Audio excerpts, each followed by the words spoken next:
Do you know what we're here for? The equal parts. Here we go.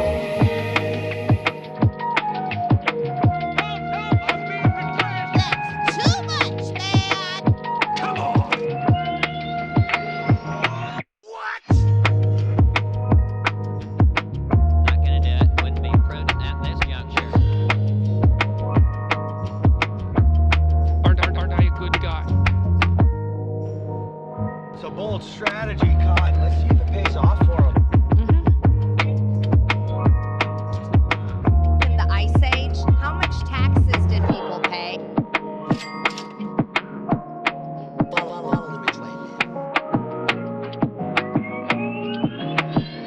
I'm staying in the race. Could you jump up?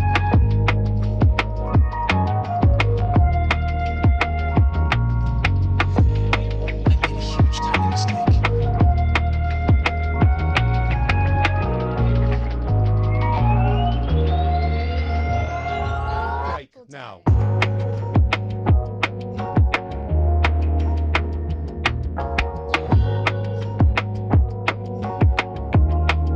I go into the dry cleaner, that dry cleaning place becomes holy.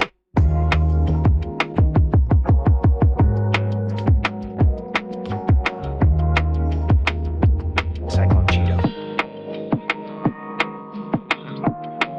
Don't worry about it, little Margot.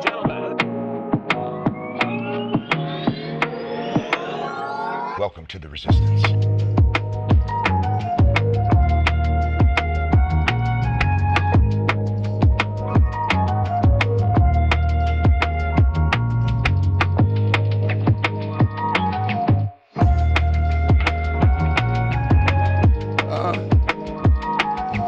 Your name, please? A fucking bitch.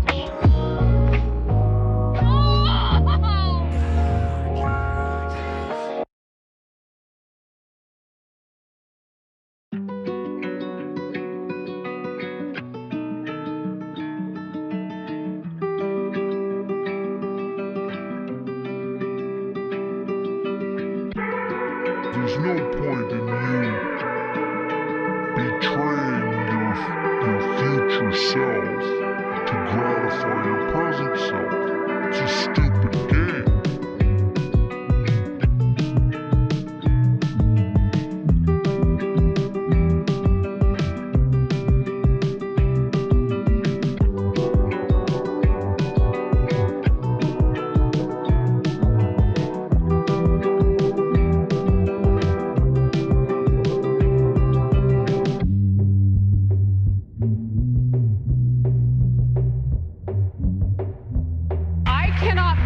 How people come for you already.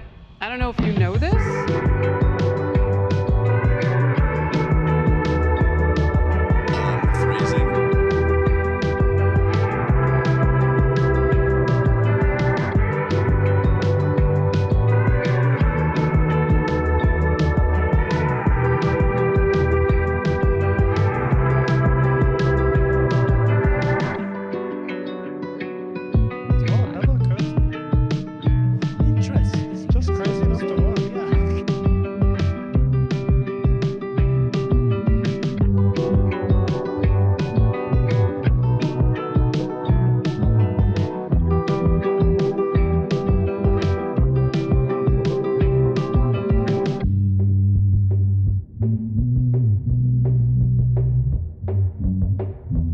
It's a great day for being sad.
This is from 12 Rules for Life.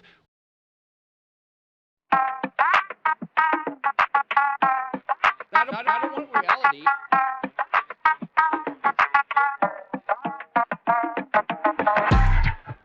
Anti-Semitism.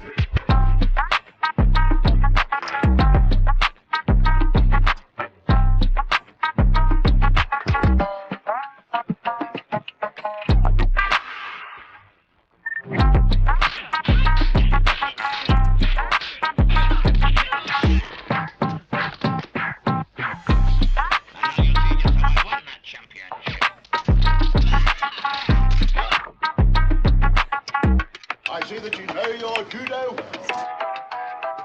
It's science.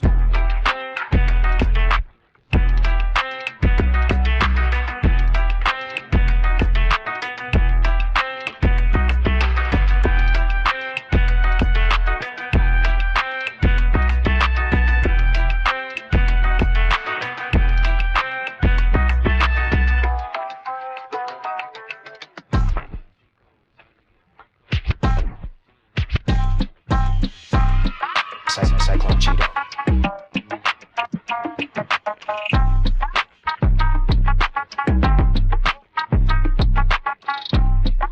So I just want to address something. I was wrong.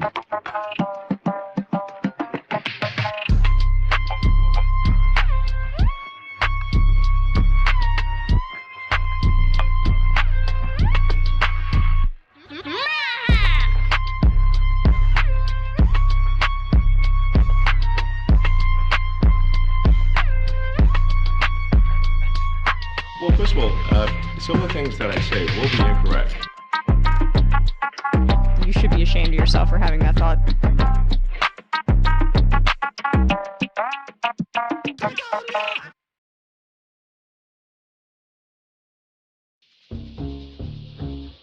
Arguably the greatest work of nonfiction of the 20th century.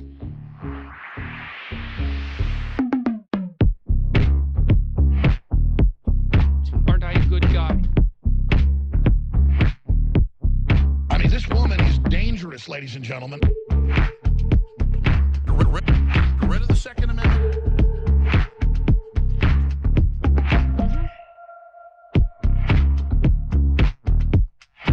Jesus, I say that.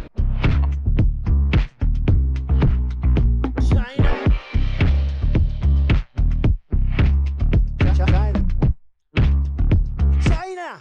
I have to have my China.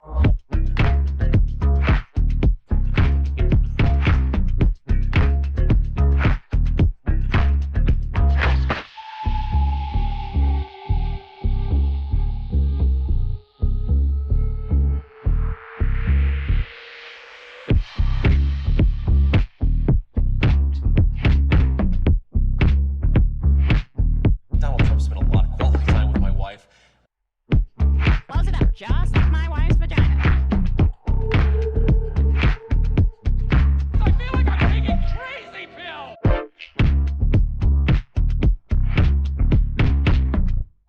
He looks good, and he looks good, and he looks good, and he looks hard.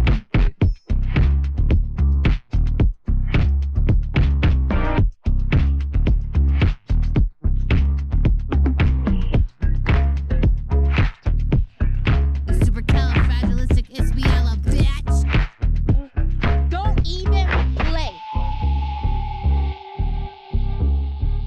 What now? Cow?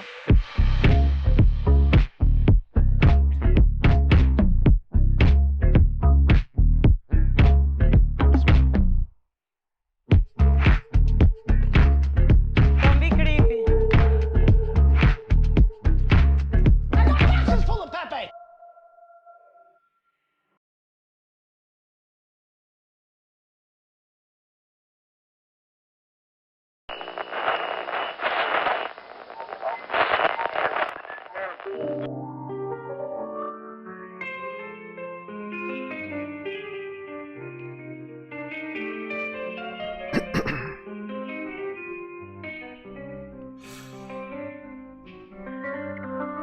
Well, here we are once again.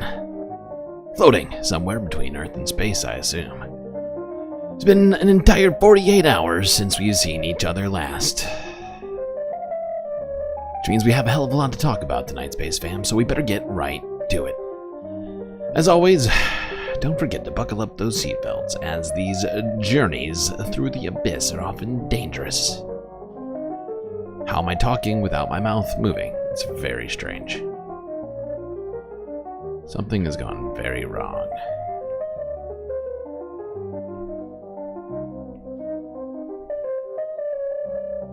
Hello.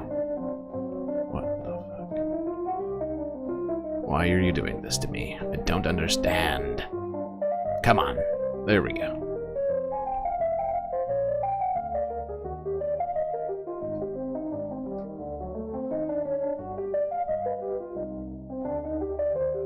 Maybe I should be running. Maybe I should be. Did I switch the sound setting somehow?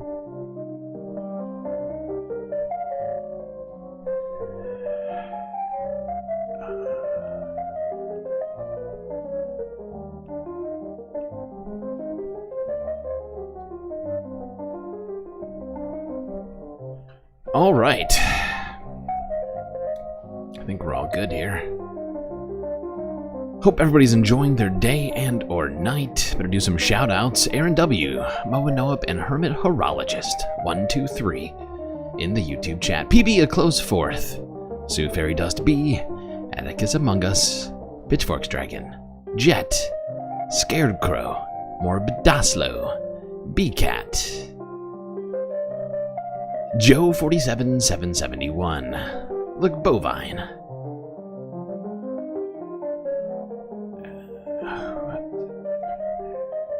Del Sol Verde, and Moanoa with a gifted Galactic News Network membership to Dieter Regan. Hope you enjoyed that, Dieter Regan. I also see. What else do I see in here? I haven't said what's up to Iraq 121, Nightbot, Lieutenant Aldo Rain. I can't remember if I did Bob Carmody. I feel like I did. Anyway, let's get to the show.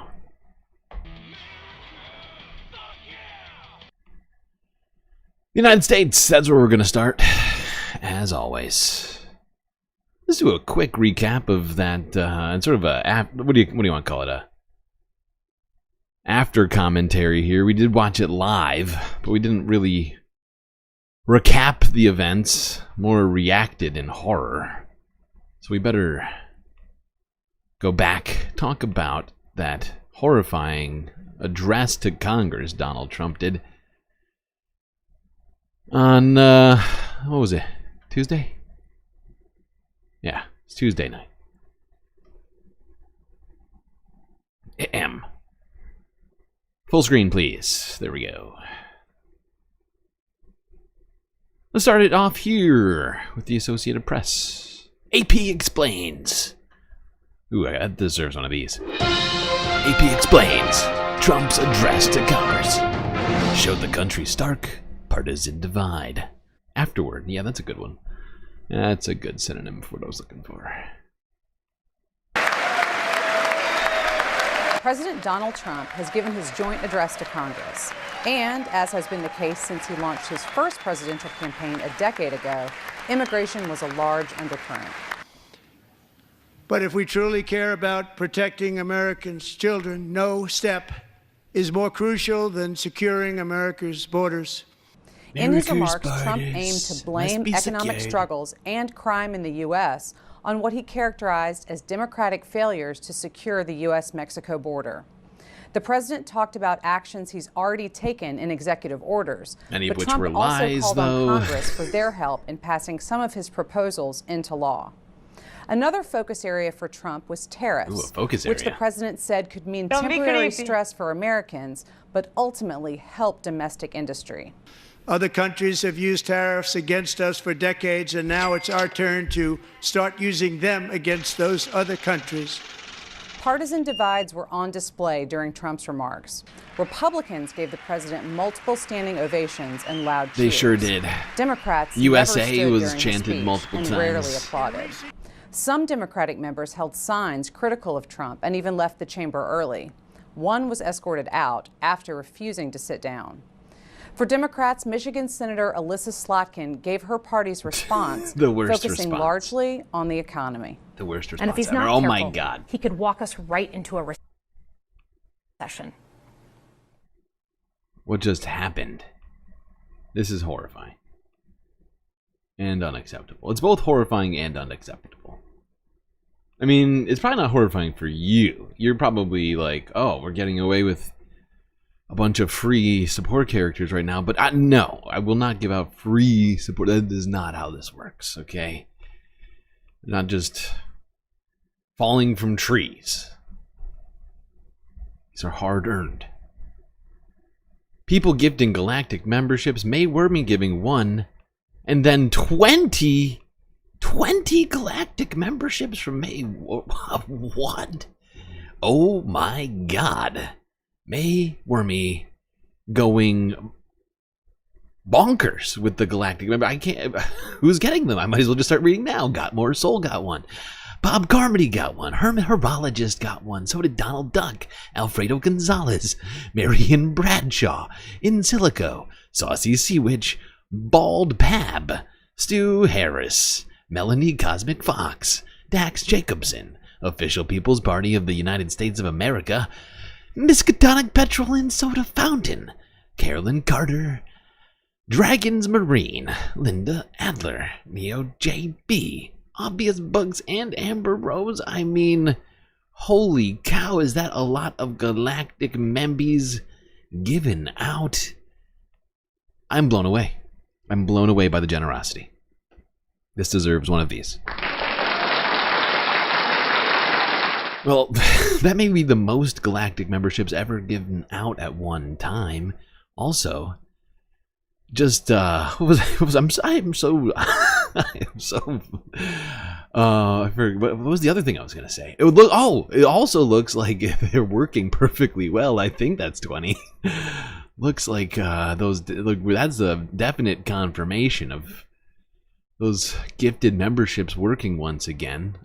I wonder if that just got us another Galactic emote. I should check that, but I don't want to hold you off any longer. Maybe I should check it. I should just check it. I mean, this is huge. 20 at one time? That's a lot. That's this. That's what this is. That's too much, man!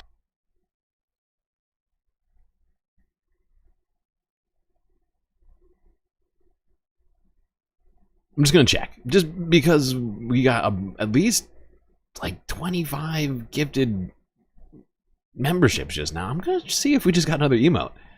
Since it's sort of a clock, like if I don't notice it, if I forget to check later, and we've crossed the goal, and then we lose members over because it's early in the month, and a lot of members started early in the month on January and have kind of continued that way through this. I don't want to miss the opportunity to add another emote for our Galactic members. It's sort of my responsibility in this moment. So I'm going to do that. Sorry for the delay. I'll give you a little music. Here you go. How's that? Is that good for your ears? You liking that? Smooth elevator jazz. Let's check. Let's see. Come on. Let's be friends. Ah! Nope. Not enough. Maybe it'll update tomorrow. Not enough, but at least I checked. I feel like I did my job. Okay.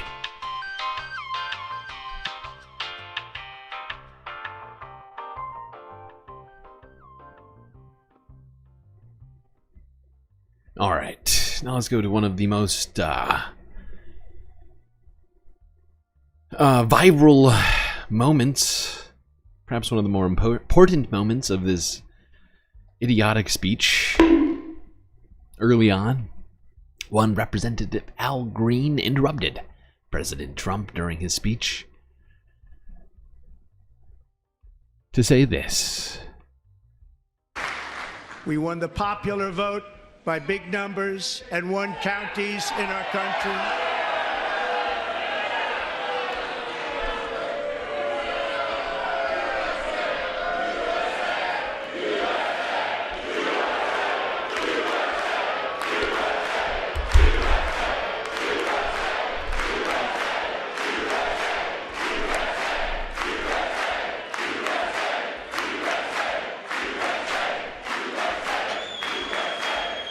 51 counties in our country, 2,700 to 525, on a map that reads almost completely red for Republican.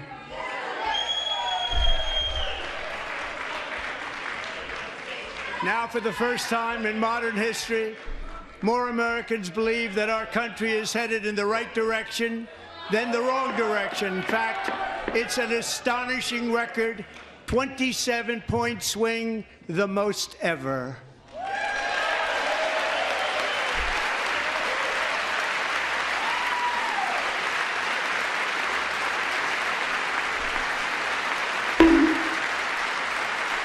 Likewise, small business optimism saw its single largest one-month gain ever recorded. Don't do this. Let's not do this today. Getting off to such a banner start. We don't need this lagginess. I see the lag. I think you all see the lag, and it's unnerving. Don't know why it's decided to do this suddenly. Let me make sure. Something just fell over in the space station. I don't think it's related to this, though.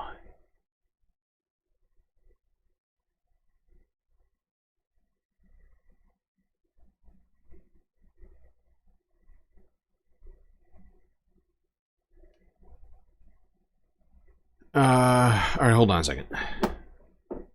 Hold on, sorry. Please stand by.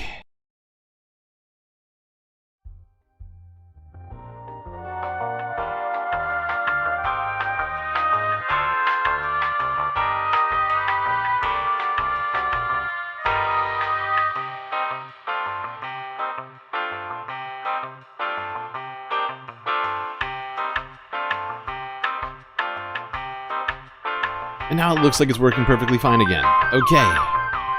No idea what that was about. But I'm okay with that. I am okay with that. That's fine. I'm fine with that.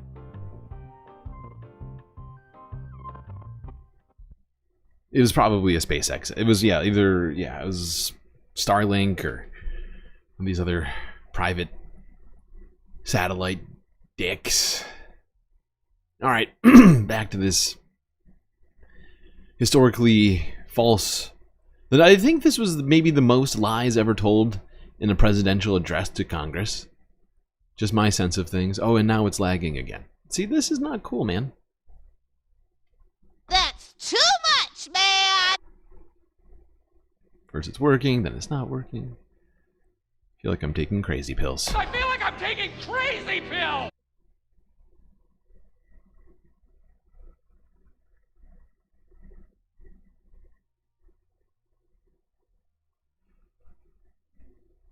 What have we done to deserve this, huh? What did we do? Damn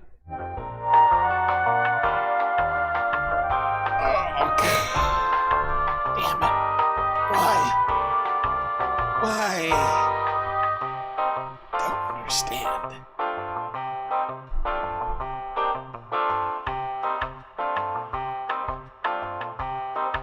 Is this losing battery already? Tell me it's this.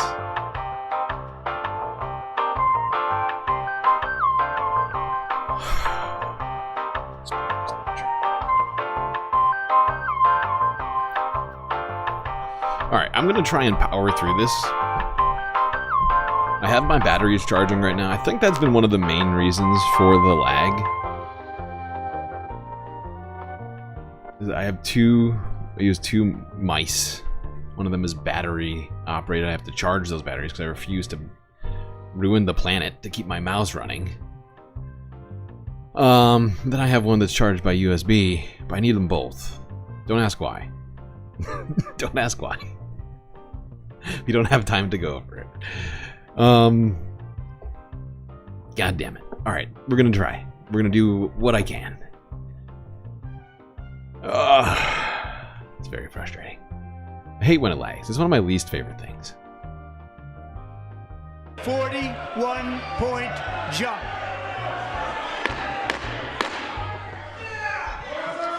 Members are directed to uphold and maintain decorum in the House and to cease any further disruptions. How rude. That's your warning. How rude. Help! Help! I'm being repressed! Members are engaging in willful and continuing breach of decorum, and the chair is prepared to direct the Sergeant-at-Arms to restore order to the joint session. Free speech. The party of free speech. You criticize the president, you gotta go. Immediately, if not sooner.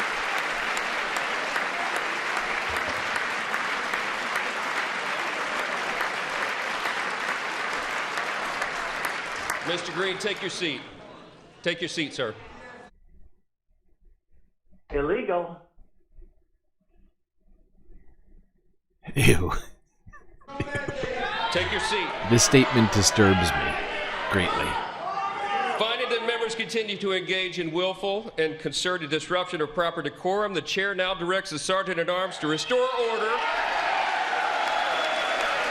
Remove this gentleman from the chamber.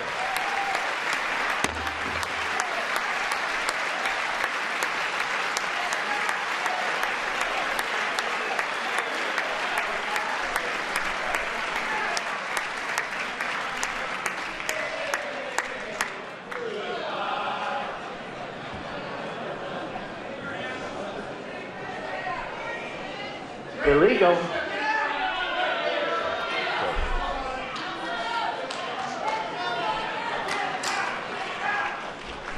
Help! Help! I'm being Members repressed! are directed to uphold and maintain decorum in the House. Wow. Party of free speech kicking out congressmen from Congress for saying nasty, nasty words about the president.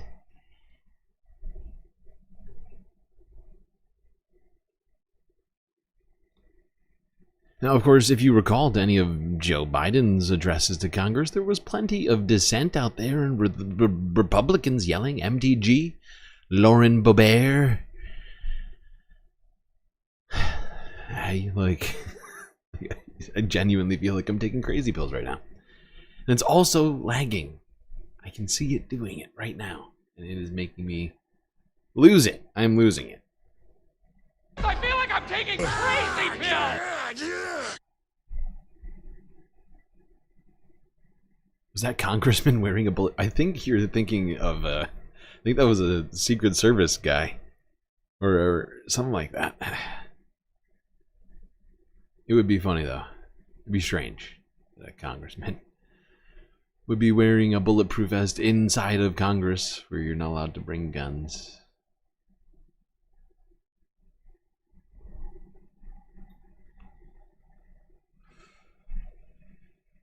But yeah, it's weird. Yeah, double standards. Absolutely, Bob. You're totally right. That's what we're living in. We're living in Donald Trump is picking the winners and losers, and his little minions are crushing dissent everywhere they find it. Let's see how some world leaders reacted to Donald Trump's speech in Congress. Here's a sort of a montage, if you will. Associated Press from yesterday. I'm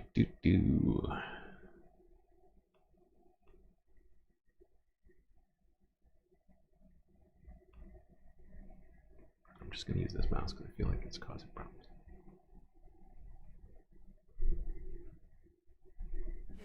Prime Minister. Well, Mr. Speaker, look, we work very closely with the United States on defence, on security and on intelligence. We have done for many, many years. We're intertwined and, of course, they're a reliable ally. We are operating on that basis day in, day out across the world, as he knows. In relation to the situation as it develops, obviously our main focus, our only focus, is on a lasting peace in Ukraine. There are many moving parts, there are many discussions to be had, but what I'm doing is staying focused on what I think is the single most important outcome, which is a lasting peace in Ukraine, which is good for Ukraine, for Europe, and of course essential for the United Kingdom.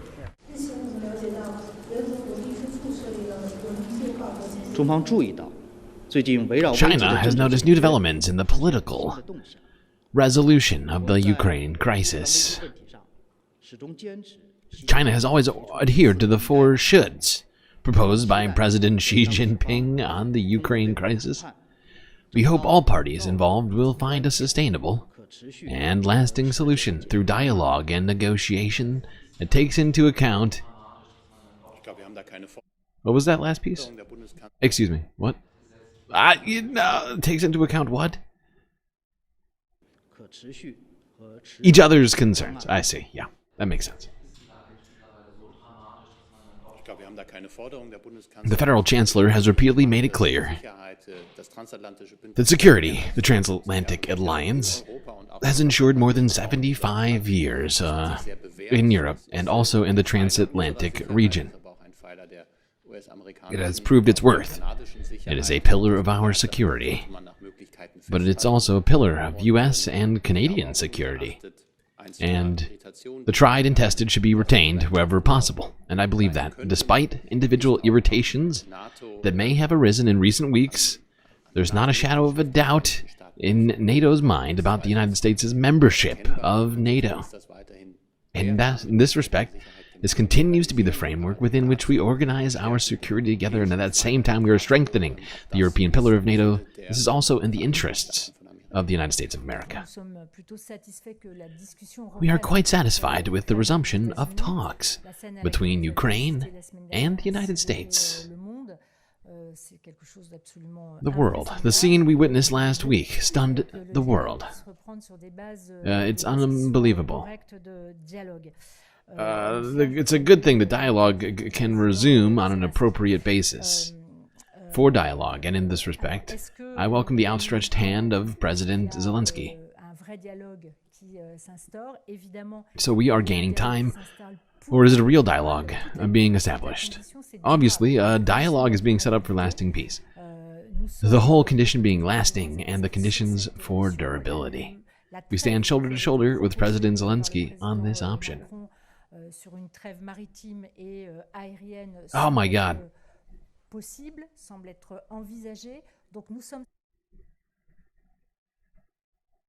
So after that horrifying speech, leaders coming out,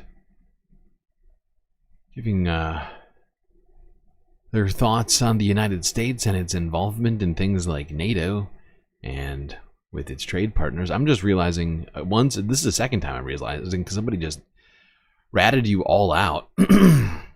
I don't even know who it is. I just noticed the chat. I was like, God damn it, I forgot all about it. Yeah, you have a dearth of emotional support characters. Unearned, I would point out. Sad to say, but true. It's real. That's real. It's real talk. Okay? You call that lacking. You should have lived through the AOL days. I did live through the AOL. I mean, I was really young, but I was on the I was using the computer door early on in my life. I was lucky to have access to a computer pretty young, I would say. At what age was I? I think I must have been like 9 years old when we had a computer in the house. In the 90s, I mean 10,000 and 9 years old. As a sprightly young 10,009. Okay. What was I doing? Oh yeah. Moving us along. I just wanted to do this like first minute and a half of this next one. Let's go to France 24 English. From yesterday, I felt that this was the best description yet that I've heard, maybe just generally, of Donald Trump. But this is a description of the speech he just gave. I'll let them say it.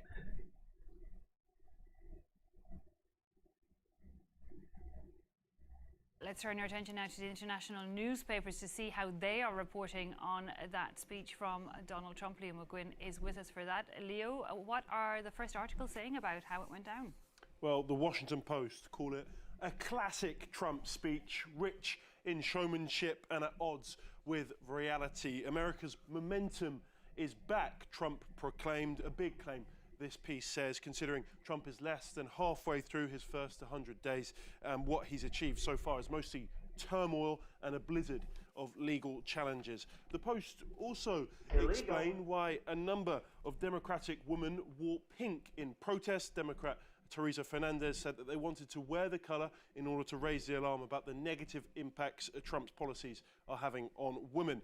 And this New York Times opinion piece argues that it's hard not to protest. It's hard. Like that, they say was overflowing with distortions, misinformations, and outright lies. This is what I get for having. So I get for having a video with subtitles this early on. Take 2, volume back up. Leo, thank you for reminding me, Narwhal. Saying about how it went down. And Joe. Well, the and Washington Bob, Post called it PB. a classic Trump speech, rich in showmanship and at odds with reality. America's momentum is back, Trump proclaimed. A big claim, this piece says, considering Trump is less than halfway through his first 100 days. What he's achieved so far is mostly turmoil and a blizzard of legal challenges. The Post also explained why a number of Democratic women wore pink in protest. Democrat Teresa Fernandez said that they wanted to wear the colour in order to raise the alarm about the negative impacts Trump's policies are having on women. And this New York Times opinion piece argues that it's hard not to protest a speech like that. The speech, they say, was overflowing with distortions, misinformations, and outright lies from the president. And while the Republicans will claim that the Democratic protests were disrespectful, this piece says it's hard to blame those who couldn't stop themselves from shouting at the barrage of misinformation, particularly for those who remember what happened in that very same room back in 2021 when they were forced to cower from president supporters during the Capitol riots. The Wall Street Journal have a list of takeaways from the speech, including the fact that Trump continued to heap blame on Joe Biden, who he called the...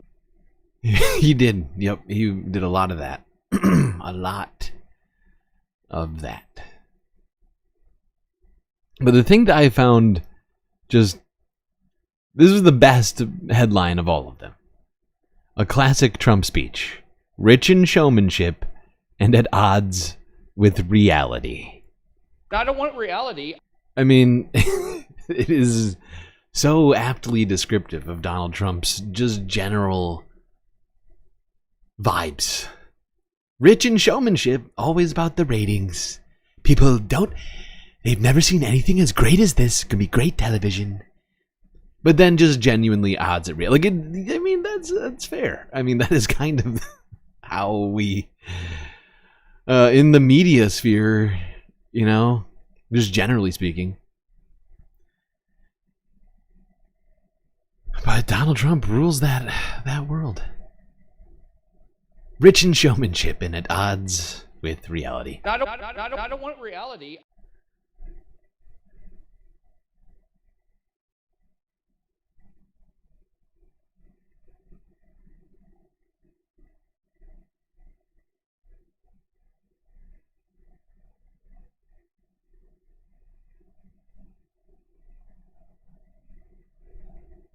Okay.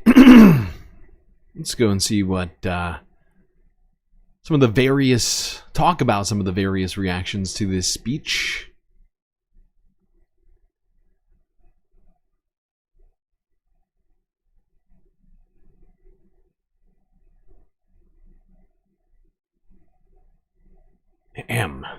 There we go.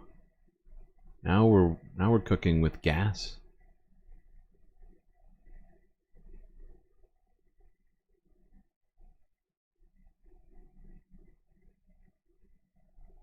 Or are we? Are we going to play this? Are we going to do this? All right, there we go. We did it.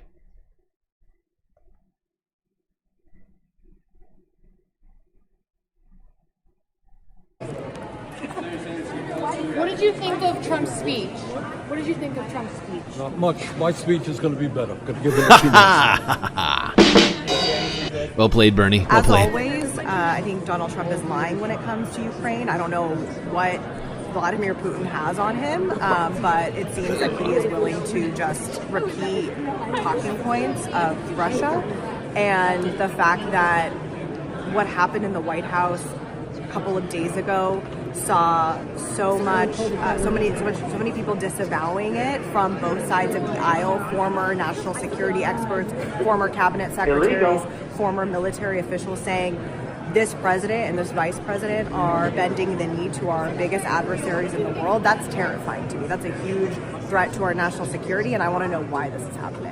I thought it was everything we would want to see from President Trump. Is it? You are trying to push to have the president on the $100 bill, is that right?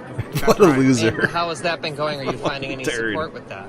You know, listen, what we've got to do is show that Congress has the president's back, that we believe in his mission, we believe in getting America into the golden age, and I think that this bill that I put forward is a good way to show support for that. So I think that we've had a very positive reaction from. These guys look like they just got out of like an 80s frat movie or something.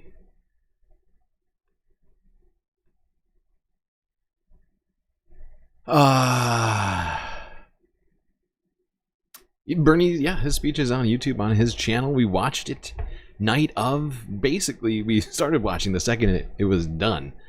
It was very breaking when we watched it, and we're not going to watch it again since we already did it. We're just doing the after commentary. Let's go to a place I don't think we've ever gone before. Just kidding. The Majority Report with Sam Cedar from yesterday. Did Democrats do things? Let's talk about it. In terms of the protests that Democrats did. And they really tried the full sort of like gamut of protests. Some Democrats did not attend from the very beginning. AOC, Patty Murray, I think, too.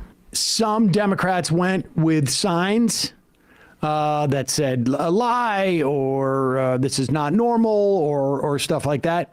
Some left throughout the evening.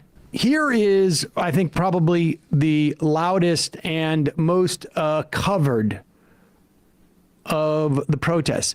And again, the protests are important because, at least from, I think, our perspective, I don't want to speak for Emma, but because it is important that the Democrats communicate to the American public at every opportunity what is happening is an emergency. He is stealing, essentially, from the public coffers to give to his crony friends. And we're seeing that in every case. I mean, I just did this GSA.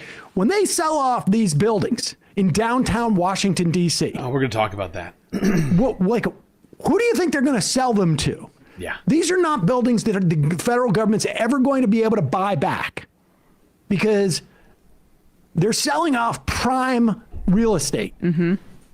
They are selling off the public goods. This is just a massive privatization scheme. And the only sort of slight difference to it is that, you know, it's all Trump's buddies. And I use that. And I mean, there's another thing. There's another layer to this. I'll talk about that later because this is just sort of a tangent of this video. There's like another situation that we're gonna get into later when we talk more about this Donald Trump plan to release a significant portion of the federally owned real estate or leased real estate. Whoa. Where's the dice?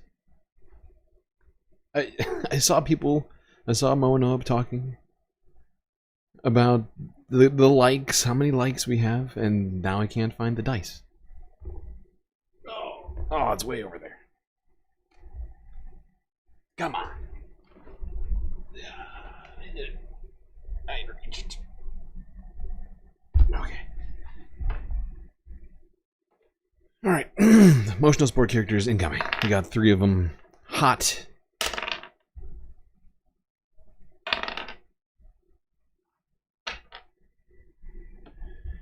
What will we get?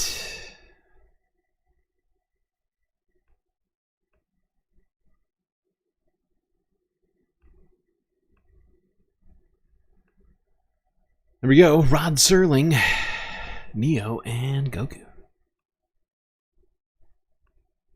Term broadly, but there's like inherent kickbacks in all of this. I mean, just across the board. And so it's incumbent upon the Democrats to attempt to cut through the noise and at the very least explain this dynamic or signal this dynamic to people who are not really paying attention that much. And I listen every morning to the AP News at the bottom and the top of the hour. At the bottom of the hour, they just talked about Trump's speech as if it was a normal speech and nothing else happened. They didn't say he lied about all this Social Security stuff, which he did. I mean, just blatant, out and out lies that have already been debunked that he certainly knows about. It was a conscious decision to lie about Social Security. I mean, there were other ones too, but this was just the most egregious. I don't want reality. AP doesn't mention it. At the top of the hour, when they have about another 20 seconds. You know what I find strange? They talked about. You know what I find strange? I feel like AP is still trying to remain like very nonpartisan, even though they're being attacked by Donald Trump, being kicked out of the White House for just saying Gulf of Mexico. Democrat Al Green.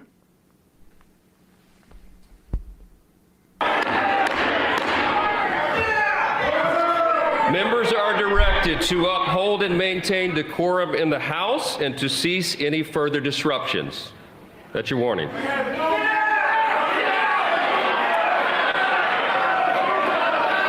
Members are engaging in willful and continuing breach of decorum, and the chair is prepared to direct the Sergeant-at-Arms to restore order to the joint session.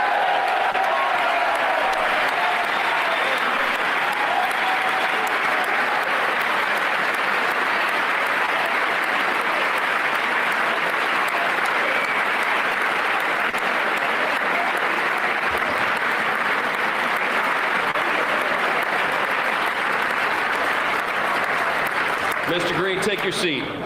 Take your seat, sir. Take your seat. Finding that members continue to engage in willful and concerted disruption of proper decorum, the chair now directs the Sergeant-at-Arms to restore order. Remove this gentleman from the chamber.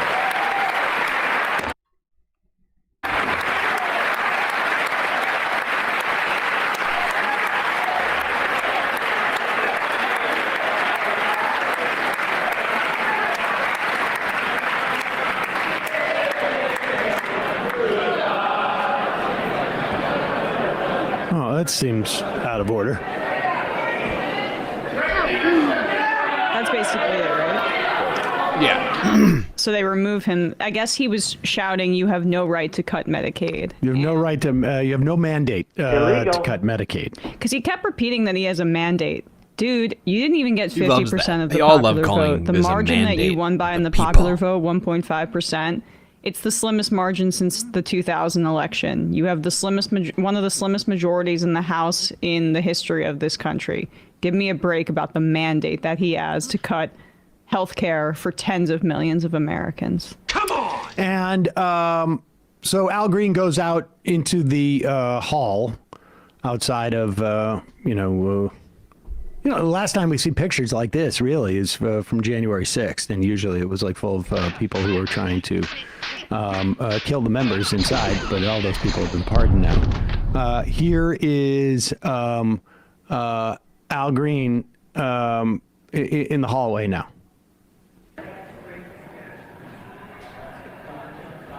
So what were you shouting to the president? The president said he had a mandate.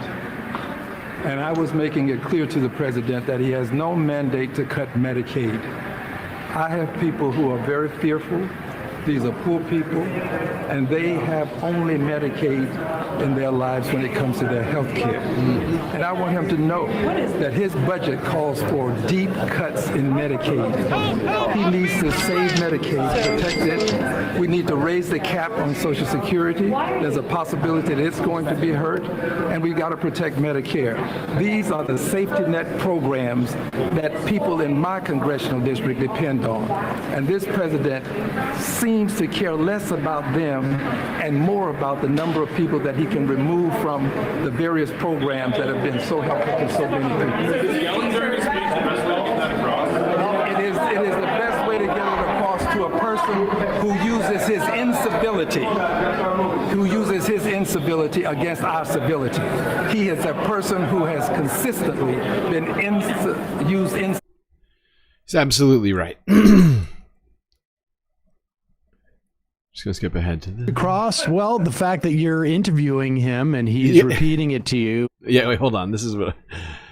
Because great job. 100%. I mean, just in that, was this the right way to get that message across? Well, the fact that you're interviewing him and he's repeating it to you, and it's the only news that's going to get out in terms of like a pushback, I would say, yeah. Yeah, exactly. It's really good. Yeah, if it wasn't the right way, why are we talking about it now?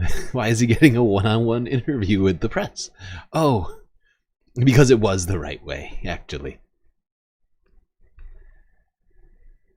And I kind of, the signs, we already saw the signs in the past. We've seen too many of the signs. And I've had enough of the hold the sign up, especially in this moment. We need more Al Green fight, less signs. It would have been nice if there had been in that moment just a walkout of solidarity. But I still think it was a great moment. It's just, I just find it unfortunate there wasn't more people that did the same thing. Now there was supposedly the gamut of protests, right? There was people who didn't show up at all. AOC. Who else didn't show up? I don't have the list in front of me. But a number of people just didn't show up at all. Some people held the signs. Al Green did what he did. And I think that was the most effective strategy. There's also walkouts during it, but we watched the whole thing freaking live. We watched the whole thing live. We didn't see any of the walkouts. All we saw was Al Green getting taken away. Then we saw the signs. But the walkout was utterly ineffective. Utterly ineffective. And considering, the media is completely captured by Donald Trump right now, right? Like, they know that if they do anything that might, hurt the ego of the president, maybe question his reality with facts, you might get kicked out of the White House. You might lose your privileges.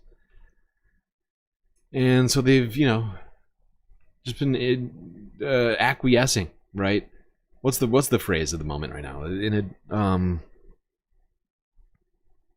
Like apologizing in advance, not apologizing, but you know what I'm saying. Conceding in advance kind of feels like the main reason why that walkout wasn't very effective. Now, Al Green was back in the House talking about the reason why he interrupted Donald Trump's speech on Tuesday. Let's go here. Associated Press from 7 hours ago.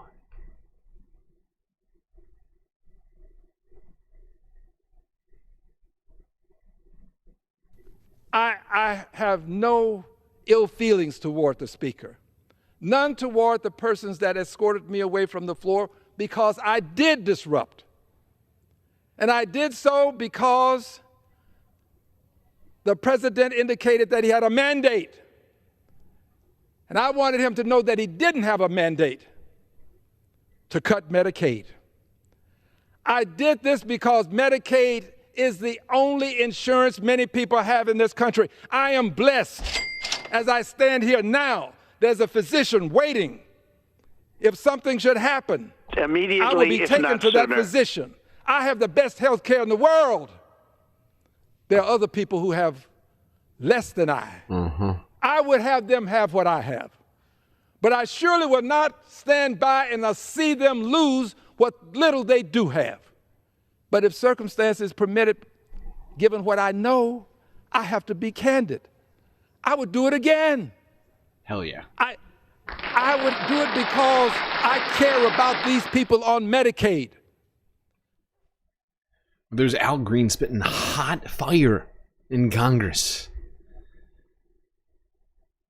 That's the kind of talk we need right there. A man recognizing his privilege as a representative, as someone doing better than others, speaking truth to power, refusing to back down. We need more of that. We need about 10,000 times more than that. Well, maybe, let's call it 150 times more than that. Something like that. All right. Yeah, that's right. All right, let's go on. Oh, I put these in the wrong order.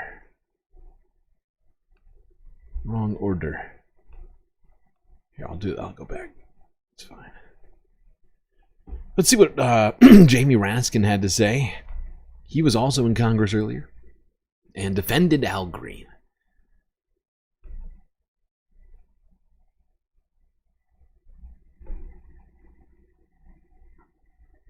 Is recognized for 2 minutes. Thank you, Mr. Speaker. Thousands of my constituents have been illegally fired by Elon Musk and by Donald Trump. One of them was with me last night, Dr. Lauren McGee, who is an NIH pediatric cancer specialist who is heading up a team looking into osteosarcoma, bone cancer for children. She got fired on February 14th because she was a probationary employee. Probationary not because she'd done anything wrong, but because she'd been promoted into the new job. And she was with me last night, and she had to sit here and listen along with me, and I'd spent the day with her, to Donald Trump saying one of their top priorities is to fight childhood cancer, and she got sacked on that Valentine's Day massacre.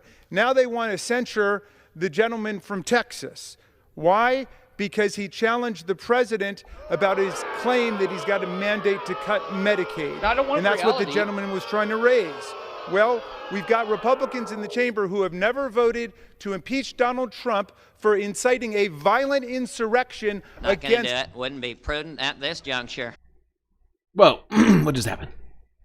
Against this Congress, this Constitution, and his own vice president, who's never voted to even censure the president for doing that, and yet they want to censure the gentleman from Texas. Last night...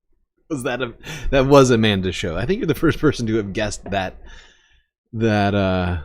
sound shot correctly. Yes, that is Amanda Bynes from the Amanda Show saying "Maha." I honestly got the idea. I'm not gonna lie. I didn't think of it completely devoid of influence. I heard it was on the Majority Report. Emma was talking about it when we were first talking about Maha a lot. She was like, all I can think of is Amanda Show, and I was like, oh my god, like it like sparked something in my brain, and I put it in my sound clip list on YouTube, and eventually got to clipping it and putting it in as a sound shot. We're gonna need it in these future months and potentially years of the Maha agenda.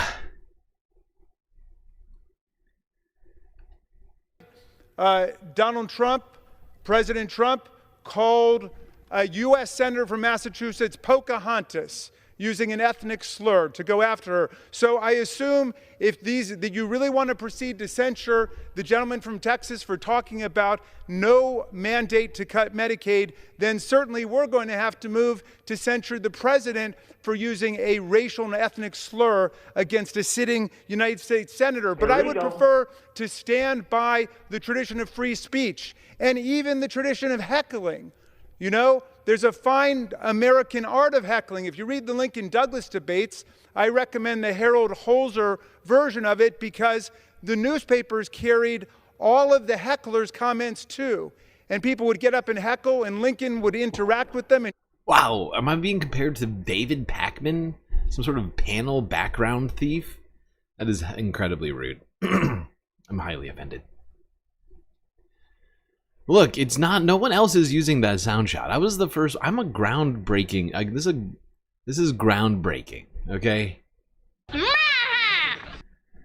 You know, if Emma had her own sound shot board, then maybe they would have done it first. Okay, but you know, there's only so many sound shots. I mean, I guess I could make them all myself, but I don't appreciate the Pac-Man background thievery comparison. All right. That's very hurtful. How rude. Douglas would interact with them. The gentleman's recognized for additional 30. Let's stop clutching our pearls. There's been lots of heckling over on that side of the aisle. I saw the gentlelady from Georgia heckle the last president and have a whole heckling section there. We didn't try to censure them or kick them out of Congress or anything. We actually not only say we believe in free speech, we believe in free speech. Whoa. And we will stand up for people's free speech? right to speak. Now, I don't believe in the kind of heckling where you drown somebody out and you make it impossible for them to speak. But the gentleman was trying to start a conversation as opposed to just being spoken to all night. Thank you. Yeah. That was reality. I don't want reality. That's too bad, Mark Wayne. It's too bad. All right, now let's go to the Senate, right? Isn't he a senator?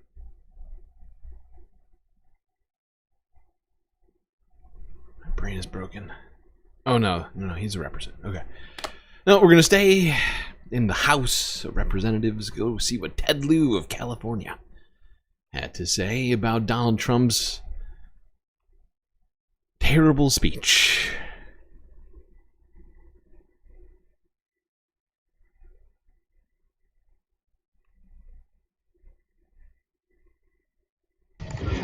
Good afternoon.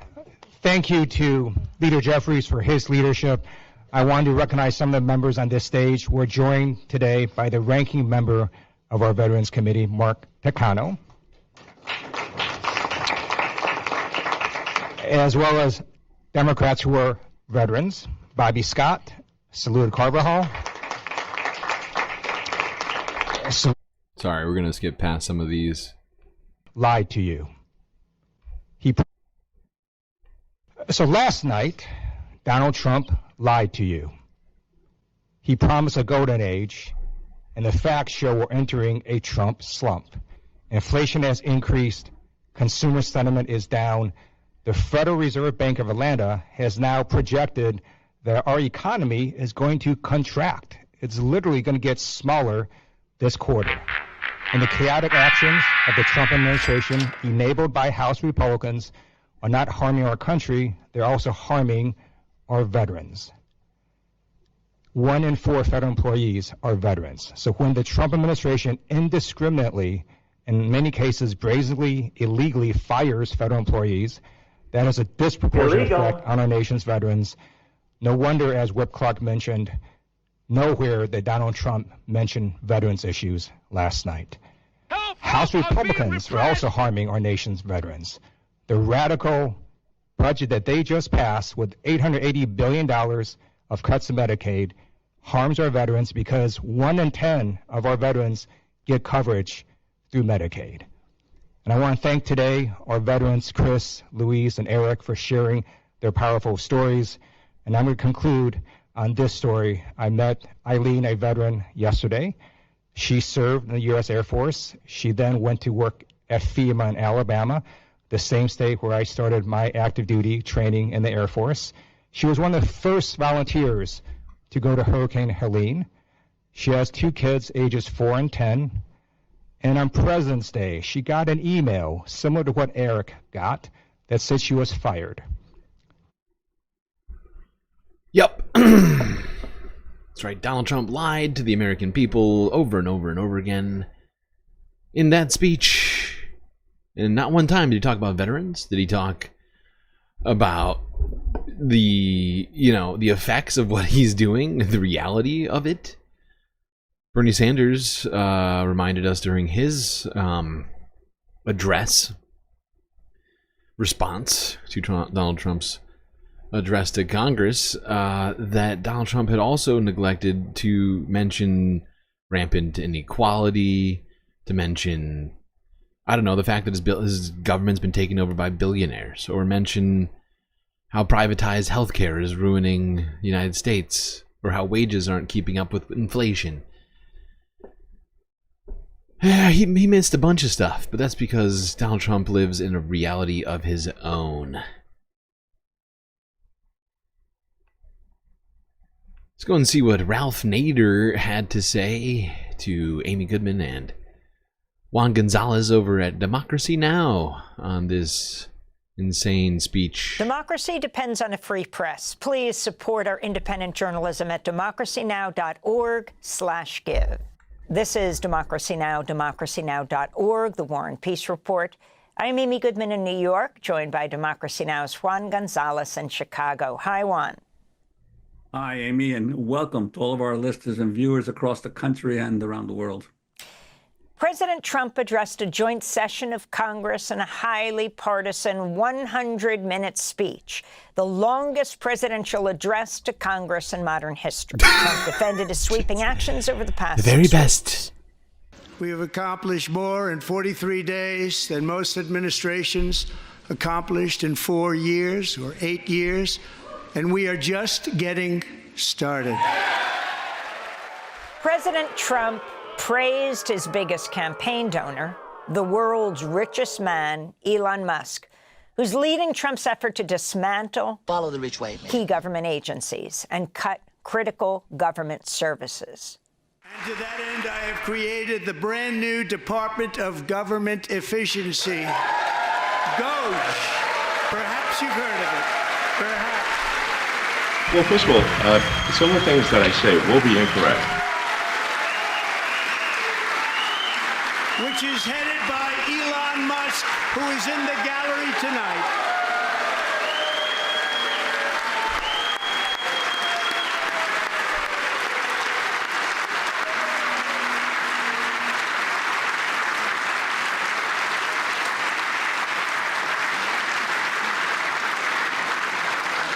Thank you, Elon. He's working very hard. He didn't need this.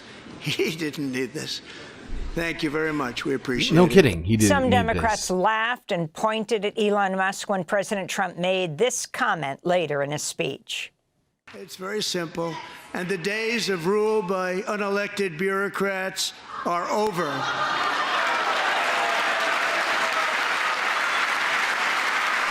During his speech, President Trump repeatedly attacked the trans and immigrant communities, defended his tariffs that have sent stock prices spiraling, vowed to end Russia's war on Ukraine, and threatened to take control of Greenland. I also have a message tonight for the incredible people of Greenland. We strongly support your right to determine your own future. And if you choose, we welcome you into the United States of America. We need Greenland for national security and even international security, and we're working with everybody involved to try and get it. But we need it really for international world security. But I find fascinating about it, especially now, with his, like, just brazen buddying up with Vladimir Putin, more so than even in the first term. Much more so, I would say, in my estimation. Where's the world threat? Who are we worried about? UK invading the United States? I mean, like, if anybody is a concern up there, it's Russia. And now I guess they're our best friends, our number one ally. And I think we're going to get it. One way or the other, we're going to get it. During Trump's 100-minute address, Democratic lawmakers held up signs in protest reading, "This is not normal," "Save Medicaid," and "Musk steals." One Democrat, Congressmember Al Green of Texas, was removed from the chamber for protesting the president. Likewise, small business optimism saw its single largest one-month gain ever recorded, a 41-point jump.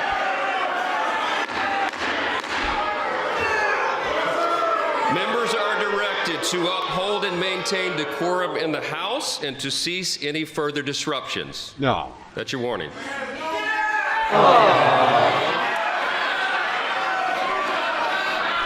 You already watched this too many times already.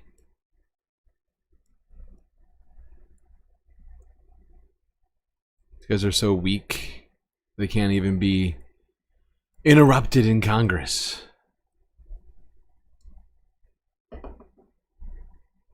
Fragile egos.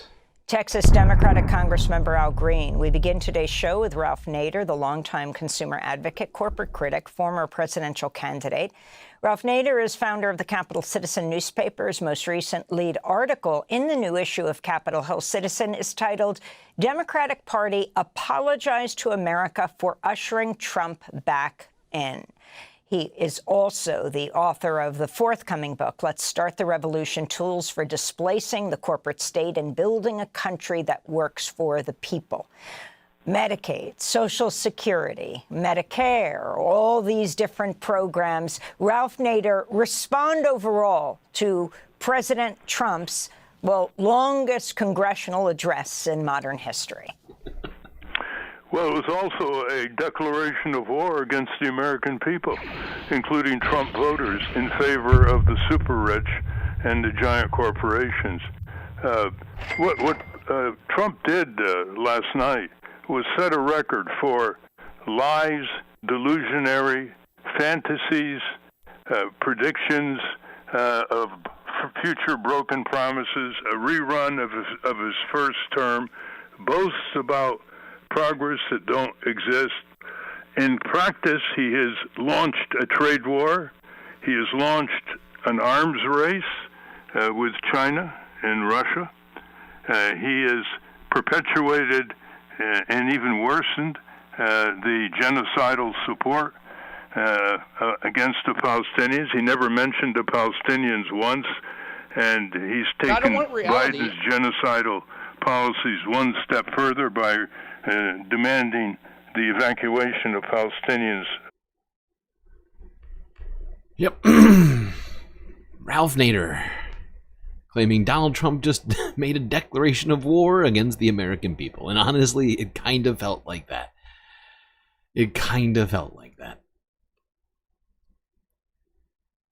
This was the formal declaration of the battle that's already been going on for the last month and a half. Now, as it turns out, Donald Trump's approval ratings, while they were pretty good for like a day, have become historically awful. See what Harry Enton's got with the numbers over at CNN.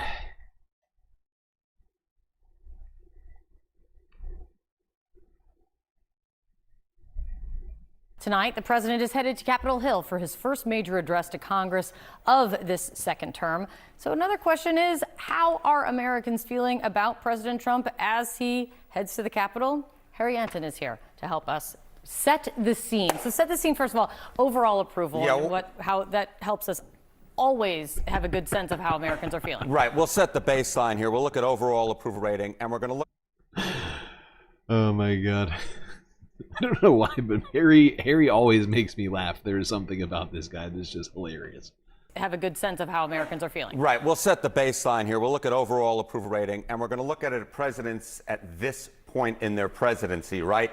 And the word here that I would use to describe Trump is awful. In fact, the only person who does worse than Trump does right now with a +1 net approval rating is himself.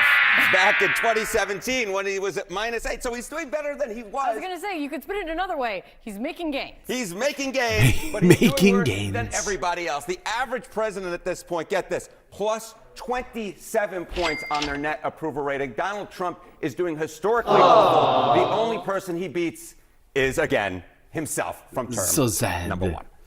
How about on the issue that One, he says he was most elected to fix, and he said he would do it on day one, which would be the economy. On the economy, well, he beat Immediately, if himself not on sooner. overall, but on the economy, he can't even beat himself. Again, this is historically the worst going back in polling at this point in a presidency, the net approval rating on the economy. He's right now at -4 points. In term number one, he was at +8 points. Historically, the average is +15 points. He is doing nearly 20 points worse than the average president when it comes to the economy on net approval rating. He is historically doing awful, awful, awful. Weak. Weak.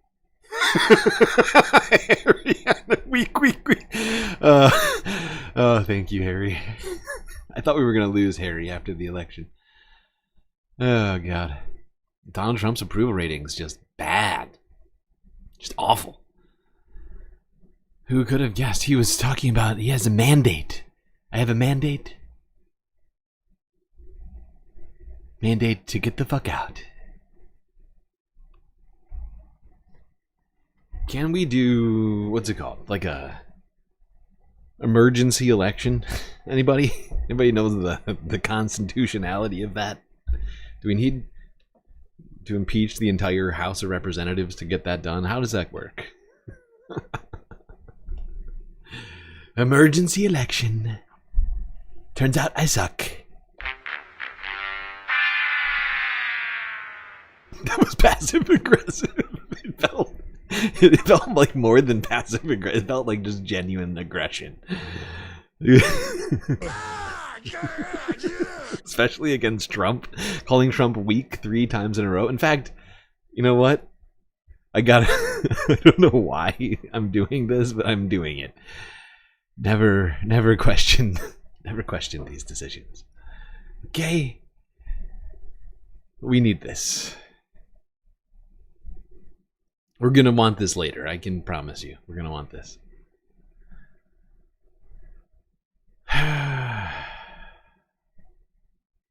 25th Amendment. Right, that's the impeachment one, right? But we have to impeach Donald Trump, and then we'd have to impeach J.D. Vance, right? And then the Speaker of the House, and then there's like a line of people we'd have to impeach to get an actual election, right? I don't know exactly how many, but it's a lot. I'm saying like not a new president. I mean like literally like another election.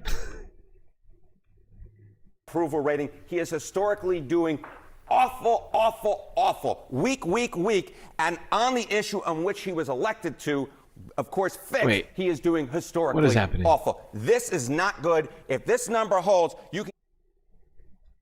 Why isn't this recording? Oh, I just realized why. I'm on loop back instead of SWB.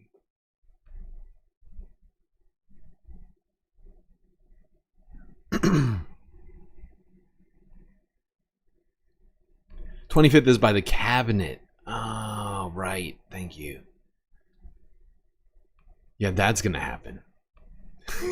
That's gonna happen.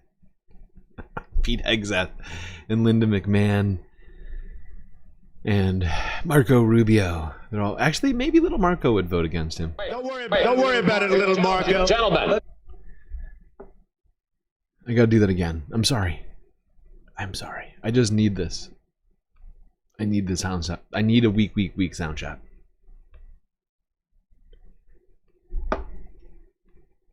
He is doing historically awful. This is not good. If this number holds, you can guarantee his overall approval rating will go down.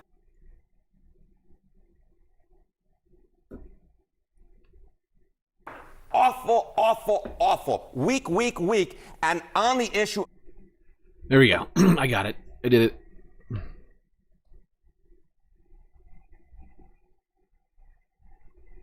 Harry Anton saying awful, weak. It just, I needed it. I don't know why. I just need it. Okay. Everybody has a problem with that. I don't know. I guess you could let me know in the Discord. Be like, I had a problem with you taking a moment to sound shot capture this audio.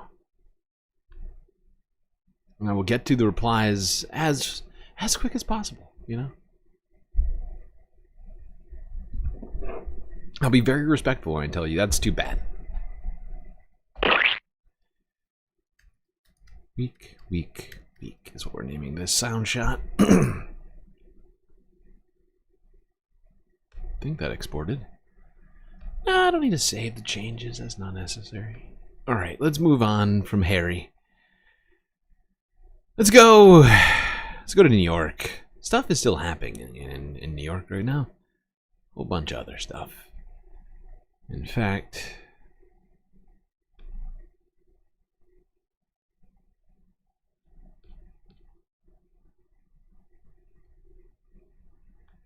let's first start off with the mayor's race in New York. And things are getting weird. Very weird. Should I add this? I'm going to add it now, just for fun. Why not? Week. Where are you?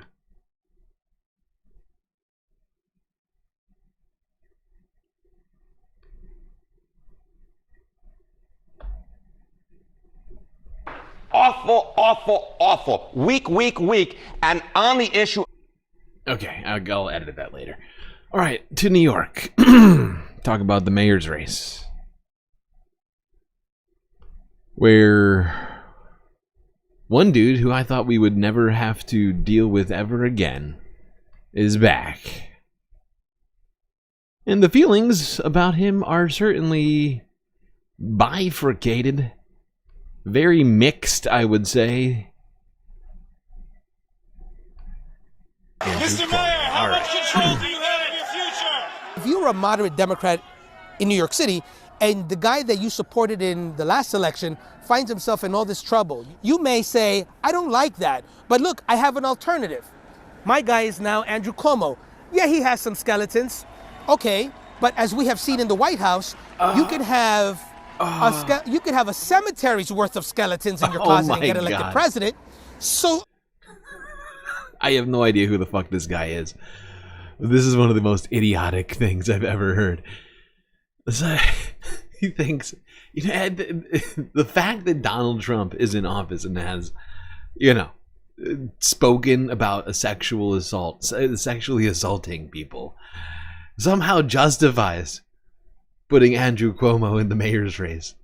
This is one of those sort of reverse engineered moments of idiocy that is just, it's unrivaled almost. It's almost unrivaled.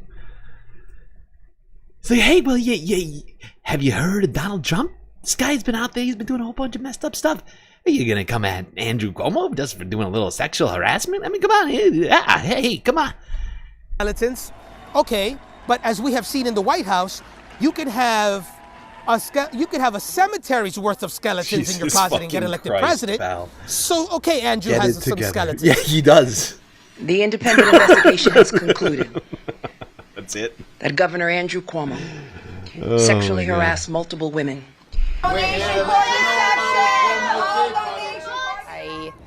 wake up every day hoping that he'll find some ethics and some moral compass and decide that this is not the right thing for him to do. But I have very little hope of that. And so... Yeah, no, me too. I also have very little hope of that. He seems to be getting emboldened by idiots everywhere, and probably himself.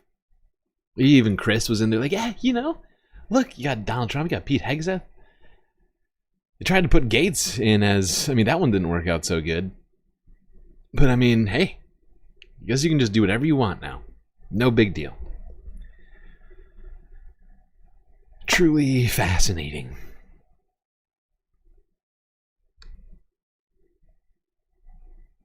Yeah, let's talk about New York a little bit more as we transition to talking about migration.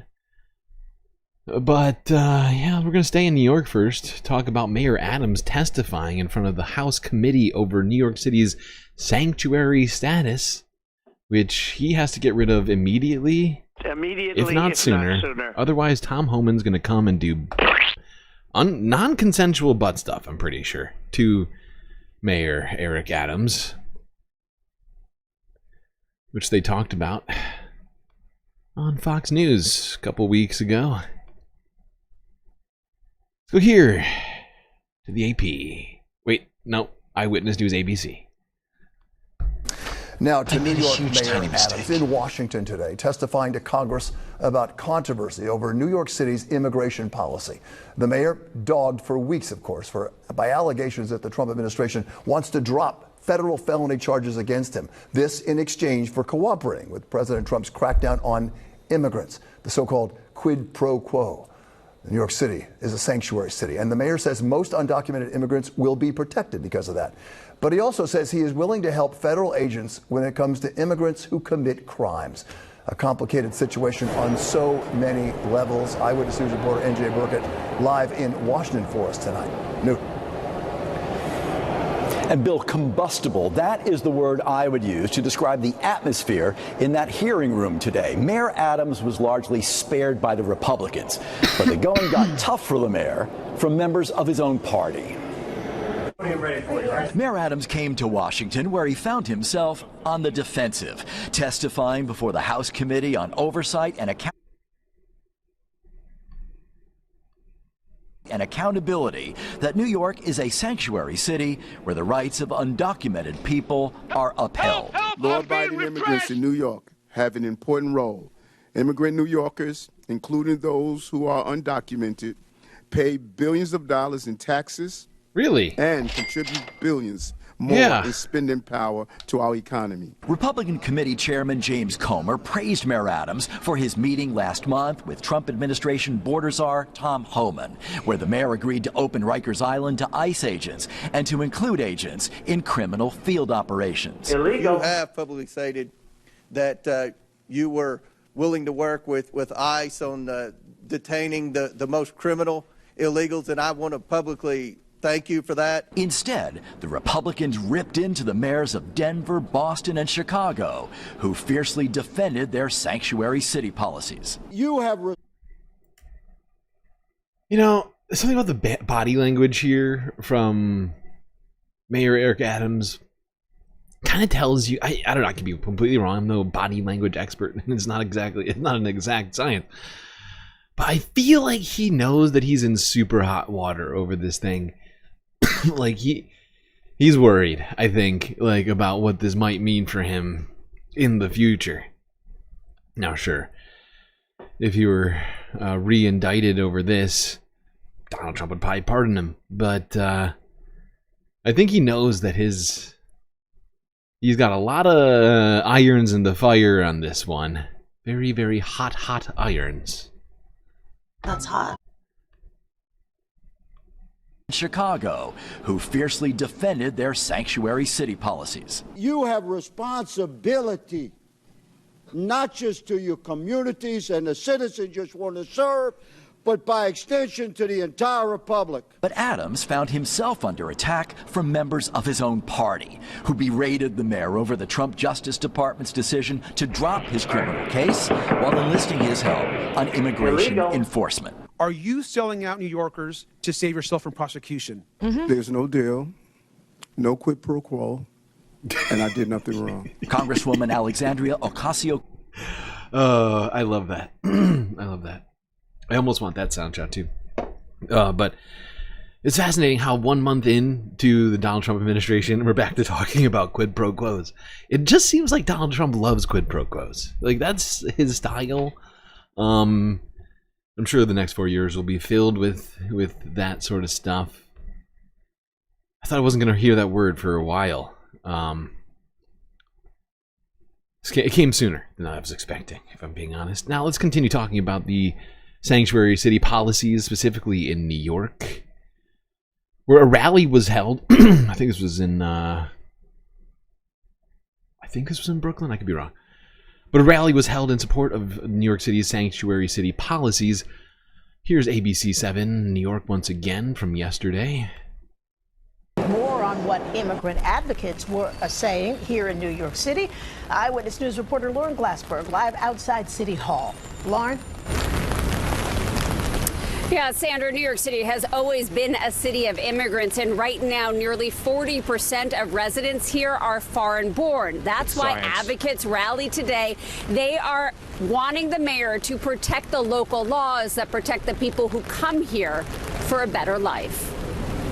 Eric Adams, hear our call. New York is a place for all. On the steps of City Hall today, a call for the mayor to protect migrants and uphold the sanctuary city laws that have long been in place. It was nearly 40 years ago in this building right behind me where New York's first sanctuary policy was signed into law. Sanctuary laws protect undocumented migrants, the very people President Trump's administration is deporting. Under the Trump administration, we have already witnessed a cruel crusade on immigrant families that has directly threatened the safety of our neighborhoods. The president says he's targeting migrants who are involved in criminal activity, and the mayor is. Even though that's just not true. Of course, we've talked about this a number of times already, but almost nearly 50% of the people who are being deported, as of the last time I checked it, were people with zero criminal background, never been arrested for anything, convicted of anything, just undocumented workers. Or immigrants in general. Now let's go to Hawaii, where apparently, not DEI, why did I just say DEI? ICE is cracking down, apparently doing operations all the way in the islands of Hawaii. Here's Hawaii news now from 22 hours ago. Hawaii News Now. This is breaking news. And we have breaking news of a federal immigration enforcement operation in West Hawaii. Witnesses at the scene tell us this is happening at a coffee farm in South Kona. You can see ICE and Homeland Security agents in this video. There's no word on who they may be looking for or if anyone has been taken into custody. Our newsroom has reached out to federal authorities and we're awaiting any new details. But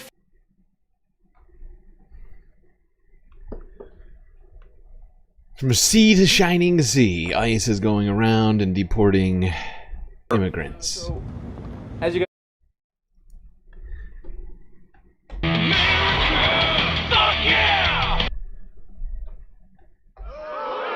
All right. Now let's go to the border, where J.D. Vance and Pete Hegseth did a little press conference, talk about how great of a job Donald Trump is doing on immigration. They even brought like a what do you call it? Ah, fuck it. Let's just go here. So, as you guys have been exemplifying for today, that border crossings are down. A lot of attention has been turned to the interior, since obviously there's been a lot.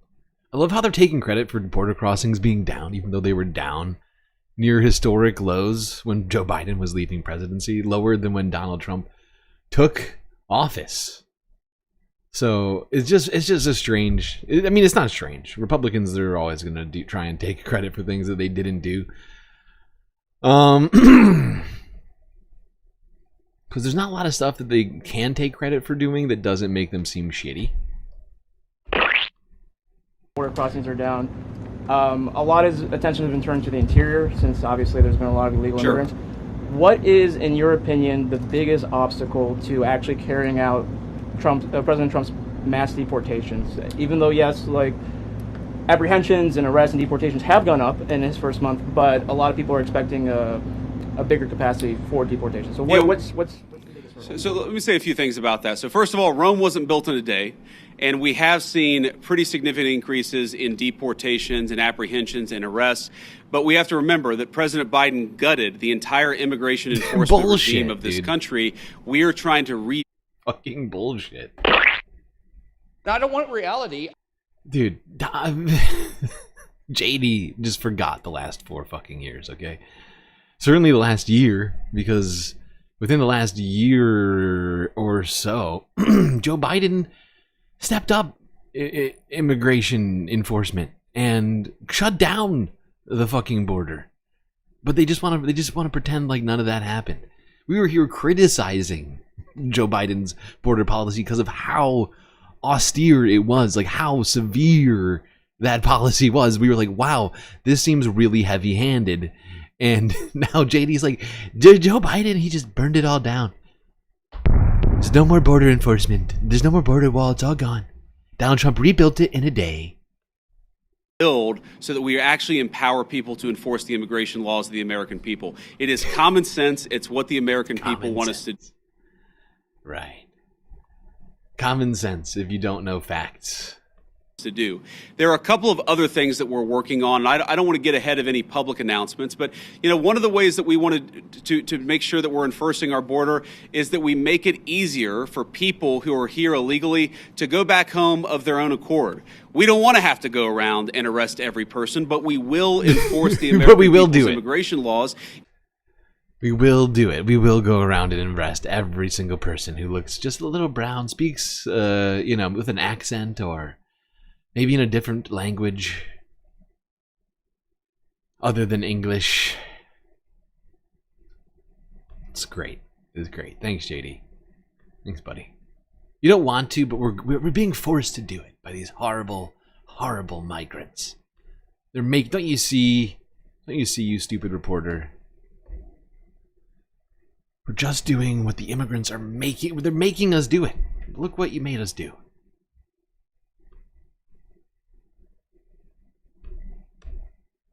Now let's see what Pete Hegseth had to say while he was down here at the border with JD. Yucking it up. Well, Mr. Vice President, thank you very much for inviting us. It's great to be here with you, with the director, with our fellow friends in civilian clothes and in other shades of green. This is a demonstration of a true partnership on the southern border. As President Trump has made clear from... Anybody read Hebrew? What does this tattoo say? I got completely distracted. I can't read it. Director, with our fellow friends in civilian clothes and in other shades of green. This is a demonstration of a true partnership on the southern border. As President Trump has made clear on the campaign trail and from day one and last night, border security is national security.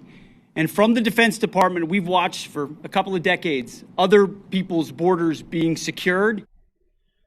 We're being invaded by people who want to pick the crops. Illegal. All those people invading the border to pick oranges. It's an invasion of the economy. We need more Americans back in the fields, on the farms, milking the cows.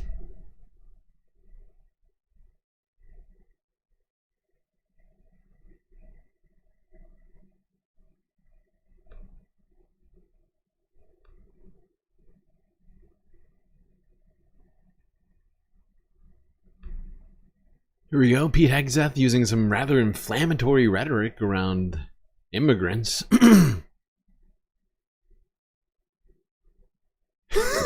Chad thinks he's been drinking in secret. Could be. I don't know.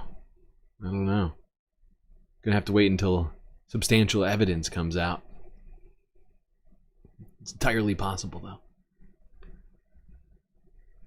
All right, let's go back to democracy now. See what they had to say about Donald Trump's vilifying of immigrants from behind the podium.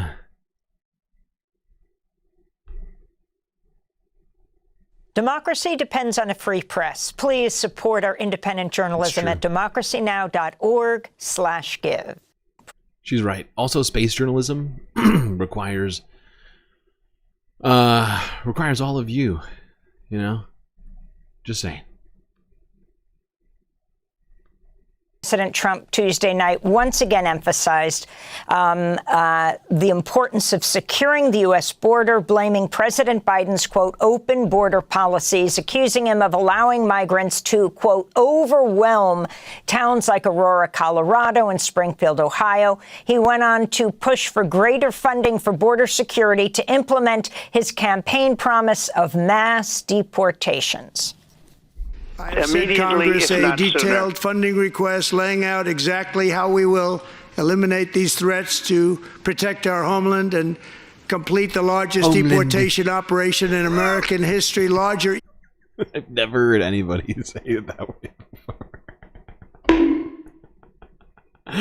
The homeland. Not homeland. Homeland. You gotta protect the homeland. And complete the largest deportation operation in American history, larger even than current record holder President Dwight D. Eisenhower, a moderate man, but someone who believed very strongly in borders. Highlighting his designation last month of Venezuelan and Salvadoran gangs, as well as Mexican drug cartels, as foreign terrorist organizations. Trump then described Mexico as being controlled by cartels. The territory to the immediate south of our border is now dominated entirely by criminal cartels that murder, rape, torture, Wait, are they criminal or terrorists? Exercise total control. Wait, they're criminals and they're terrorists? Which one is it? Gotta pick one. Because we have different laws for the two things. This is after he declared that they were terrorist organizations. Can't stick with cartels that murder, message. rape, torture, and exercise total control. They have total control over a whole nation, posing a grave threat to our national security. The cartels are waging war in America, and it's time for America to wage war on the cartels, which we are doing. For more, we're joined now from Phoenix, Arizona, a border state with Mexico, by longtime immigration activist Erica Andiola. She was the press secretary. PB getting power hour started. For the Bernie Sanders 2016 president. By the way, I decided to not even do a goal today. Just gonna point that out to you, since no one. So don't think that I'm starting a goal later. There is no goal. We already reached it today. The number that I need to hit every day to make all of this make sense. But power hour, I mean not power hour. PB starting sour hour. I just combined PB and sour hour. Power hour.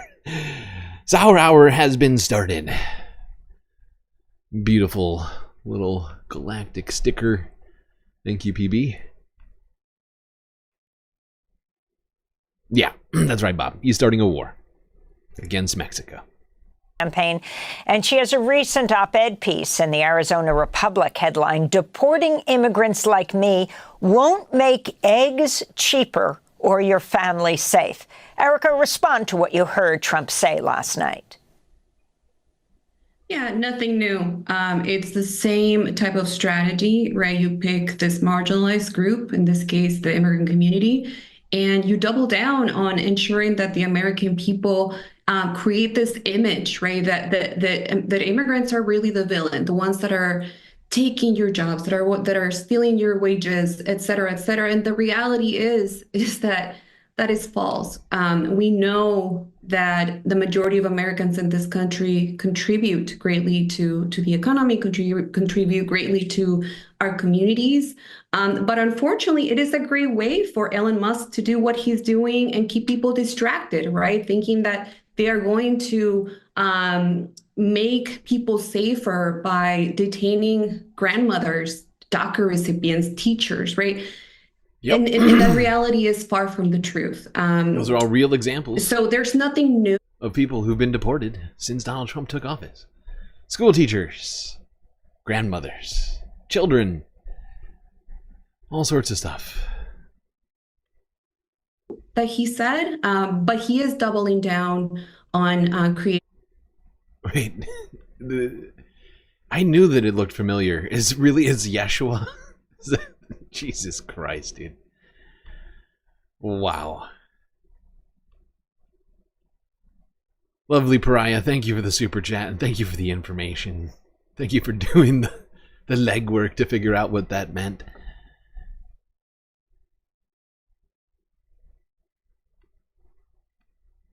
This image for the American people that immigrants are to blame for every single one of their problems, when we know who are really the ones who are slashing Medicaid and trying to get rid of Social Security for the American people. And Erica, could you talk about the latest month and a half of the mass deportation program that's been occurring? The number of arrests supposedly have leveled off, but the number and deportations are actually, according to the government's own stats, fewer right now than they were under the Biden administration. But there's a huge increase in the number of people in detention. That's right. That's right. That's a plan, right? You have corporations that literally own these detention centers, who have lobbied for years, for decades really, who have lobbied to ensure that we have more and more immigrants detained, so that they can continue to profit out of our people. So I'm not surprised. Yeah, I don't think any of us are too surprised, but the degree to which they are pushing for all this is horrifying. The corruption that's been going on, especially as it relates to Eric Adams, to try and elicit a response from state officials to get cooperation on all of this, that's also horrifying. I mean, the whole situation's completely fucked. 50 likes. Another support character incoming. I think that's Ellen Ripley.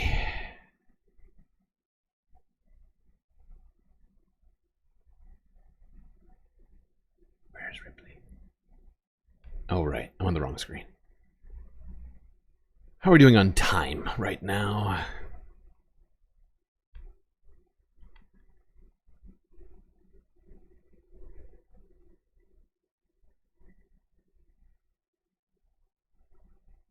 What am I doing? Okay, yeah. I think that's enough talk about immigration.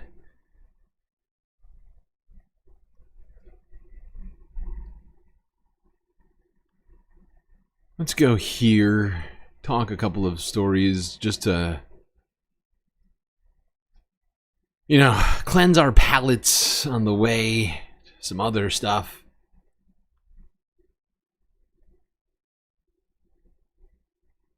Ugh, some of the stories I got here are just the worst. Alright, let's talk about something that happened recently. Let's go to 6ABC Philadelphia from 23 hours ago to talk about a SEPTA train which caught fire while transporting people.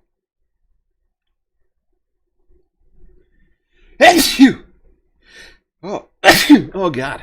Oh, Jesus Christ. I was not ready for that. Hope I didn't sneeze directly into the microphone. I tried not to.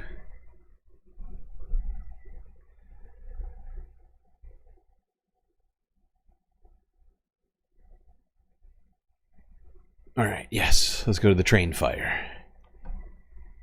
So hot right now. 6ABC Philadelphia, 23 hours ago. Take two.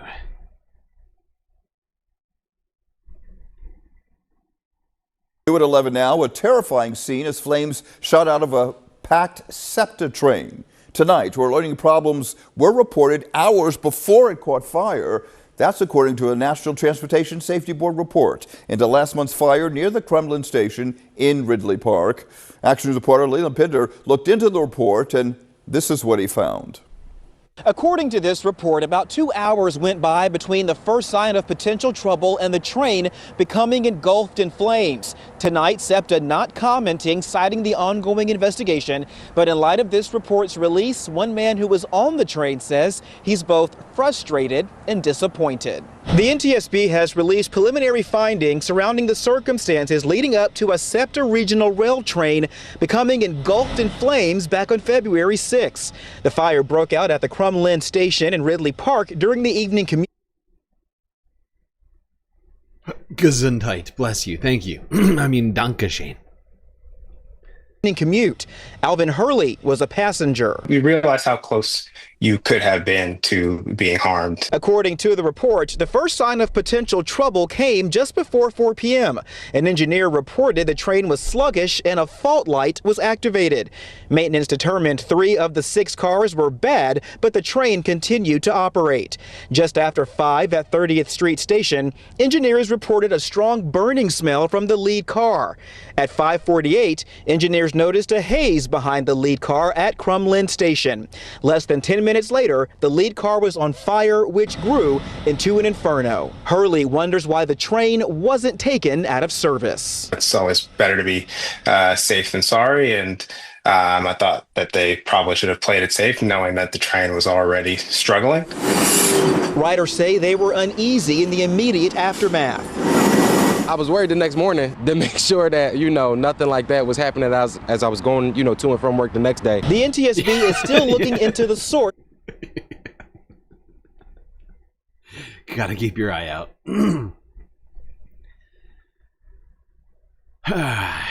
Yeah, that was train fire from last month. Pretty wild. People on edge. Riding the train in Philadelphia after this recent train fire. A lot of questions around why that was not being monitored better. And about funding for SEPTA.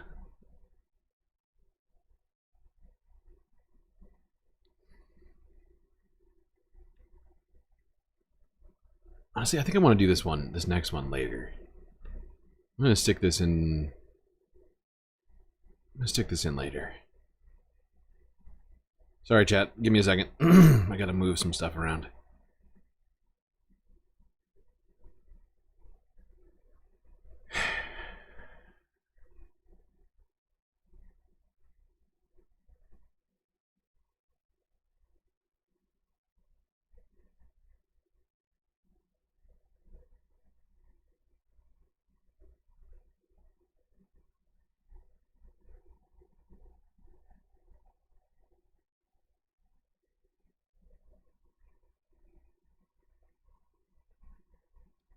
Oh, get out. Tell me you did that to me just now. Oh, fuck. Oh, whatever. I'll deal with that later. Alright, let's go. Talk about worker power.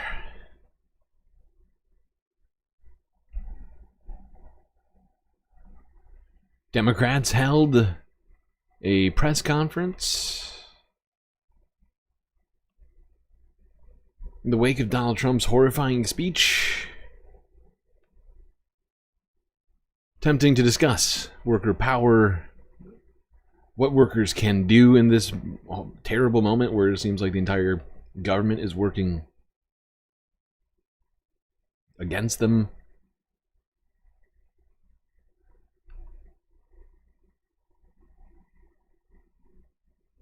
Here's Senator Bernie Sanders' YouTube channel from yesterday. Everybody ready? Actually, hold on. I'm going to set this up. I forgot how long this one is. There's no way we're watching all 30 minutes of this. Let's go.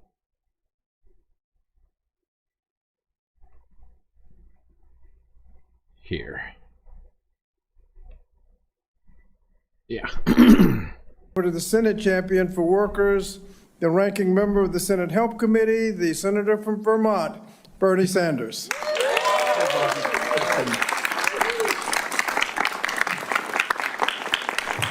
Let me thank Bobby Scott for all of the great work he is doing in the House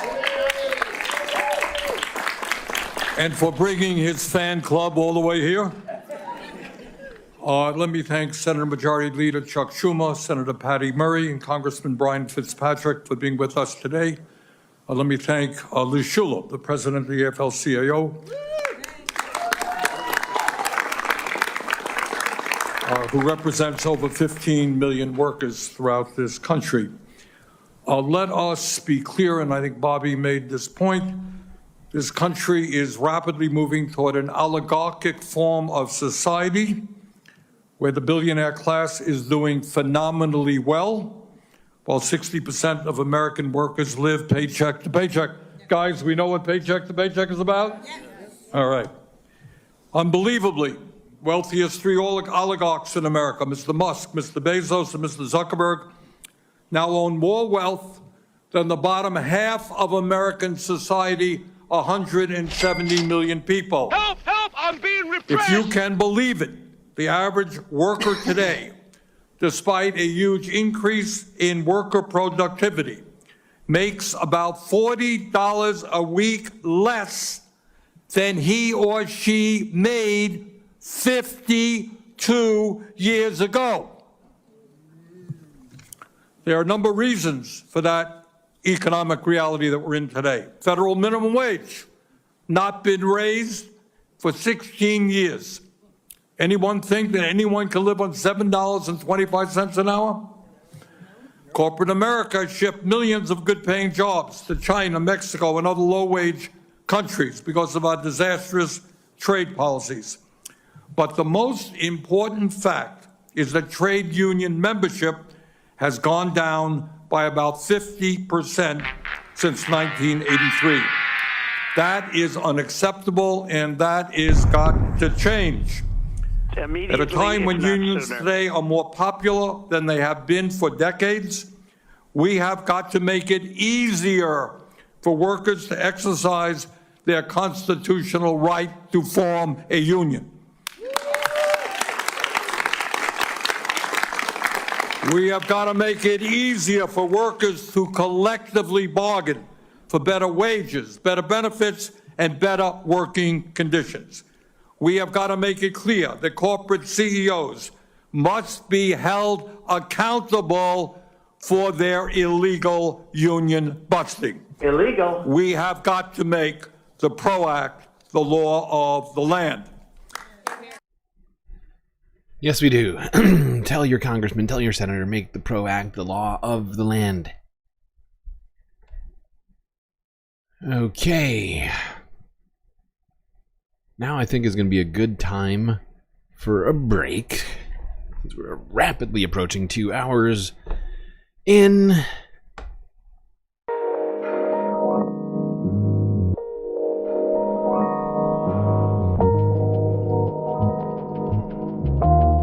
I hope everybody has been enjoying the stream so far. If you haven't already hit the like button, don't forget to subscribe. Maybe even hit that little bell icon as well so you don't miss any of the latest Galactic content. While you're doing all those things, do also consider contributing to the Galactic News Network, as we are completely funded by viewers such as yourself. So many great ways to show your support. YouTube, Super Chats, Super Stickers, memberships. The gifted memberships are working again today. We definitely got confirmation of that. Twitch, bits and subscriptions always available to you viewers. Cash App and PayPal if you'd like to forego YouTube and Twitch taking a 30+% cut. For YouTube it's 30, for Twitch it's 40%. And Cash App and PayPal is basically completely free. Although PayPal takes like a 3% cut, I think, something like that. Patreon, though, is going to be your best way to get the most space benefits for your Earth dollars. That's right, only $3 US on Patreon will get you a myriad of space stuff. Avatar on stream, shoutouts, galactic content, and much, much more. Go onto the website, click the link in chat or in my bio to get yourself started.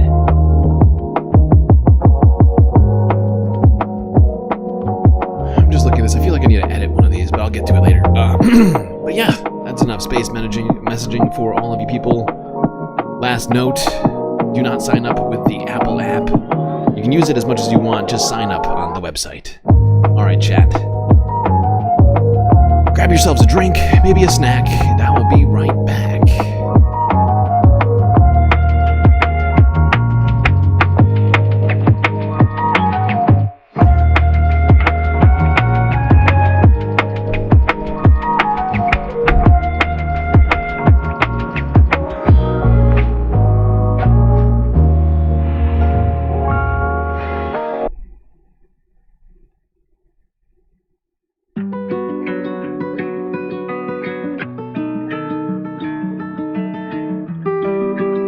Whoa, I clicked the wrong one.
underway shortly. So get back to your seats or you're gonna miss what's up next.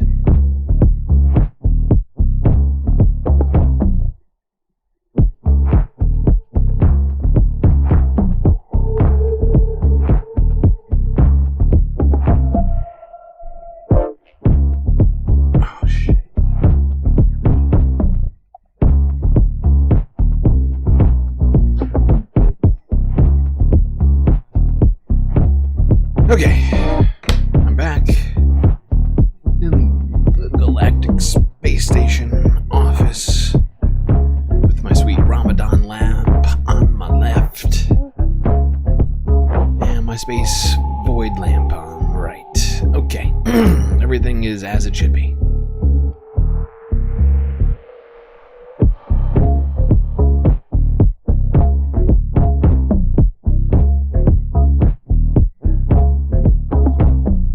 Now to get us segued into the second half, I figured we'd started off with that same meeting of Democrats, the same press briefing, but we're going to move on to, oh my god, my brain just blanked on her name.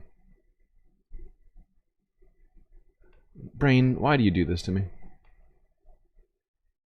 Pretty sure this guy's going to say it right before, so let's do that.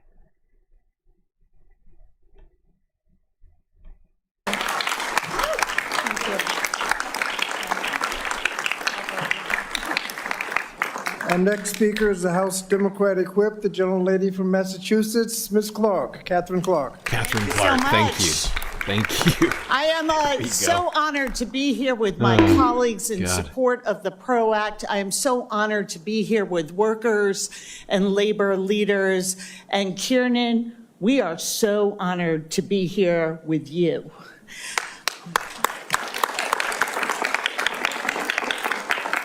Your story, and thank you for sharing it, is told so many times across this country and underscores the need for this legislation.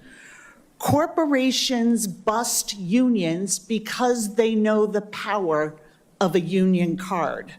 Nothing gives a worker more sway over their financial future. Nothing better prepares a worker to fight for what they're owed, to build a workplace they deserve. Nothing compares to the solidarity of your coworkers. The elites and the billionaires, they're scared of that power. And that's why they have orchestrated an all-out assault on work. I just realized something. I'll get to it in a second. People in this country. This administration is gutting Social Security. It is dismantling Medicare and Medicaid. It is defunding our public schools and destroying the public services that people depend on and pay for with their tax dollars. Exactly. And then they're going after the right to join a union. Absolutely. You know, most of these things are like that they're trying to cut are paid for by our tax dollars that help people, the lower half of the socioeconomic strata, if you will. Whereas people like Elon Musk and Donald Trump have probably never even thought about being on unemployment or on, you know, SNAP or Medicaid. They don't worry about Social Security. They worry about their stock portfolio going up. Trump illegally purged the National Labor Relations Board. Illegal. So now they don't have a quorum. And we know what that means. It means we can't enforce our labor laws. It means CEOs are free to obstruct union elections as long as they want. It means they won't be held accountable for violating workers' rights. And guess what? It means Elon Musk won't face consequences for illegally firing the SpaceX workers whose case was before the NLRB. He is abusing the power of the federal government so he can live above the law. Come on! billionaires who are apparently now running the show in Trump's Washington want to preserve their own power. They want to amass even more money by stealing from working people. In the ice keeping age, wages how much low, taxes did denying people them pay? their rights, and weakening their voice on the job. It doesn't have to be this way. It shouldn't be this way. It shouldn't take a legal battle in this country to organize your workplace. It should be easy. It's your right. It's time. 100%.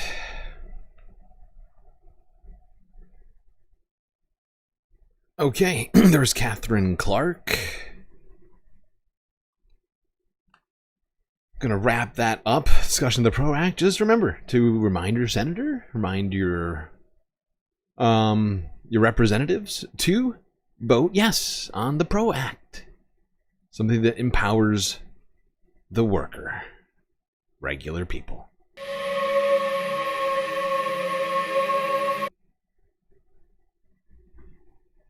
Because right now, in this moment, we need as much as we can to fight against what is on its way.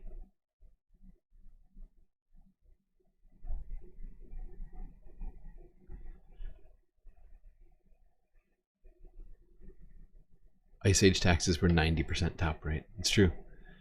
Top tax rate was 95% in the Ice Age. Higher than in 50s America, which only hit 90%, I think. Max. Ice Age taxes were brutal. Winter is coming. All right.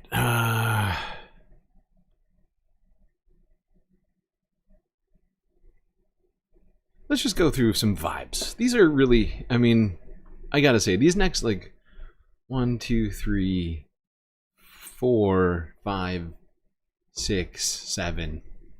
These next 7 stories are incredibly,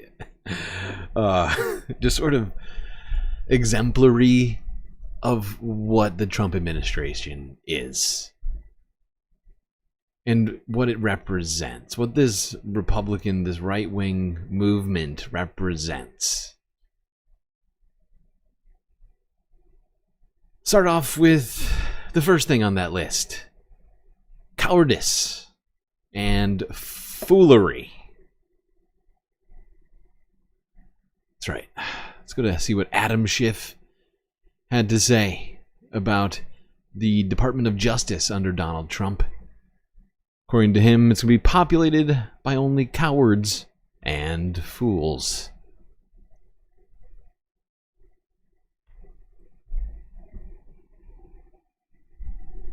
John Adams once said that we are a nation of laws, not men.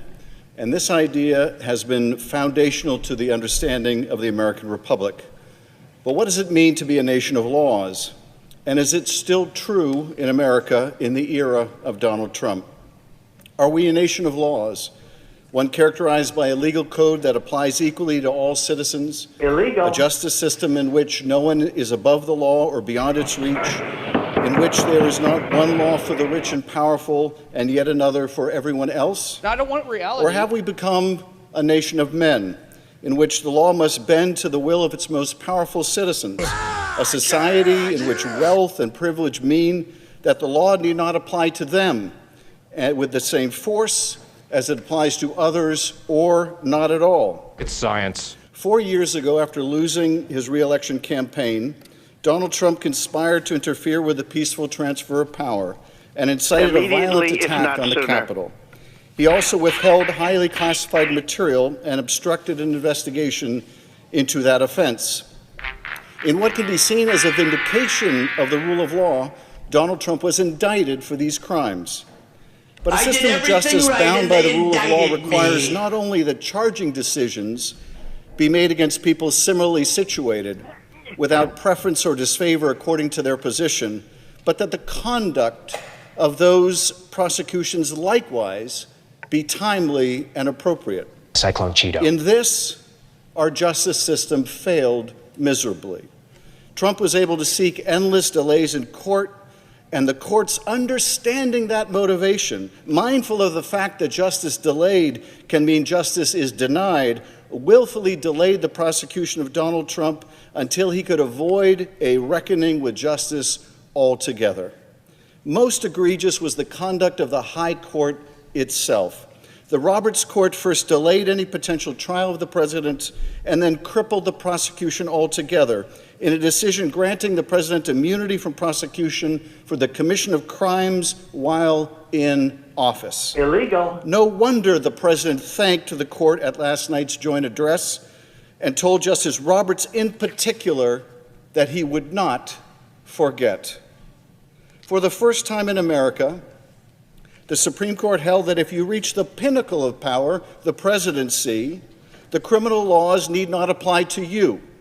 That indeed you may use the power of that office itself to commit crimes and never be held to account. Come on! As Justice Sotomayor wrote, that new immunity lies about like a loaded weapon and makes a mockery of the principle that no man is above the law.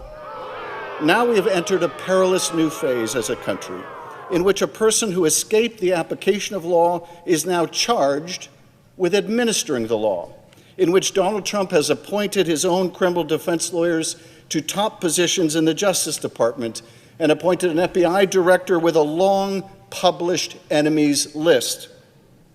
It is a Justice Department in which Trump's lawyers have sought to dismiss a serious corruption case against the mayor of New York as an alleged quid pro quo for his willingness to do the president's bidding on unrelated policy matters.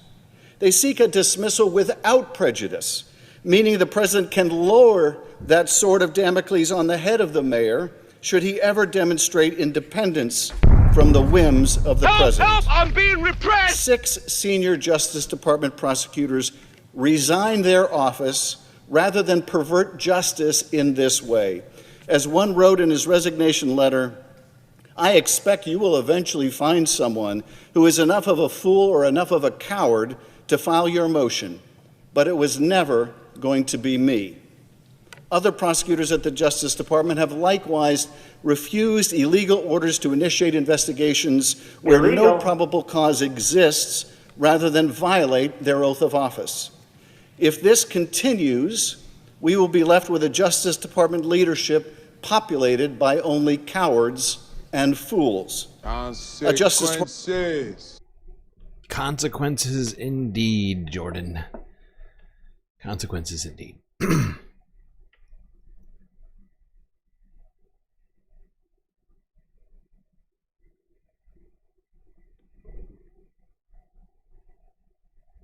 Yep. Justice Department filled with cowards and fools. That'll be all that's left in our supposed system of laws. Let's talk about some of those cowards in the GOP who've been avoiding town halls like the plague. CNN from 16 hours ago.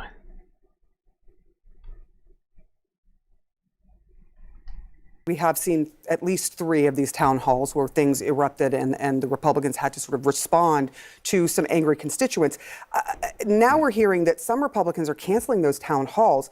Is that political suicide or is it smart? Like, what do you say to Republicans saying, you know, we're not going to hold these town halls because we don't want to hear it? Well, whether it's political or suicide or not, I'll defer. I'm going to look at the law, though.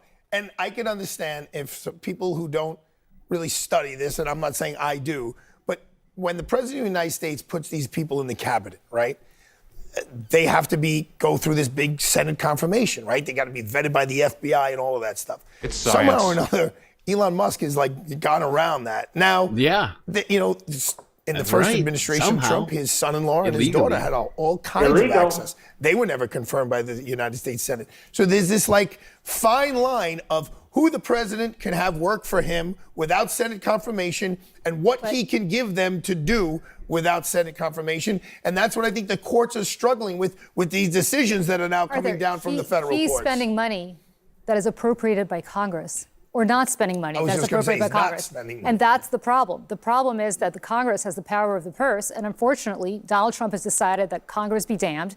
Elon Musk can do whatever he wants. Sorry, I did not. I forgot that the beginning of this was Julie Roginski, the woman who said that the existence of pronouns on emails and pro-Palestinian protests were why Democrats lost the election. Remember that one? That one was fascinating. That's, you're a lawyer, that's not legal. Well, that's why there are all these court cases right now. And that's why the Congress Supreme people Court, not having the courage to face their constituents is chicken. It's cowardly. It is so chicken. Maybe they can start laying eggs. And For all of us, we'll make an omelet. Let me just say a few things. Number one, when it comes to government spending, Americans are in love with the idea of cutting government spending, much more so than they were 5 years ago. I think it's like 55% of Americans who. Yeah, but it's from where, Jerry? I almost called him Jerry. It's from where, Harry, that they want. Because once we dive into the numbers, we see that if you start talking about cutting spending like that goes to people's benefits, then it's very unpopular, right? If you talk about cutting defense spending, it's actually very popular, right? You just gotta sort out what poll you look at. But Anna Navarro, that was really all I wanted. I forgot that it was just like in that one spot, but it was just Anna Navarro calling the GOP so chicken that they should start laying eggs for having avoided town halls. So yeah, it is exemplary of their cowardice. And hopefully it will prove foolish for them come the midterms. I'm afraid we cannot. It doesn't feel like we can wait that long right now. We have to keep pushing wherever we can. We can't just sit back and wait for the midterms. We already know that Democrats have pushed through plenty of bad stuff in the past, so we can't just be like, oh yeah, no, we have to be always pressing for the right stuff.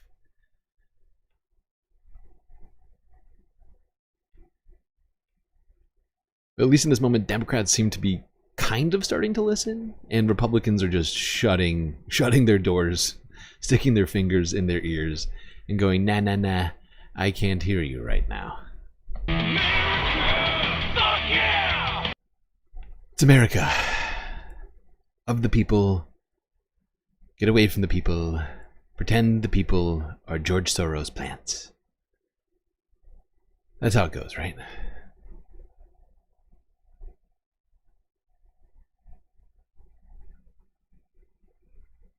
And there's some stories I wish I could have gotten in here. Or not necessarily stories. They're just like add-ons that I wanted to put in here. But we have 128 videos. We've already reached the goal that I didn't even start because of how much generosity we saw at the very beginning of this stream. I decided, you know what? I took the day off. Don't need to do a goal. It's fine. So we got a lot of content to get through still right now. Holy cow. But there are some things I wish we could go to right now that I don't even have on this list. They've been saved for later. But this is what happens in this age of Cyclone Cheeto. Cyclone Cheeto. Where the news hose is on full blast. I have to make... It's horrifying. Decisions pre-streams of whenever I take any days off. It's like, okay, how many videos do you have to cut from this 100 video list right now? It's horrible, but it's true. Okay, let's keep talking about the general vibes of this administration, told through 7 different stories, as I said before. Started with cowardice. Let's go to talk about men. Well, what men want for women. Something that's very important to Republican voters. Here's Forbes breaking news from a day ago. Caroline Levitt. You mentioned not one Democrat senator voted to protect women's sports from men. Caroline Levitt here. She's head of the Ministry of Truth, of course. Here to tell us what the truth, and the one and only truth is, so help us God, specifically You God. mentioned not one Democrat senator voted to protect women's sports from males. Not one Democrat congressman or congresswoman stood to applaud or support protecting women's space and sports at the president's joint session to Congress last night, as you articulately mentioned in the beginning. So I'm wondering, what message is that sending to not only young women who are competing in these sports across the country, but also to the parents of these young girls? Yeah. I think the message that Americans should take away from last night is that they have a president in the Oval Office who is committed to doing what's right for them, especially women and girls across the country. And I think it's very ironic, thank you for bringing up the point about women, that Democrat women were wearing pink to support our fellow females, yet they couldn't stand, again, for a young woman who was almost killed and severely injured by a man on the volleyball court. They couldn't stand for the mothers. Almost killed on the volleyball court. You know, all sports, I'm just going to point this out, all sports have inherent danger to them, okay? It doesn't matter what genders are playing, okay? There is, I mean, that's why you have to sign waivers to sign up for sports teams, usually. Because there is an inherent threat of danger, regardless of who's on the court. Two beautiful young women whose lives were taken tragically at the hands of illegal people. So, right, okay, there's the vibes. There's the vibes. Only two genders, and we're under invasion from the border.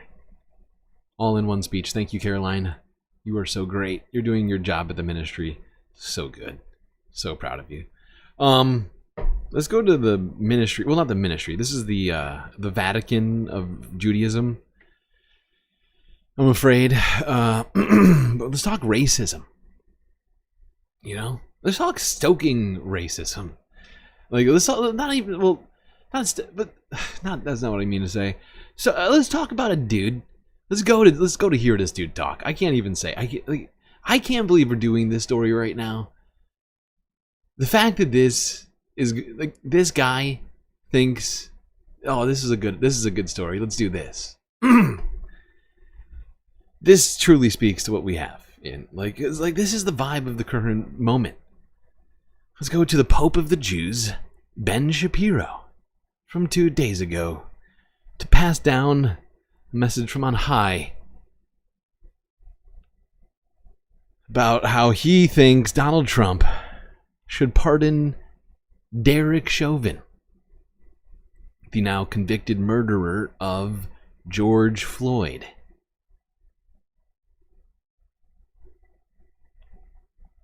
There is one person that President Trump should pardon from federal charges forthwith. It would be incredibly controversial, but I think that it's absolutely necessary. That person is Derek Chauvin. President Trump should, in fact, pardon Derek Chauvin. He should. He should pardon him his federal charges. Illegal.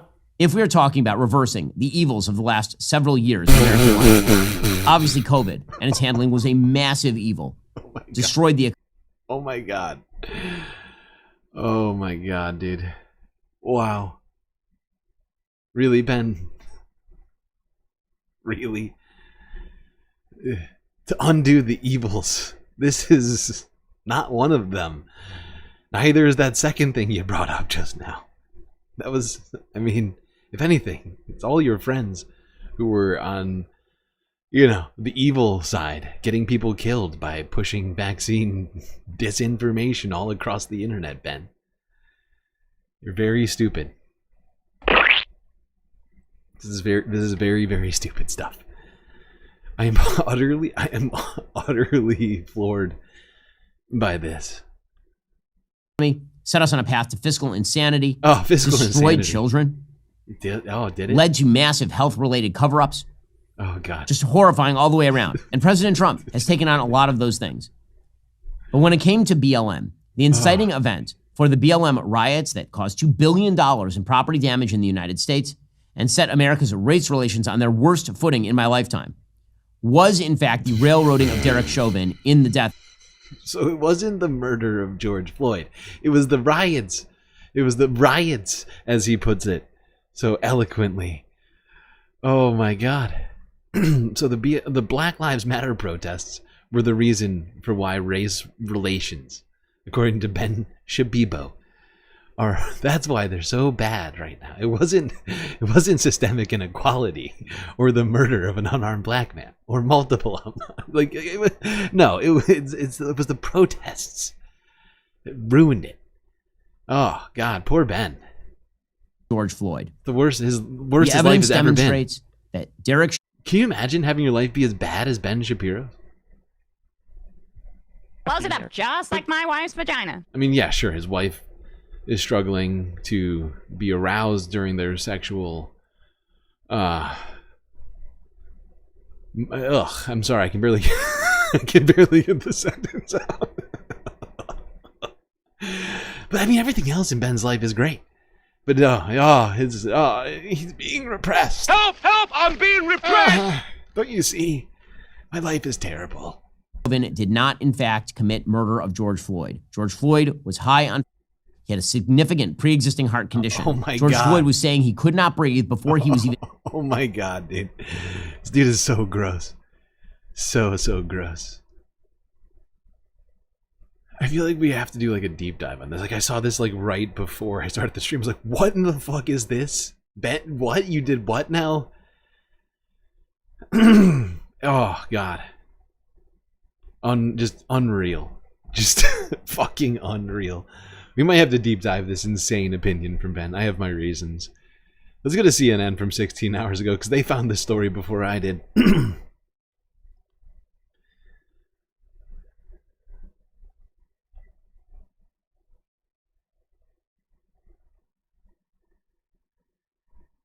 I'm tired of having fake conversations, so we just have to say this is gaslighting, right? So this guy was convicted by a jury in a state court. So no matter what Donald Trump decides to do, if he issues this federal pardon, he's going to sit in jail.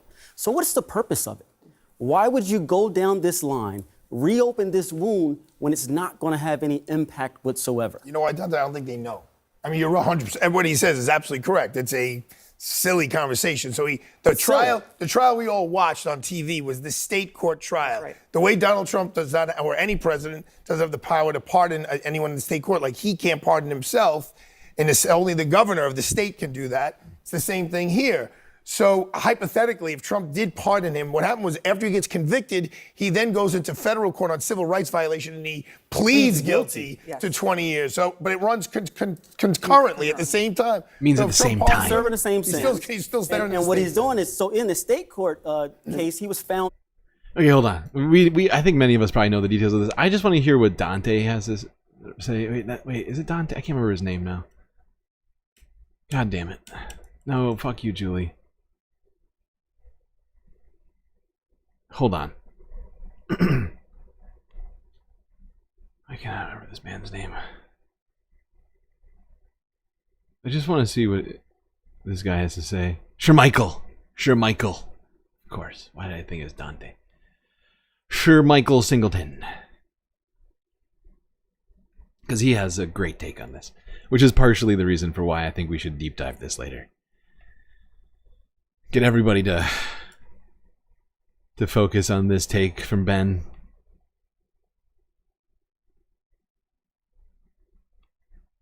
So why is Musk pushing this Look, idea? I think the good news here is, from my understanding, no one at the White House is entertaining this.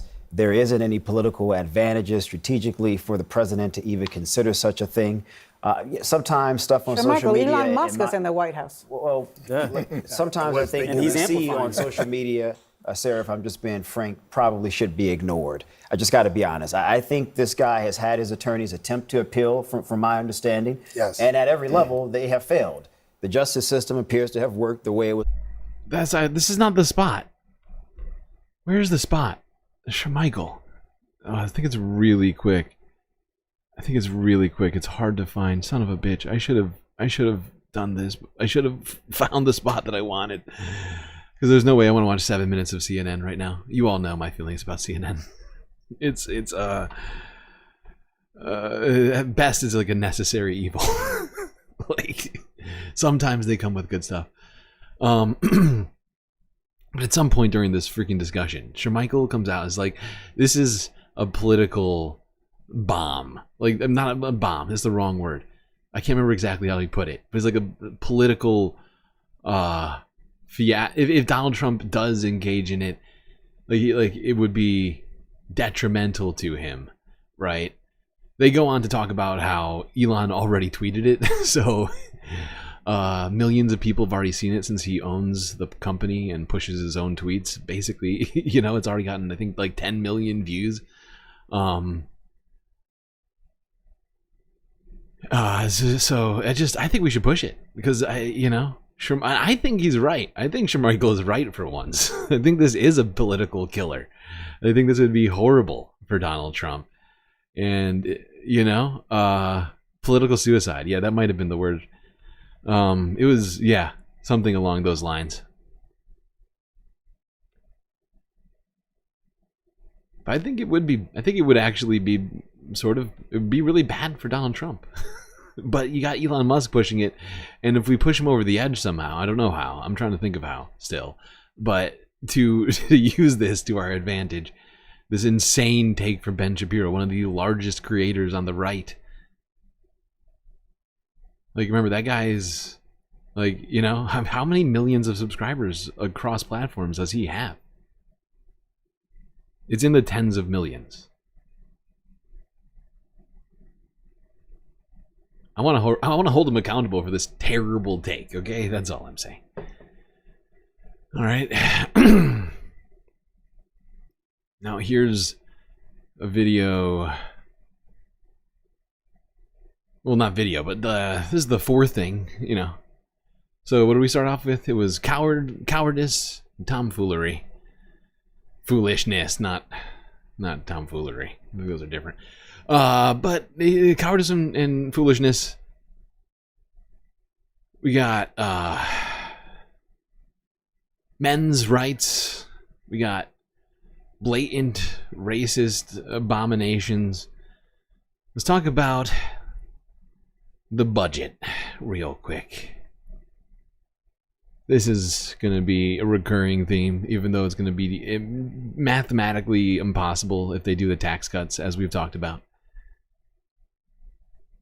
Can find, we will defeat inflation, bring down mortgage rates, lower car payments and grocery prices, protect our seniors, and put more money in the pockets of American families.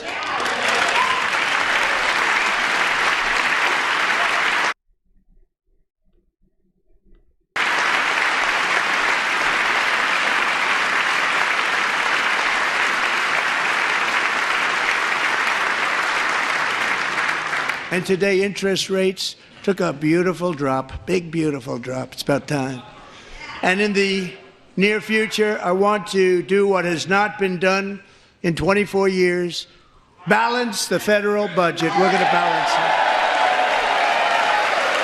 it. Going to balance the budget, cut the deficit. Something that's definitely not going to happen if they do those tax cuts, like I said. 6th emotional support character on its way. Oh, no, we already have that one. No, we have that one too. You're all getting so damn good at liking the stream. It's a struggle to be able to roll numbers I haven't already rolled. What was that again? Right. Okay, so yeah. They're going to be trying to do fiscal impossibilities throughout this administration, you would think. Let's go here now. Talk about this insane thing. Let's make America stupid again. Oh, before we do that, let's privatize everything in America. That's one of the other themes. Let's go here to Reuters 23 hours ago. Another Musk tweet. Elon Musk may have a new target. The billionaire leading Donald Trump's cost-cutting effort says it's time to sell off Amtrak and the US Postal Service. Speaking Wednesday at a conference run by Morgan Stanley, he said the government should privatize everything that can be privatized. Musk said he thought such moves would need congressional approval. Last month, Trump said he was thinking about merging the Postal Service, a government agency, with the Commerce Department. and we're thinking about doing that, and it'll be a form of a merger, but it'll remain the Postal Service, and I think it'll Keep the operate a name. lot better. That's a move Unfederalize it. Democrats say would violate federal law. The Illegal. USPS has lost some $100 billion since 2007, though this month it did report a profit for the latest quarter. So if it's making money, why does it need to be privatized? That's very confusing. Now, of course, the ramifications of privatizing the Postal Service would be just, I mean, horrifying, right? And this is going to affect a lot of Donald Trump voters in rural areas.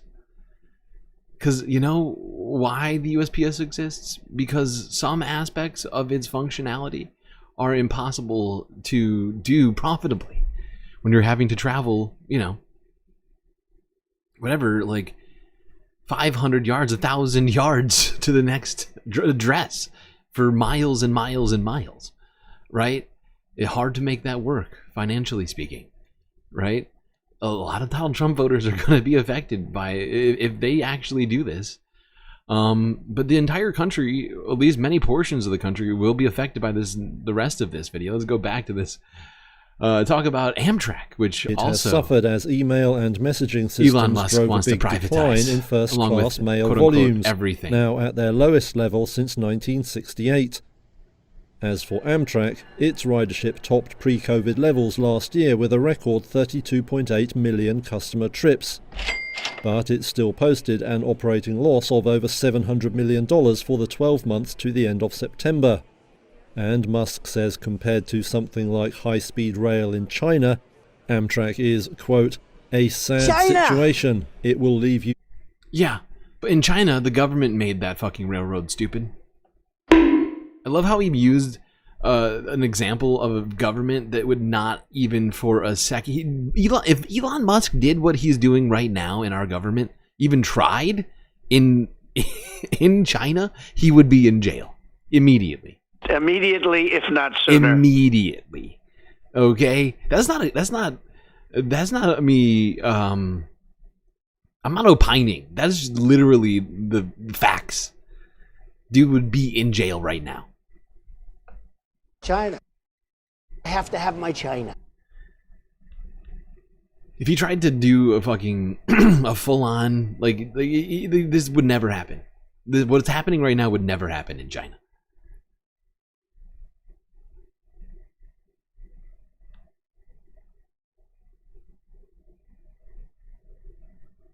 Jack Ma almost went to jail for just making too much money and saying things that were like even remotely critical of the government. Meanwhile, Elon's literally blowing up the government and then wants to use China's government-funded railway as an example of why it needs to be privatized. It's one of the dumbest things I've ever heard. Now, should Amtrak be receiving more funding, in my opinion? Actually, yeah. And I think we should be unprivatizing the rest of the railroad. Make it all public utilities and charge businesses for using the railroad. Okay? That's how I think of it. Okay? And Elon Musk's idea of privatizing it would be horrible, especially for people using, these services. Amtrak manages to make things pretty reasonably priced to get places. I mean, could it be better? Yeah, absolutely be better. We also could be funding it better too, and unprivatizing it because it's halfway privatized already. The Amtrak is already like it's a quasi-private institution. I don't know. I didn't mention it, but that's true. And making it all fully private would just destroy the service. Because think about it. They would have to raise prices, right? At least double, if not more, to exist as a private entity. Because like they just said, there's an operating net loss of $700 million last year. How has a private company solved that? They cut costs and they raise prices. So people would probably lose jobs, things would get automated, and they would still raise the prices on you.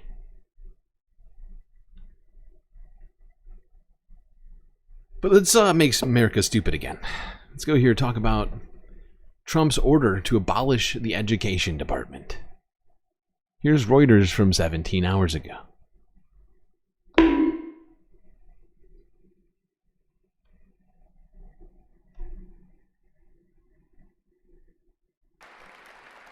U.S. President Donald Trump is expected to issue an executive order abolishing the Department of Education as early as Thursday. That's according to the Wall Street Journal on Wednesday, citing people familiar with the matter whom it did not name. The White House and the department did not immediately respond to requests for comment. Trump has called the department a big con job and proposed shuttering it in his first term. His fellow Republicans have long sought to chip away at its funding and influence. Under Trump's Democratic predecessor, Joe Biden, they criticized the department over student loan forgiveness and policies related to diversity, equity, and inclusion programs. Trump's new education secretary, Linda McMahon, has defended the president's plan to abolish the agency in what would be Trump's first shot. How this woman got confirmed after saying that she was fine. Like this, she said it weeks and weeks ago. In her confirmation hearing, she said, it's fine if we get rid of the job that I am currently looking to get. Should have been disqualifying right off the bat. And yet she got confirmed, if I'm not mistaken. Somehow. Makes no sense. I'm actually almost 100% positive she got confirmed. It's insane that wasn't immediately disqualifying for all people, regardless of party. That a woman who was totally fine with just destroying her department would get the job. Let's see what some House members had to say about Donald Trump's desire to close the education department. Oh, I didn't give you your support character. What was it again? The Department of Education was formed by Congress. Executive orders matter. Now, if they want to contest it, I'm sure we'll see it in the courts, that's the proper place to be. Anybody that disagrees with this, let's put it in the courts and let the courts rule. The reason our country rose and differentiated itself from the rest of the world is because we had mandatory high school. We had the universal high school education. Yeah. Every instance in which we distinguished ourselves is because of our great educational programs. Students come from across the world to go to our universities for a reason. So, I mean, why take away one of America's great strengths? Yeah, Donald Trump is doing everything he can to destroy it because he never fit in a educational environment, a place of learning. You know, a guy offended by things like the Gulf of Mexico. You know, fucking covfefe. Maybe we can get sunlight into the body somehow. That Donald Trump. Of course, he's fine with dismantling the education system that made America so great. In fact, it's been getting dismantled from the, by Republicans for quite some time. They've been doing everything they can to ruin different aspects of it, privatize charter schools, all these things where they can. Give public funds to private institutions wherever they can.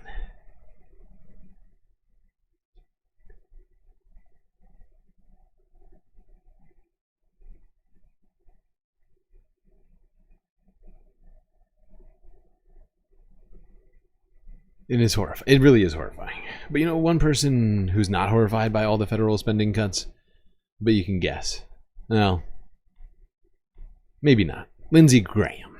Let's go to see what Lindsey had to say about all this stuff that's going on. Thank you very much. I'll start off here.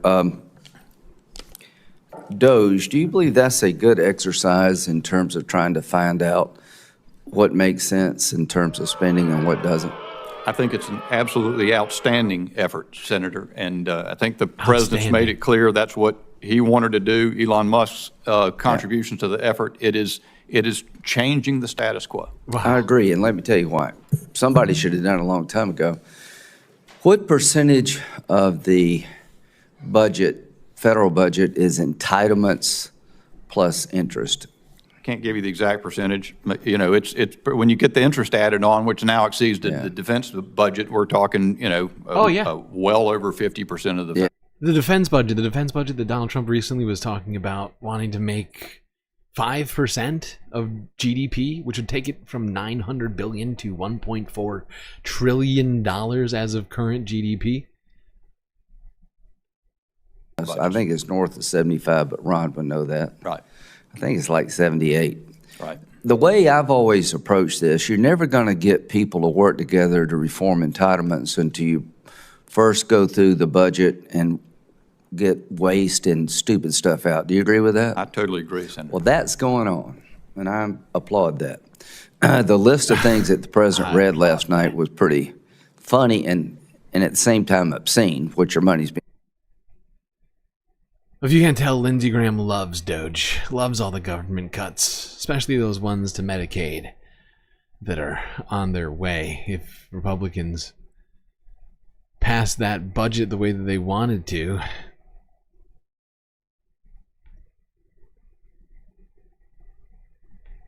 let's keep talking about those federal funds because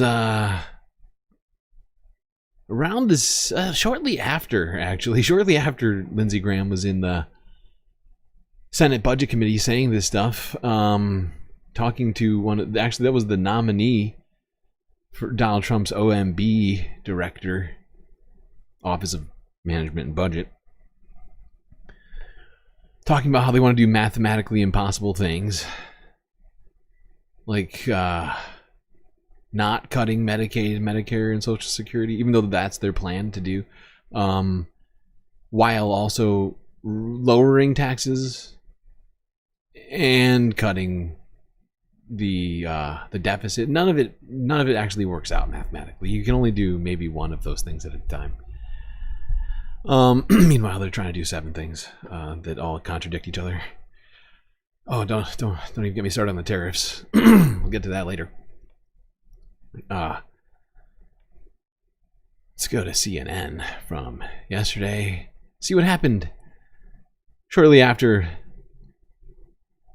Lindsey Graham saying he loves all this federal funding freezing. Supreme Court. That's right. Supreme Court ruled finally after all of the delays, appeals, and everything else from the Trump administration to try and allow them to do as many illegal things as they can. Supreme Court ruled. We do have some breaking news just coming in from the Supreme Court. I want to get straight over to CNN's Caitlin Polans, who's pulling together the details from us. And this has to do with President Trump's moves to freeze foreign aid. Caitlin, Illegal. what's happened? Yeah, Kate, what had happened in the Trump administration is they turned off money going to nonprofits and contractors on foreign aid, people that were working with the organization USAID, the agency that the Trump administration was trying to shut down. And what the Supreme Court, what Trump wanted to do is he wanted a green light from the Supreme Court to keep that money shut off. It's being litigated at the trial level courts far below the Supreme Court. And what the Supreme Court just said is, we're not going to do that. We need the lower court to figure this out. There was a judge there who had set a deadline for the administration to pay up $2 billion by midnight of a day last week, was giving them less than 24 hours to do it. And the administration said, we can't just turn money back on like that. That's why we need the Supreme Court's help here to let us do what we want with our bills and just not pay them. That's exactly freeze what all happened. the money that was outgoing. And now it's going to go back down to the lower court. But Kate, when you step back and look at what's happening in this order right here, it's 5-4, and the 4 dissenters. I can't believe it's 5-4. Being done right now. It's pathetic. For Donald. It's honestly pathetic.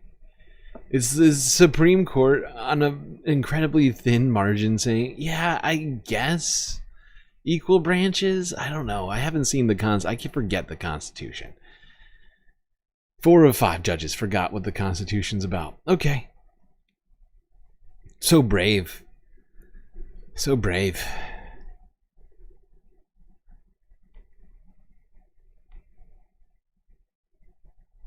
Let's talk about the budget a little bit more in, well, maybe too much depth. Let's talk about all these claims. The government's saving us money.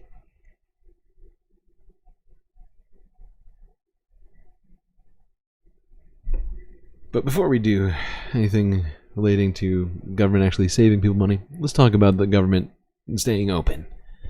Because they got like 6-ish days. Like less than 6 days, I think. It's like 5 days and 23 hours until the government shuts down. I think I have that math correct. I think it's midnight on the 14th. Government just ceased to function. And Mike Johnson's getting a little worried because I think he knows that he can't pass the budget resolution which they passed earlier. Like they resolved to pass a fictional budget that they sort of cobbled together quickly with Elon Musk's direction. But I think he knows that what is included in it will get them all just voted out of office, and there's no way it'll pass. So for now, he's looking at just trying to pass the budget as is in a continuing resolution. Or, well, I mean, kind of as is. I mean, it's complicated because I don't think he knows what continuing resolution means anymore. I think he's just completely forgotten. Even though he's Speaker of the House, he's just confused about what it means.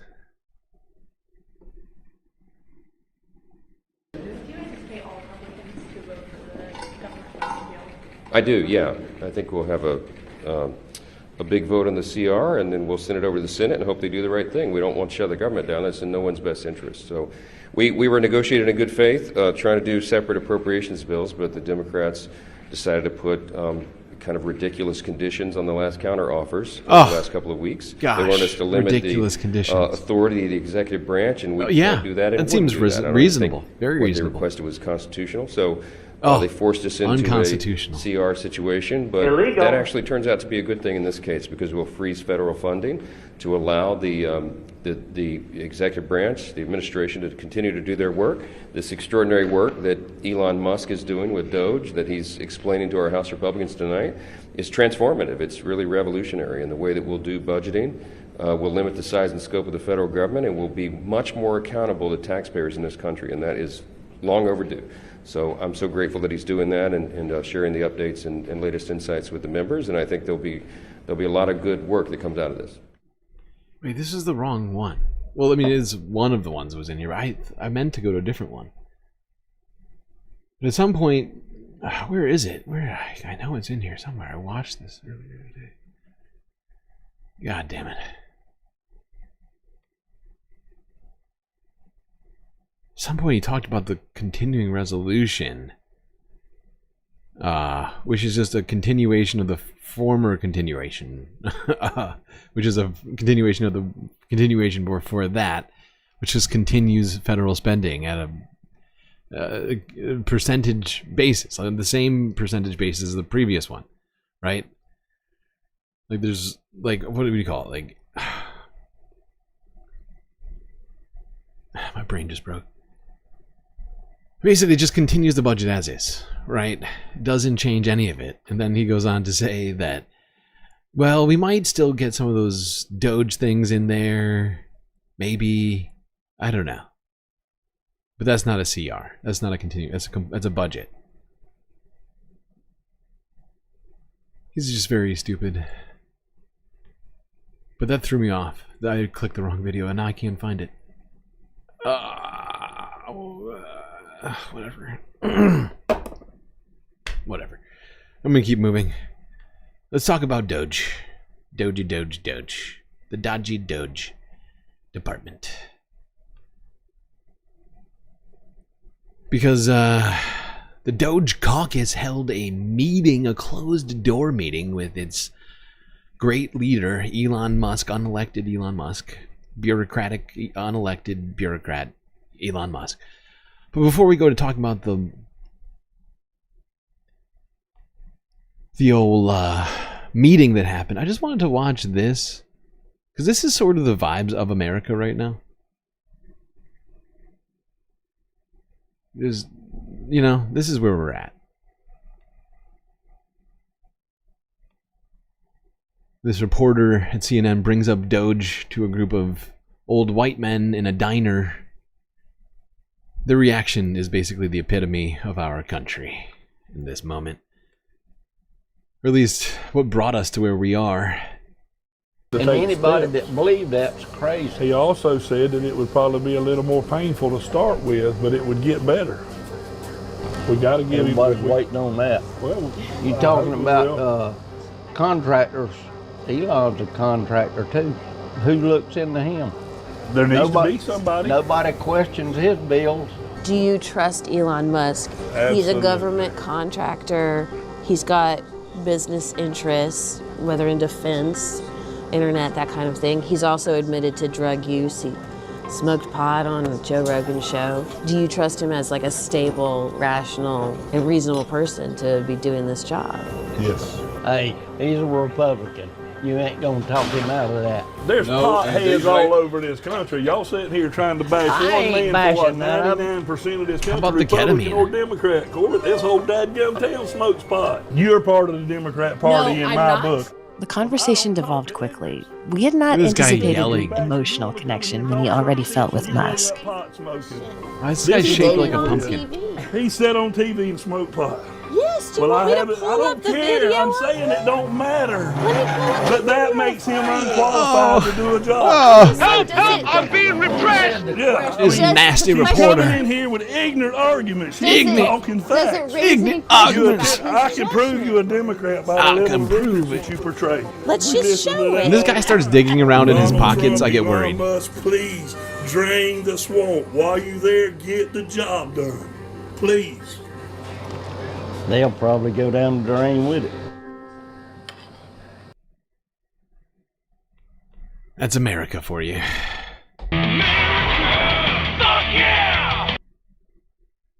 You're ignorant. We're talking Bringing to the up New York Times' David Elon Fairclough, Musk who shares a byline on this and news his story. drug use. He's just a brilliant man. You Democrat. You ignorant Democrat.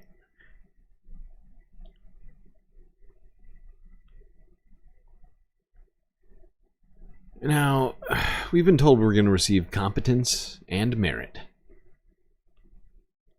But, you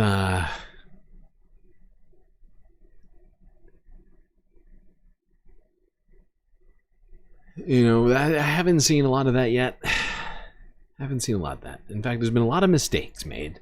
I made a huge, tiny mistake. By old Elon Musk and the DOGE Department of Governmental Efficiency. Lack of efficiency, I would call it.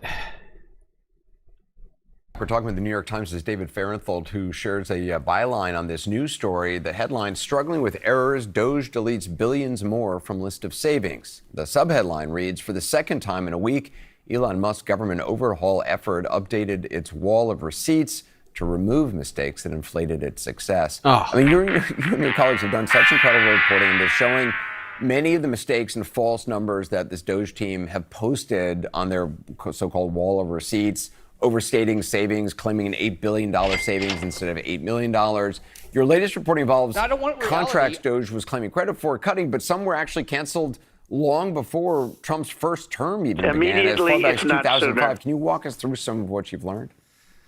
Yeah, what we're talking about is what DOGE calls its wall of receipts. Basically, it's a list of contracts that it's claiming credit for having cut and the savings it says it achieved by cutting. It's really the only place where they show their work at all. The only time they ever show us how they get to the numbers they claim for the savings. Follow the rich so you can way, go man. down this list and you can see the details of these contracts. And you said in two of the cases, they were counting as canceled 2 contracts that actually just ended on their own when George W. Bush was president from 2005 and Yeah, making claims on their website from 20 years ago during the Bush administration. They did it. The DOGE department finally managed to do those cuts that Bush did. No, not like new ones. Like the same, they just claimed that they did the ones that were already done. And or were forced to take down, not even forced, but I guess just in shame. Aww. In shame, they had to take them down because a lot of them were so wrong. Not gonna do it. Wouldn't be prudent at this juncture. Okay. Now let's go to the meeting. That big meeting of the DOGE caucus. Started off with Speaker Mike Johnson. This was his take on the meeting from yesterday. Do you anticipate all Republicans to vote for the government? I do, yeah. I think we'll have a big vote on the CR, and then we'll send it over to the Senate and hope they do the right thing. We don't want to shut the government down. That's in no one's best interest. This was the one. We were negotiating in good faith, trying to do separate appropriations bills, but the Democrats decided to put kind of ridiculous conditions on the last counter offers over the last couple of weeks. I just realized that this is not only a copy of the last one, but I missed the very beginning of it. I'm a dummy. I'm a big dummy. I made a huge, tiny mistake. All right, let's go to the chair of the DOGE committee. Anybody know who the chair of the DOGE committee happens to be? I'll give you a hint.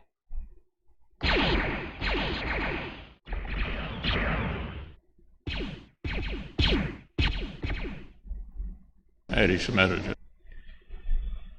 That's right.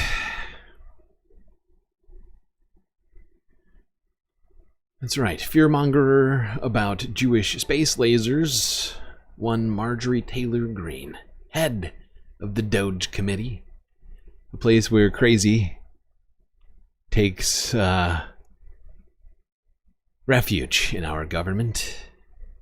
Let's go here, see what MTG had to say.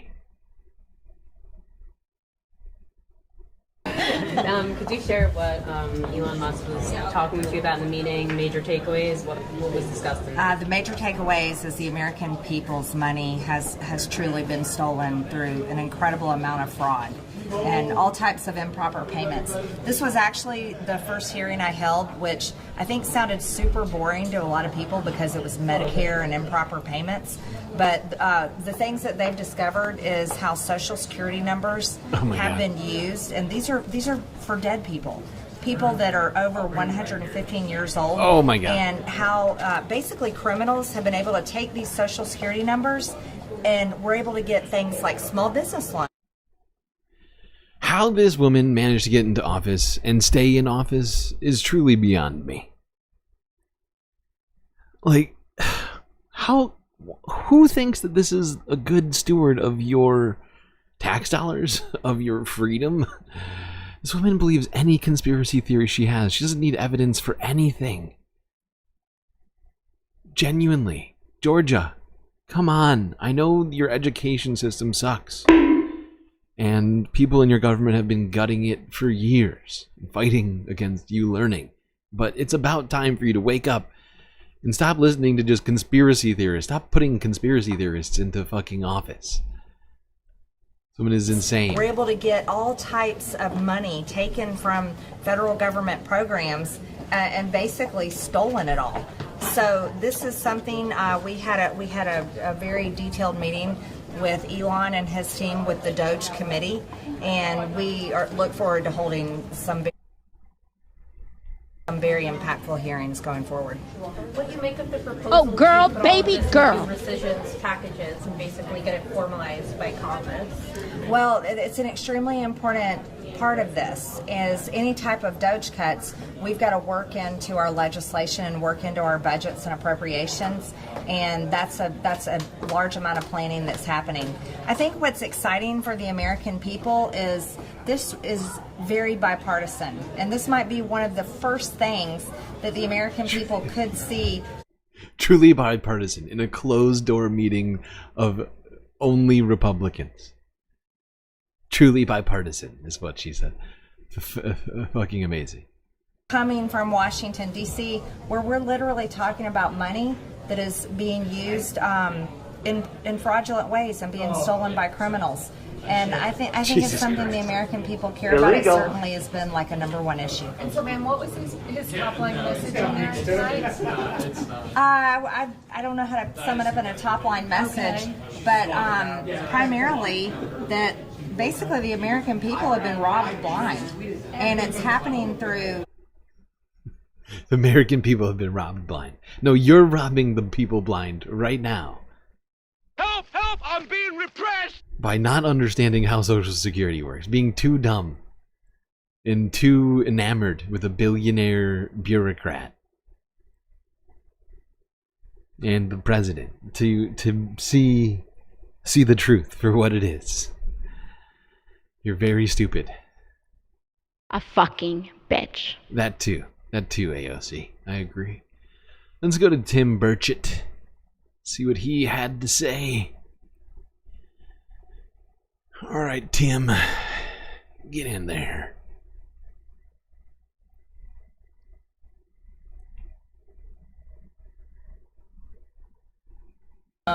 We wanted to ask you about Elon Musk's message in there. What did he talk to you guys about? What was sort of the main message? Well, we talked about specifics of areas that I don't want to discuss. I don't want to discuss. The specific parts of it, but sure, it's very encouraging of the things he's disclosing and where he's headed with this, because they haven't even really cracked the nut. They haven't even cracked the nut yet. The Pentagon, wow, that are out there, and they haven't even cracked the nut because they haven't cracked into the Pentagon yet. It's hilarious because that's where all the money is going. $1 trillion a year going straight there. Yeah. Wow. Okay, Tim.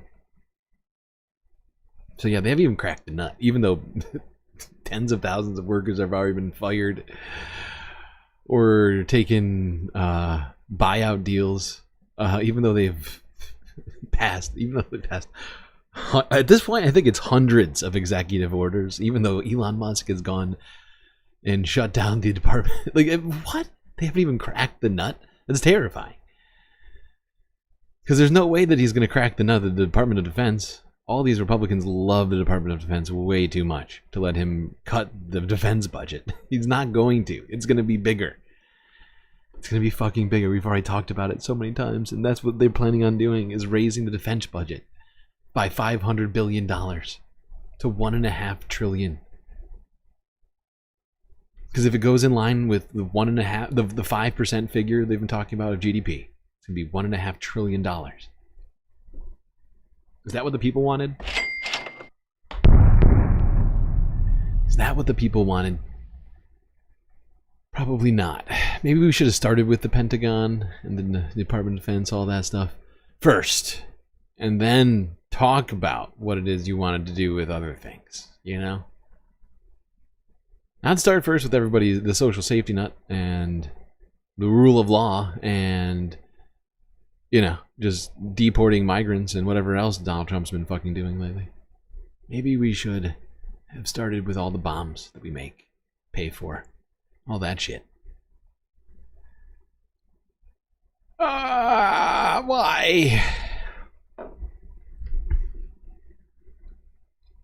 Why is the U.S. half now at least 2 halves per stream? It's going to be 3 halves today because we skipped a day. I'm almost positive. It's going to be 3 full halves. It's terrifying. I'm broken inside. Can't you tell? All right, let's go here. Associated Press from yesterday. Elon Musk leaving Capitol Hill after DOGE meeting with Republicans. Well, first of all, some of the things that I say will be incorrect. Heads up, guys! Tighten up! Heads up, guys, tighten up? Mr. Musk, what was your message? What does that mean, Republicans? tighten up? What was your message in there, Mr. Musk? There's a tighten lot up. of, Unelected bureaucrat billionaires coming through. Make way for the emperor. And then we're making good progress. Should Congress have a vote on this? Should Congress have a vote on this? Will they do? Oh, they do have a vote. Hell yeah. Okay. Great.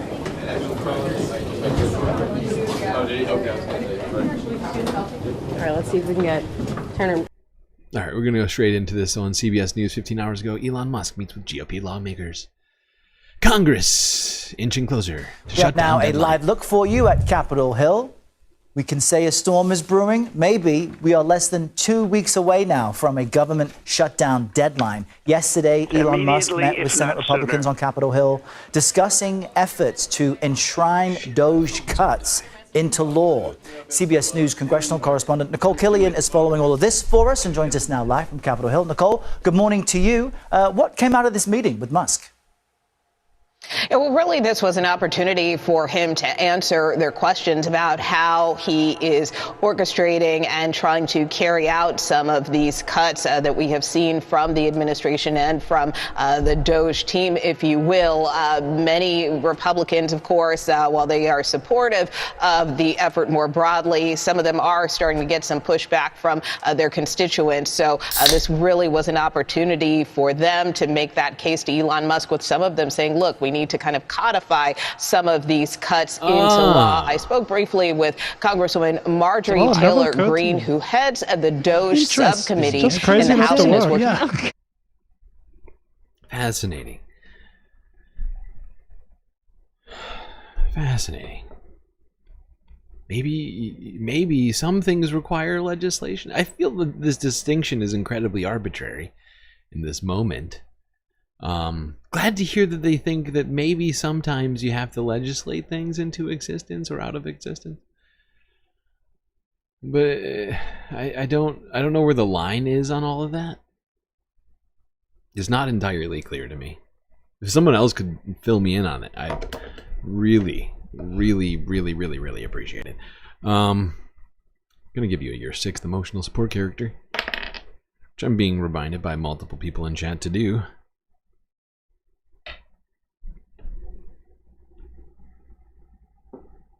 Okay. Now let's go to CBC News from yesterday. Trump says he's putting money back in the pockets of Americans. Is he? Yeah, good question. I'm pretty sure we know the answer to this.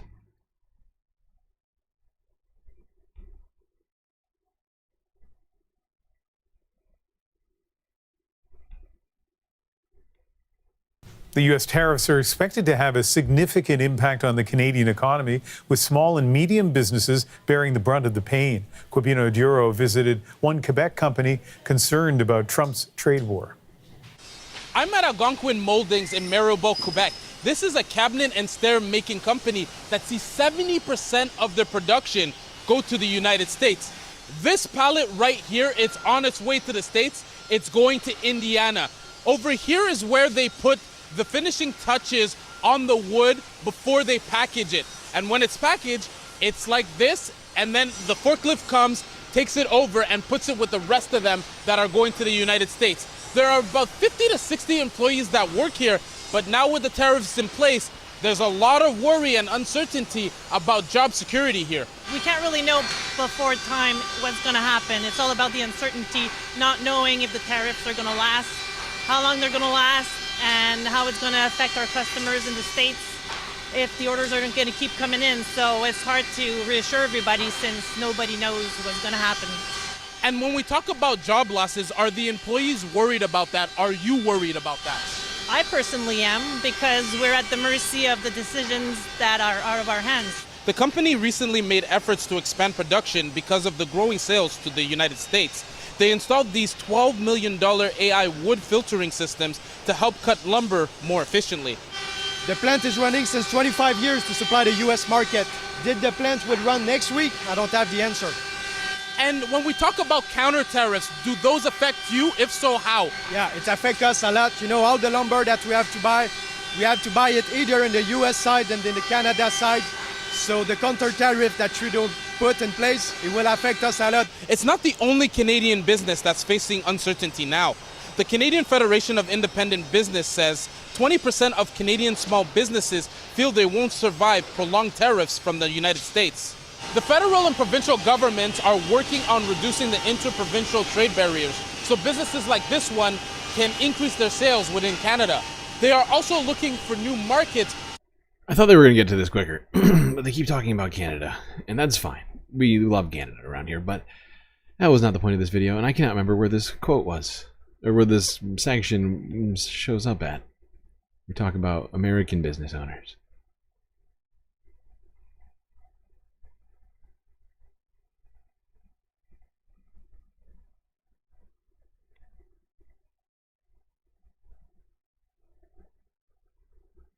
But I'm just going to wrap it up there on this one and just say, yeah, we know the tariffs are going to be bad for Americans.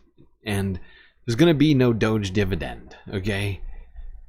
There's going to be horrifying results of all of this. I mean, the stock market, almost broadly among all the indexes, is now approaching and or in bear market territory.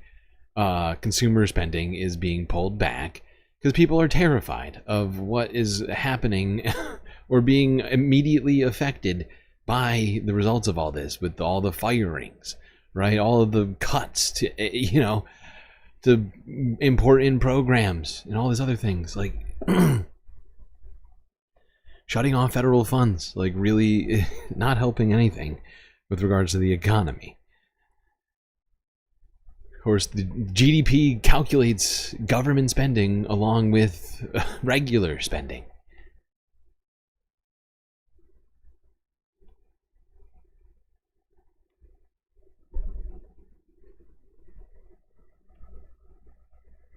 All right, let's go to see what Senator Blumenthal had to say about not only the CFPB, but Elon Musk's Senator from Connecticut. New venture in turning Twitter into Venmo, I guess, basically. Mr. President, we are considering today a joint Senate Resolution 28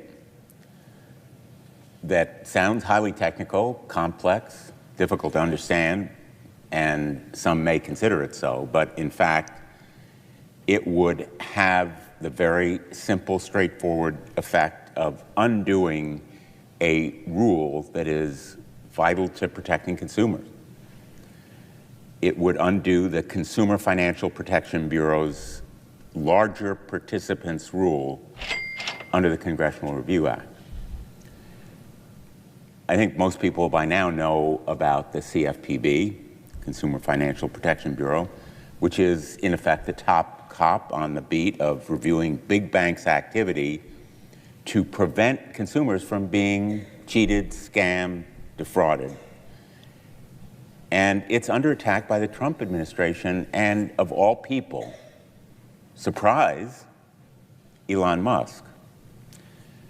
Follow the rich white man. Elon Musk's attack on this rule is not coincidental, as I will explain in just a couple of minutes.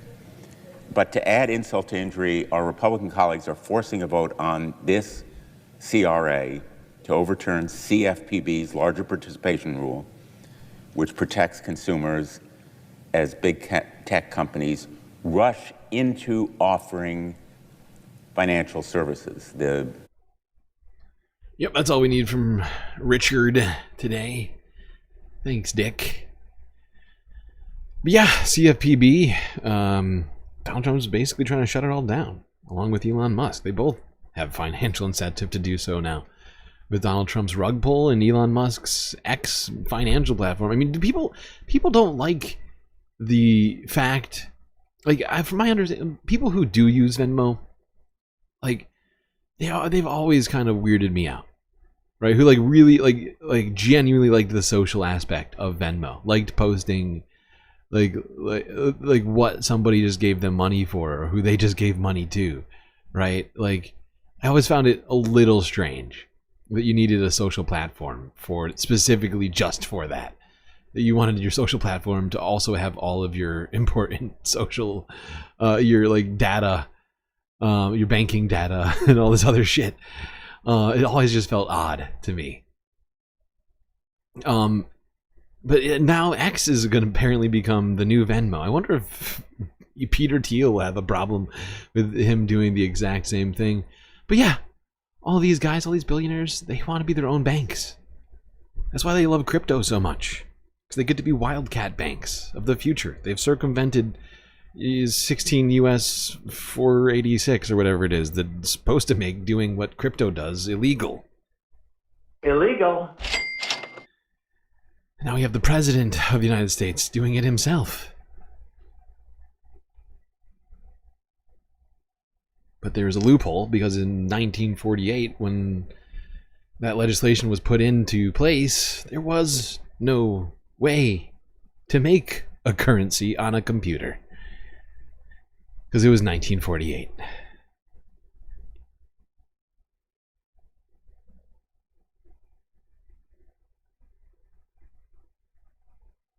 But now Elon gets to run roughshod over your data from every possible direction. And hopefully nobody's going to check him on it, at least in his mind, because now he's managed to get rid of the CFPB. They've managed to get rid of all of the, institutions almost within a month and a half that would check him and his actions in all of his companies.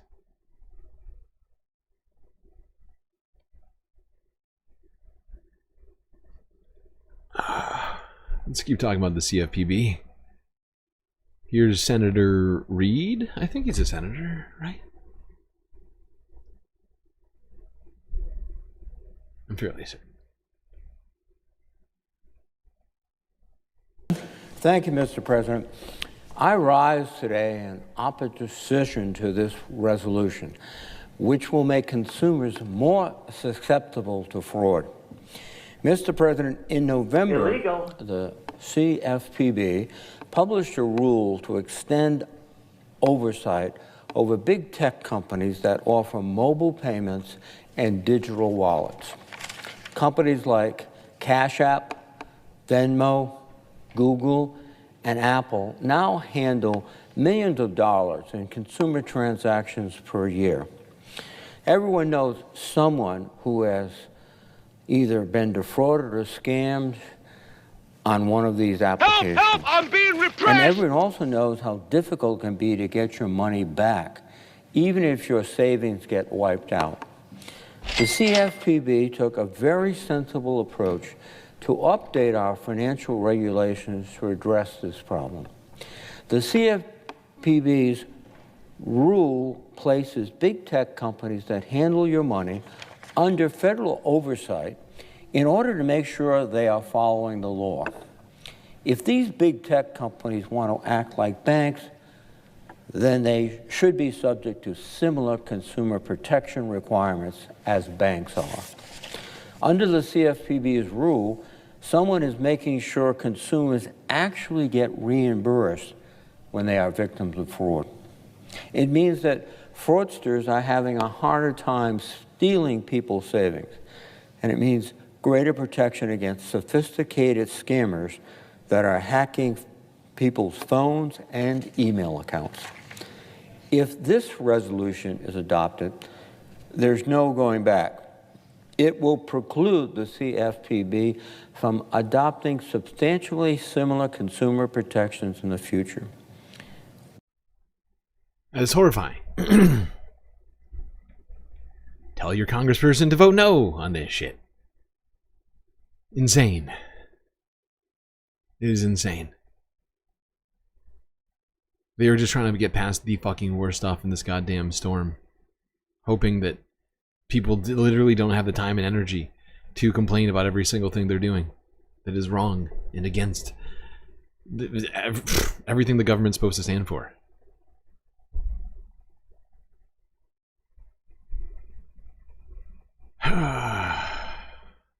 Yeah, if they make into put into legislation, verbiage that disallows the CFPB from doing its very job, we got a fucking problem.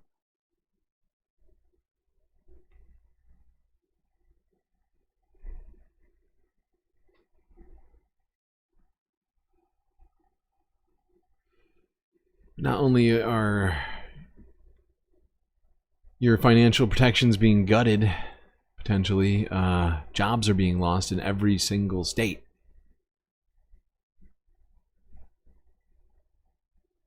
Let's go here.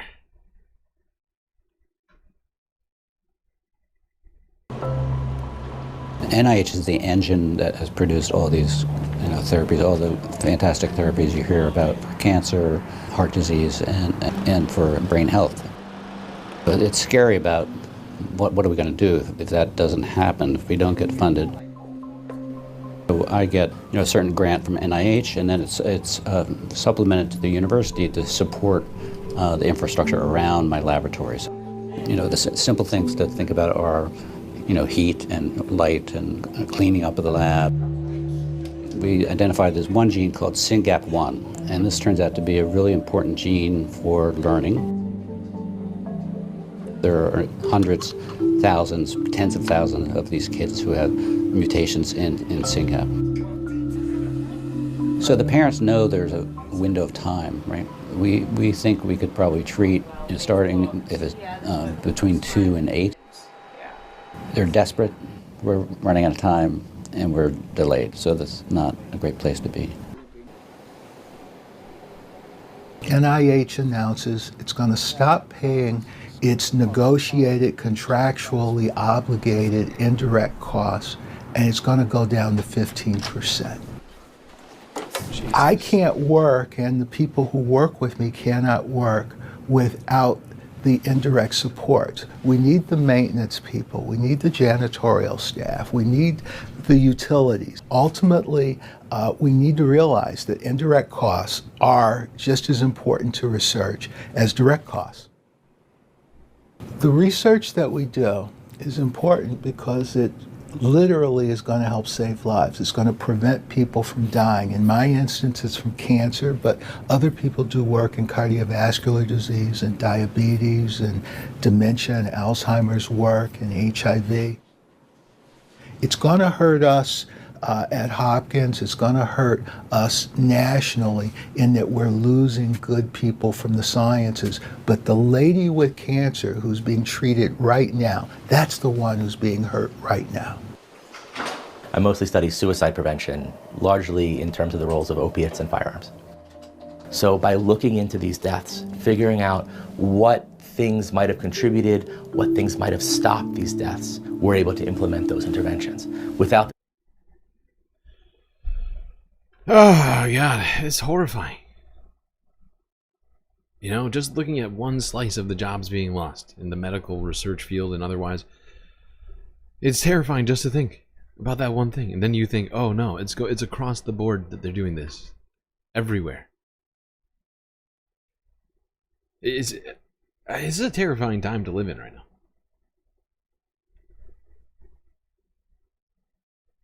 It's going to have effects across the world, too, because, the United States is the biggest economy in the world, biggest military in the world, and we, by way of that power, have, especially in research, a lot, in, colleges and universities, really important research, government-funded research is going on. And, oh, God. Not having that is going to completely upend things like just general health across the board. Let's talk about more people that are losing jobs. According to King 5 Seattle from 13 hours ago, the Department of Veterans Affairs could lose upwards of 80,000 fucking jobs. As cuts to the federal workforce continue, the next round could impact the health care of our nation's veterans. According to an internal memo obtained by the Associated Press, the Department of Veterans Affairs is planning to cut 80,000 jobs. The memo instructs top-level staff to prepare for an agency-wide reorganization and to work with the Department of Government Efficiency. The VA expanded significantly under the Biden administration to accommodate the flood of veterans who became eligible for care and benefits under the PACT Act. The VA's chief of staff says the agency plans to cut enough employees to return to 2019 staffing levels of just under 400,000.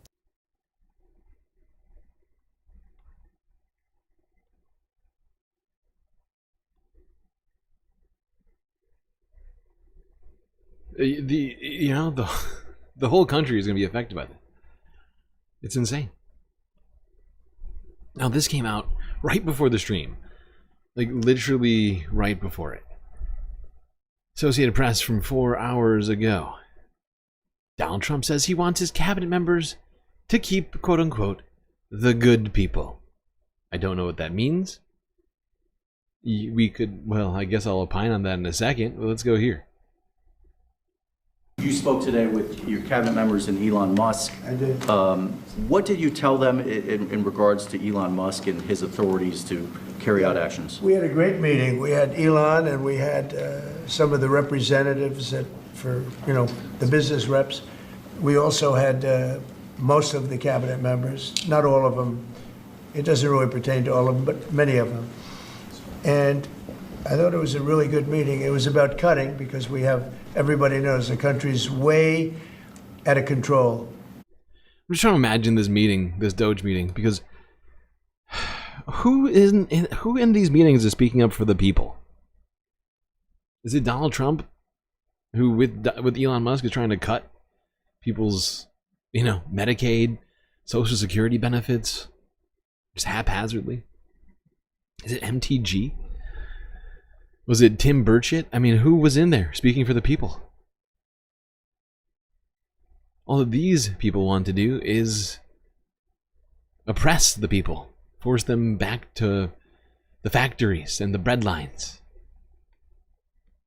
In terms of the number of people. But the other thing I think most important for today, I want the cabinet members to keep good people. I don't want to see a big cut where a lot of good people are cut. Oh, yeah. I want the cabinet members. Good people. So Elon's doing the data. He's going to figure out who's a Republican, who's not. We'll just get rid of the Democrats. Like, with Elon accessing all your data, I bet they could figure out something like that. It would be clearly a violation of federal law, if I'm not mistaken. But when he says, stuff like that, only, make sure you keep the good people. It does feel incredibly partisan to me. And it also leads me to believe that, what was I saying? God damn it. Oh, there's something else I was going to say. I hate when I forget things. Oh, God. It genuinely feels like there's going to be some sort of what do you call it? Like, Donald Trump is picking winners and losers. Elon Musk is going to be picking the winners and the losers, right? And that's a horrifying situation. One thing that worries me about that is I feel like a lot of Republicans would love that. If Democrats just started losing their jobs. I know that they wouldn't support it if it happened during the Democratic administration and only Republicans and Trump supporters lost their jobs. If only white men lost their jobs when Democrats took office. But no, I think they would love it. And that terrifies me when I think about it.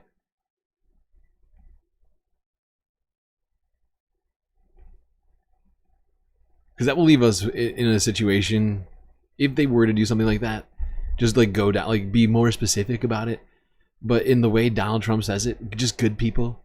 It's so vague. It is so vague.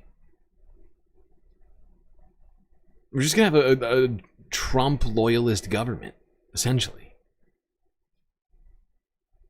The king and his little buddy. We'll just have,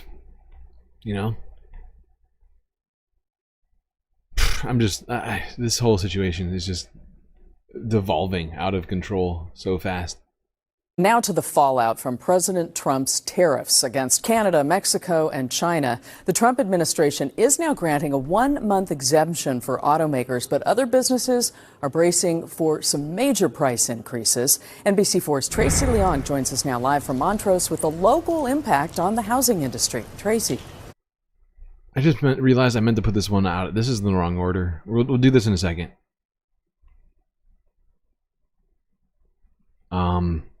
Yeah. Do it here. Why is that there too?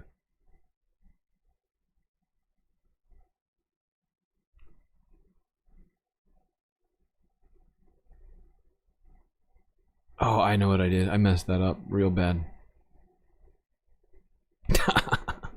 I see what I did. Okay.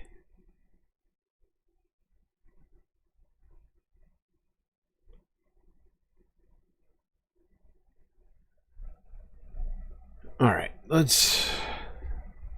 sorry, we're not going to talk tariffs quite yet.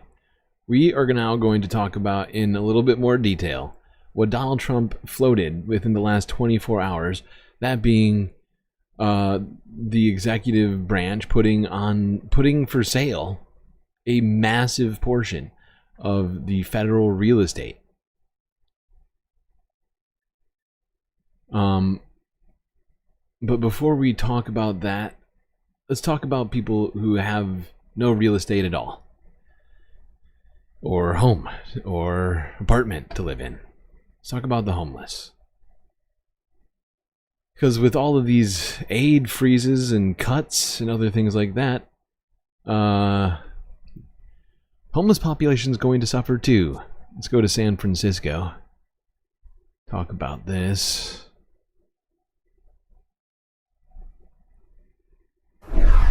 San Francisco is one of the richest cities in the world, but apparently that's not enough. With an estimated budget shortfall of more than $800 million over the next 2 years, San Francisco is going to need to make some deep cuts. That's leading to a lot of concern over what exactly could Or you could increase taxes. Senior investigator Bagat Shaban shows us one program. There is another option. You could increase taxes on the rich, right? You could raise revenue, or you could do cuts. There's two options. NBCLA only talking about one of them, but okay. Which might be at risk about those cuts and what they might mean for some of the cities most vulnerable. Take your time, right foot only, right foot only. Chris Tavelli coaches youth soccer in San Francisco's Panhandle. This has been his neighborhood for more than a decade. It's where he's raising his 4 young children. But his landlord sent him an eviction letter, ordering him and his family to leave within 60 days. Illegal. Why not just find another place? With 4 kids? That's an impossible ask. Where do you go with 4 kids in San Francisco? Tavelli and his family pay $1,000 a month for their 3-bedroom rent-controlled apartment. But their landlord wanted them out, so he could move in. It's called an owner move-in eviction. 85 were filed last year, and it's totally legal, so long as the landlord actually intends to move into the home for at least 3 years. It just all seemed very suspicious to me. You didn't believe the landlord actually wanted to move into your home? No, it didn't make any sense to me. It just seemed unbelievable. He's like a single guy in tech. I mean, my house is nice, but wouldn't he want like a place that was like had more amenities? Like, why this place, you know? This kind of old Victorian building. Our previous reporting has shown how these kinds of evictions are frequently abused by landlords all across San Francisco. Long-term tenants under rent control are kicked out. But instead of their landlords moving in, the homes are leased to brand new people who are charged a lot more in rent. Tavelli is a substitute teacher and says on his salary he couldn't afford to hire a lawyer to fight the eviction. So he got an attorney pro bono through the Tenant Right to Counsel program, a $17 million a year initiative in San Francisco that provides free legal representation to low-income renters facing eviction. What would it be like to have to go through this process without legal representation? It'd be impossible. Last year alone, the Tenant Right to Counsel program helped more than 1,500 people stay in their homes and avoid homelessness. Voters approved the program back in 2018. But now San Francisco is projecting an $876 million budget shortfall. and City Hall is poised to make some deep cuts. Okay, all right.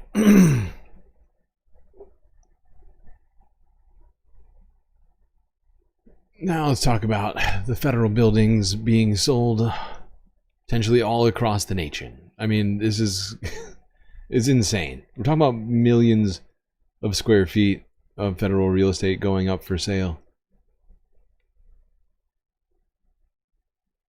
And there is one thing I would like to point out to you. Commercial real estate has been in price, like it's in something of a slump right now. Right? It's in sort of a big slump ever since the pandemic. You know, commercial buildings haven't been filled. And so the numbers that we might even be able to get for this are probably going to be lower, right? Like it's like selling, it's like selling in the dip, right? You know, I mean, I don't know. It's just a weird spot to even try and think about doing this. But also, like, who's going to buy it? Who is going to buy these things, and for what? Will they be better? Will the uses for these buildings be better served being sold? Because I want to hear an actual argument for why this should be done. A plan, right? Like what you believe. Like work with, like, if at the very bare minimum. Tell me that you're working with a number of builders to build out housing in them, right? Something like that. But it's all just being said just completely flippantly, without any reason aside from just the dismantling of the federal government. And it's going to cause some problems. Several federal buildings in Philadelphia may be put up for sale. The General Services Administration posted a list of what they call non-core properties on the GSA website. Those buildings include the Mid-Atlantic Social Security Center on Spring Garden Street, the U.S. Custom House on Chestnut Street, and the Veterans Administration Center on Wissahickon Avenue. The GSA has not issued a comment on potential sales. A statement on the webpage suggests some of the spaces are vacant or cost too much to maintain, and that money from any sales would be reinvested in what the agency calls, quote, high quality.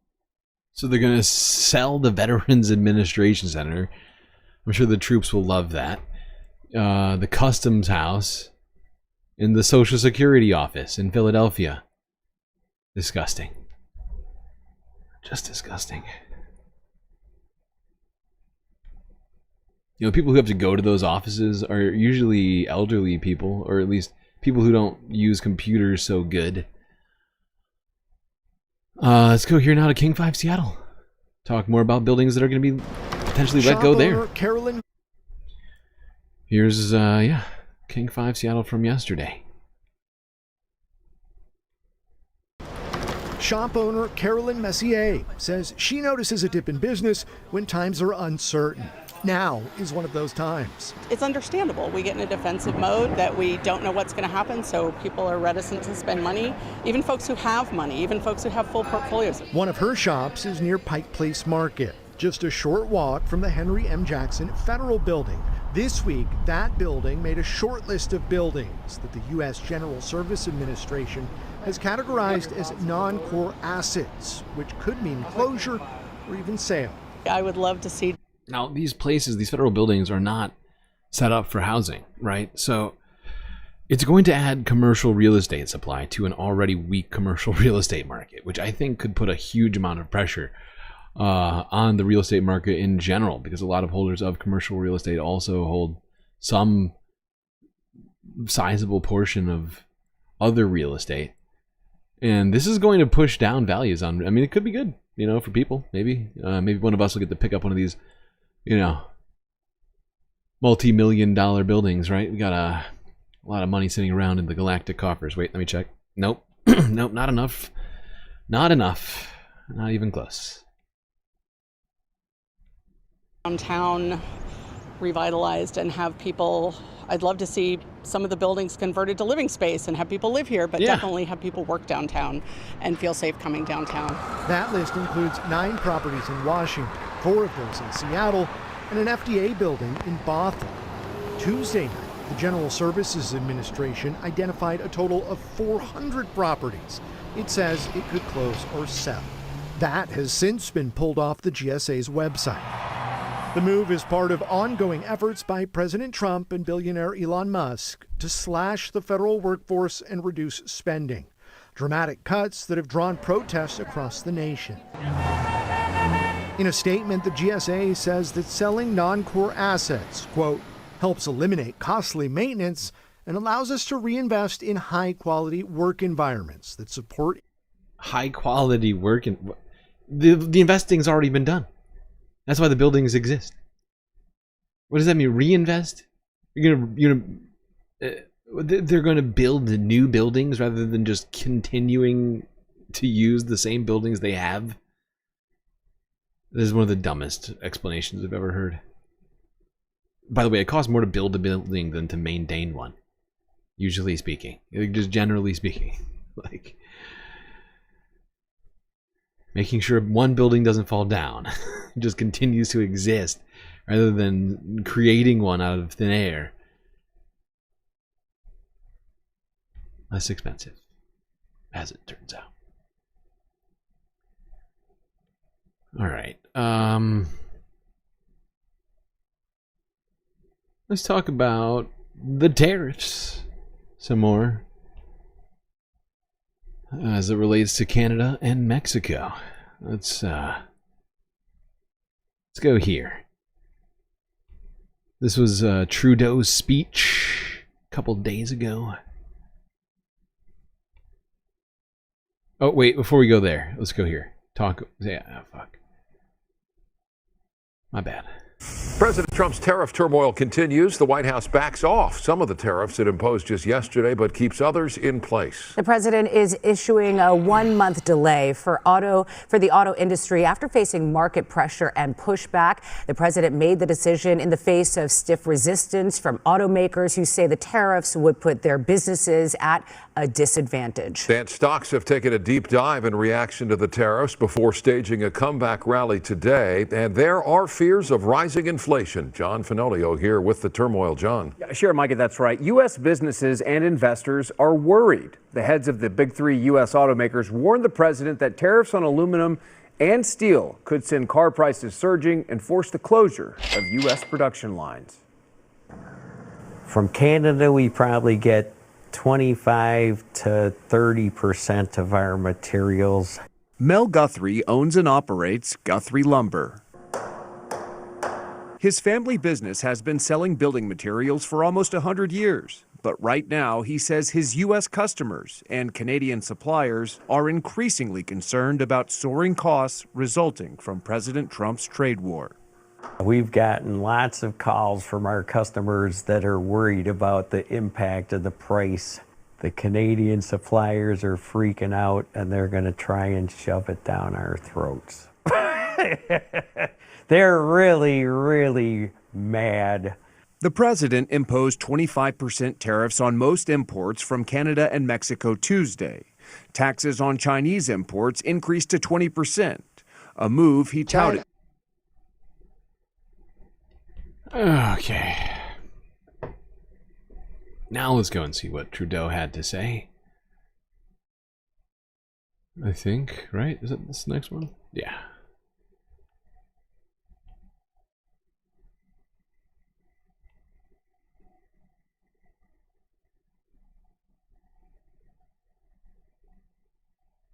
Oh, I gotta plug my vape in.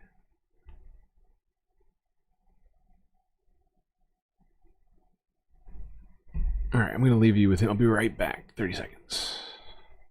We have some breaking news coming in. Canadian Prime Minister Justin Trudeau speaking right now after the U.S. slapped Canada with 25% tariffs. Let's listen. So today, the United States launched a trade war against Canada, their closest partner and ally, their closest friend.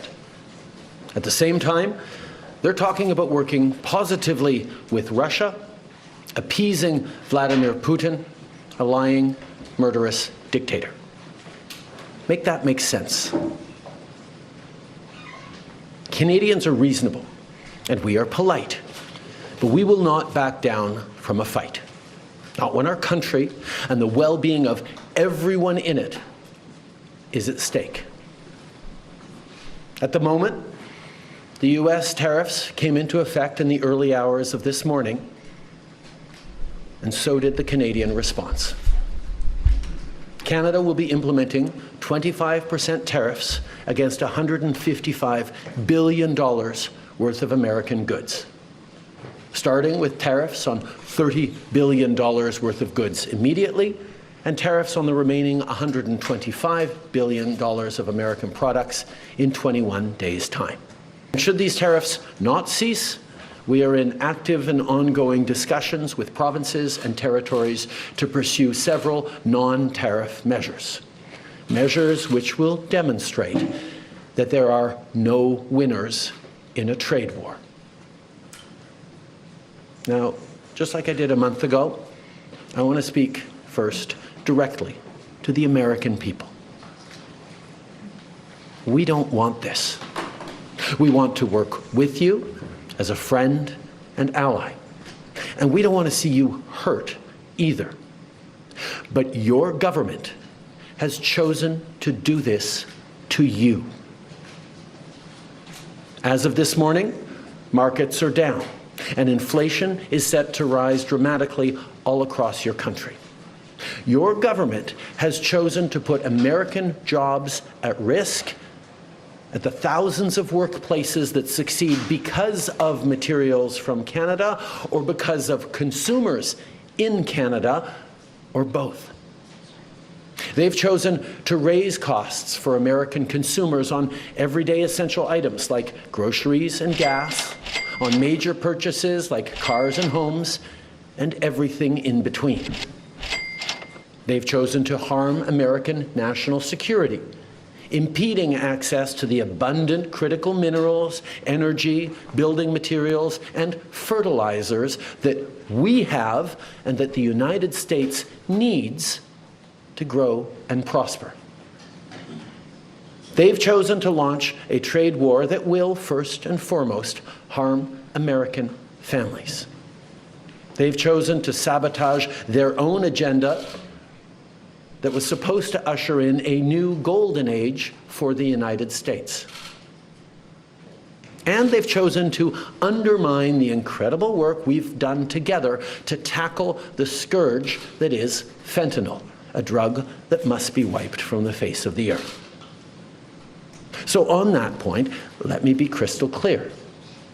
There is absolutely no justification or need whatsoever for these tariffs today. Yeah, Justin Trudeau laying it out plain and simple. There's literally no reason for what Donald Trump is doing. Aside from just having an obsession with McKinley and tariffs in general. Somebody once told him tariffs are good, and he was like, great, I'll do those. I hear they make America great. Back when the barons ran the country.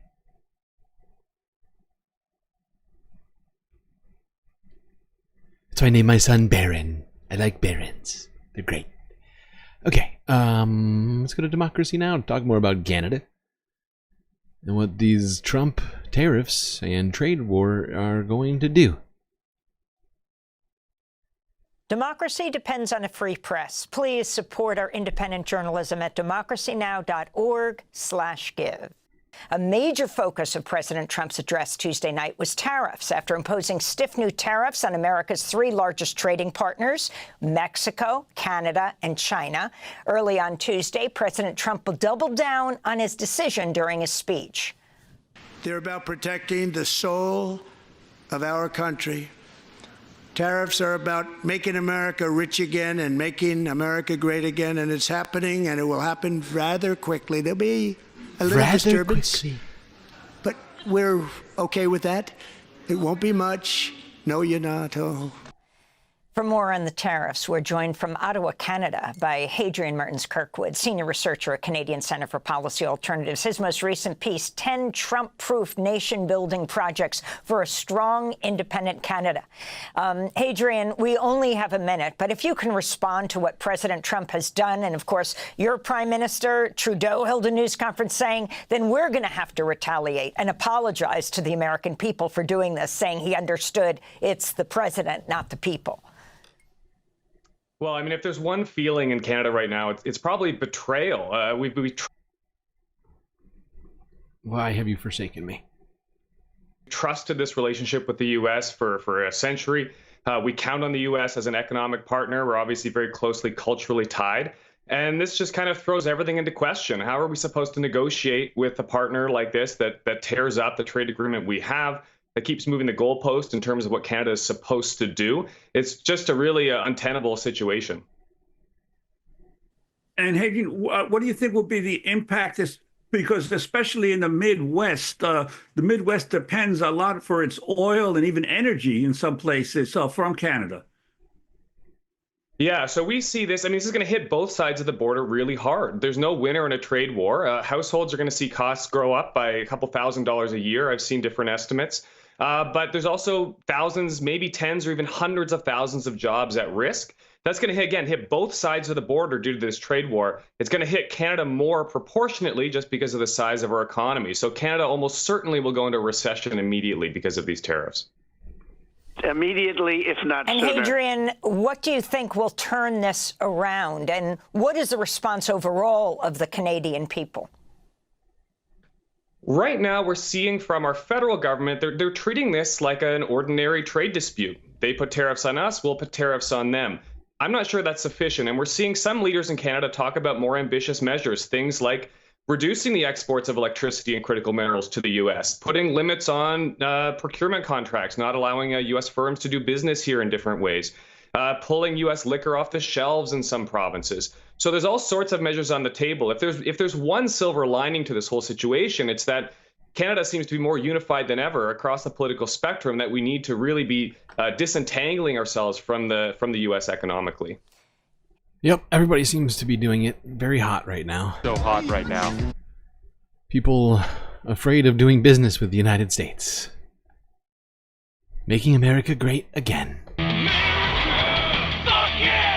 The fact is the United States and other places are going to experience stagflation, but the United States especially. Stagflation is when you have a recession, you have shrinking GDP, but you have increasing prices. And hopefully it doesn't last too long, because the effects are bad. By the way, a period of great stagflation was during the Great Depression. Fun economic term for everybody. Enjoy that one. Okay. It's going to be a hot term soon. Promise. Oh shit, I blasted through the break. Ah! Okay. Alright. A little too far.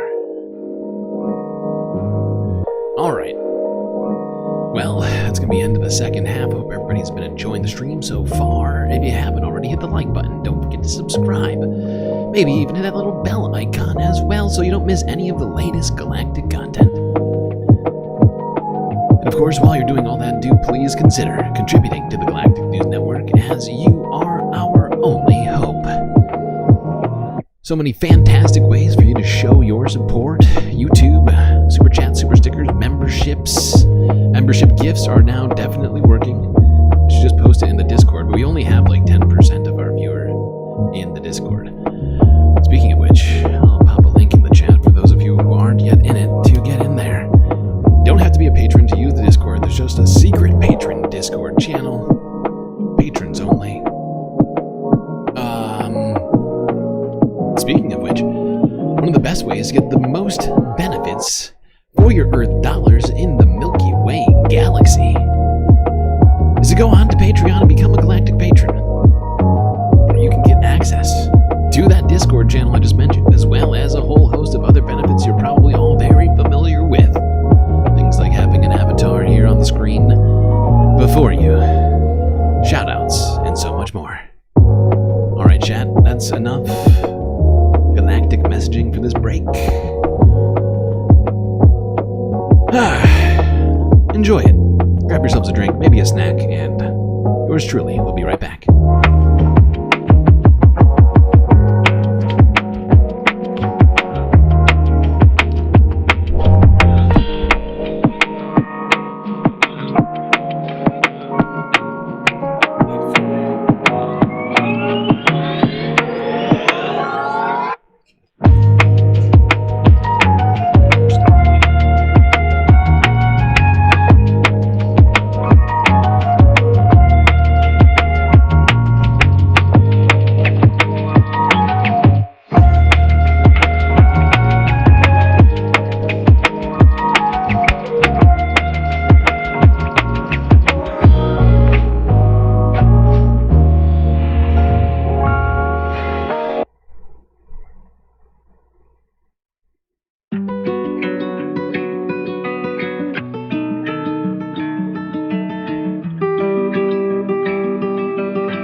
Okay. I'm back. You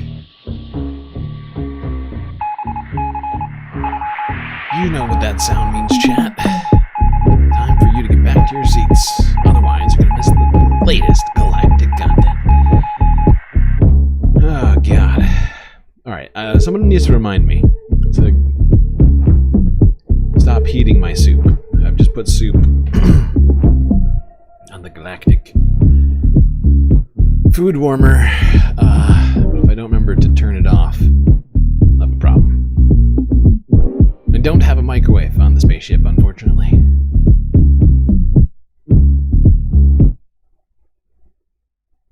Okay, so yeah. I don't know who wants to take that responsibility and tell me to turn my soup heat off. I'm sure I can be a big boy and remember it myself. Alright, let's go back to talking about Canadians.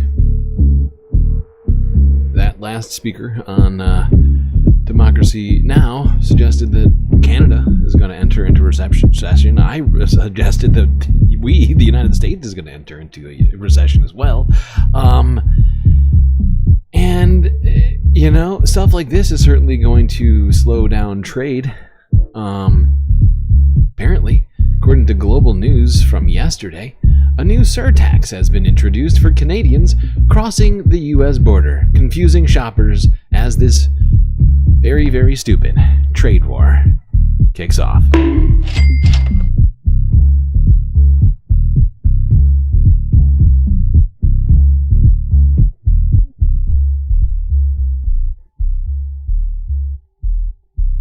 Alyssa Tebow joins us now from Peace Arch Border Crossing with more. Alyssa, cross-border shoppers say they're suddenly facing a new interpretation of the rules. Oh, interesting. Yeah, exactly, Sophie. So what we're hearing is that there's no longer any leeway for people who go down to shop during a day trip. Now, those goods that they bring back in will be subject to the 25% tariff. Now, there has always been personal exemptions, certain items, certain amounts that you could bring back, but officially those exemptions don't kick in until you've been out of the country 24 hours. That rule has never really been enforced. What we're hearing is that it will be enforced now. Crossing the border for groceries and fuel has normally been cheaper. Not anymore.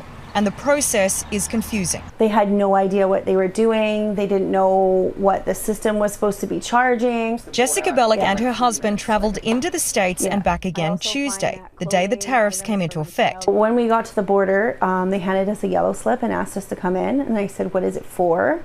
Because there is no taxes or anything on groceries.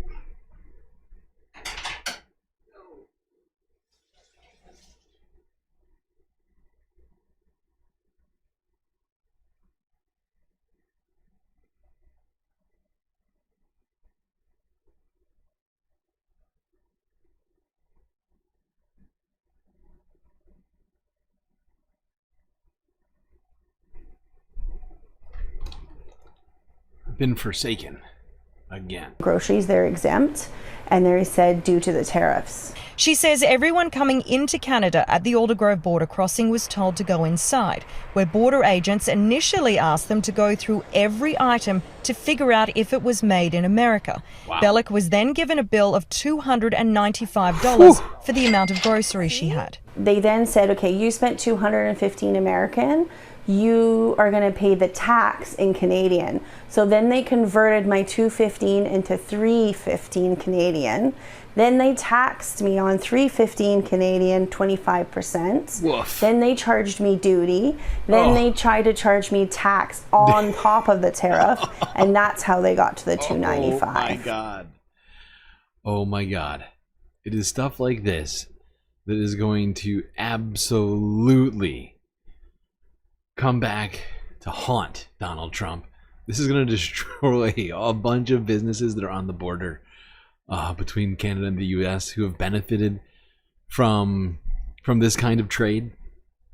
People are not going to go across the border to buy shit if this is going to be what they have to go through every single time that they bring stuff back from the United States. Make America great again. Challenging the agents, she paid $74. Canada Wow. Border Services Agency says a 25%. Holy shit. $74. Wow. For a $215 grocery bill. That'll keep you in Canada buying groceries there. Surtax is now in place for all goods coming in, which originate in the US. But there are still questions for people on both sides of the border. Whether that will be applied consistently, whether that's actually how the tariff is supposed to be applied. There's That's absolutely how it's supposed to be applied. That's what a tariff is. You bring stuff from across the border into the border, whether it's flown by plane or on a ship, or you drive it across, or you buy it on the internet. It's all the same. All the same.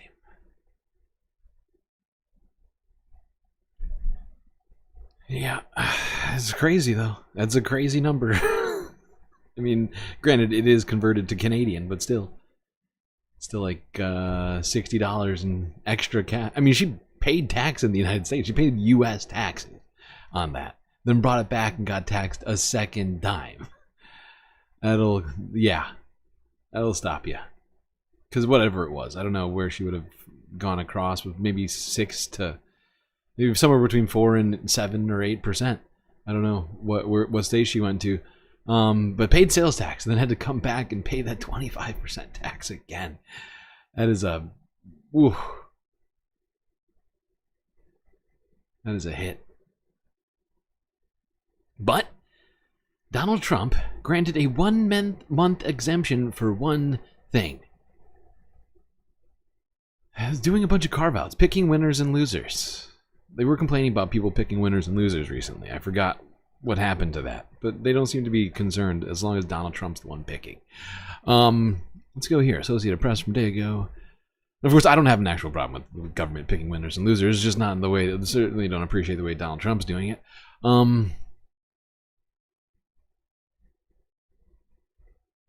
You know, like when the Social Security Administration decides who to tax. You know, well, like it's 70 likes. Oh shit. Okay. Well, it was a good spot to mention that. Okay.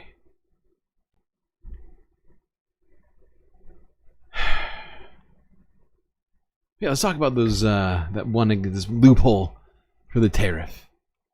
Automakers. Oh yeah. Just what we need. This will solve it.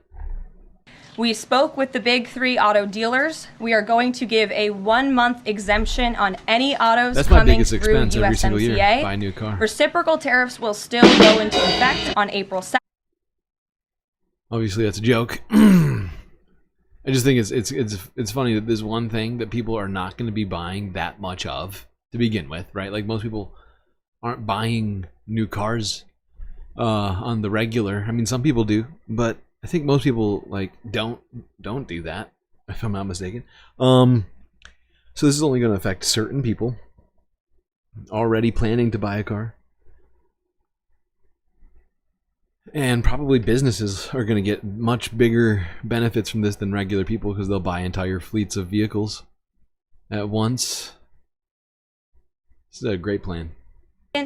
But at the request of the companies associated with USMCA, the president is giving them an exemption for 1 month so they are not at an economic disadvantage. So the 3 companies that he spoke to are Stellantis, Ford, and General Motors. They requested the call, they made the ask, and the president is happy to do it. It's a 1 month exemption. How did the president settle on 1 month? The reciprocal tariffs will go into effect on April 2nd, and he feels strongly about that no matter what, no exemption, so that's where the 1 month comes from. Does he expect them to be able to shift production within a month? He told them that they should get on it, start investing, start moving, shift production here to the United States of America, where they will pay no tariff. That's the ultimate goal. Caroline, that's not an answer to the question. Does he think? Hello, are you here? Are you home, Caroline? Does he or does he not think that they can build factories in a month? Because that's what would be required to somehow make this not be a problem for Americans. But okay. Cool. Cool, Caroline. 1 month exemption for U.S. automakers in Canada and Mexico. Let's go and talk to J.D. Vance. He was asked while at the border with Pete Hegseth earlier what it is specifically. And this is a question I was asking recently. I think it was like yesterday or the day before or something. Well, it couldn't have been yesterday. It would have been like Tuesday or Monday. But I've been wondering out loud what it is that Canada and Mexico can do now. The tariffs are back, even though they supposedly did all the things that Donald Trump wanted. So what's going to make the tariffs go away?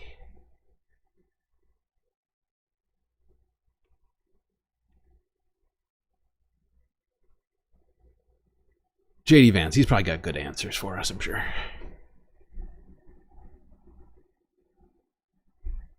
All right, I'm going Hassan on you all. I'm going to be eating and doing this. Last time they were paused because they deployed 10,000 troops to the border. What can they do this time to make the tariffs go away?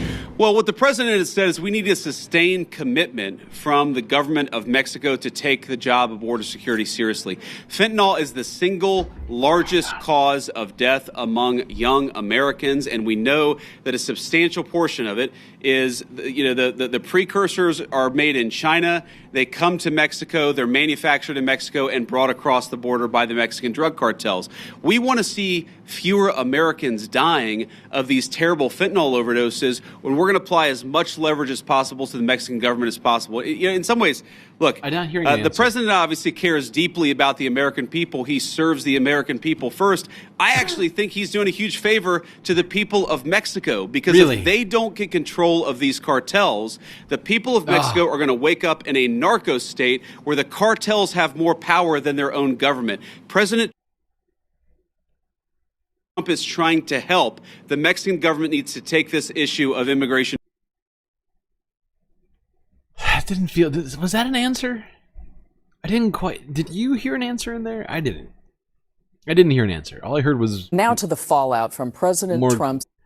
More crying about the cartels. And claiming that Mexico is a narco state. And that Donald Trump is just helping everybody with these trade wars. It's actually going to help everyone. But I did not hear an answer on exactly what Mexico can do to avert the tariffs. It's a very strange form of diplomacy.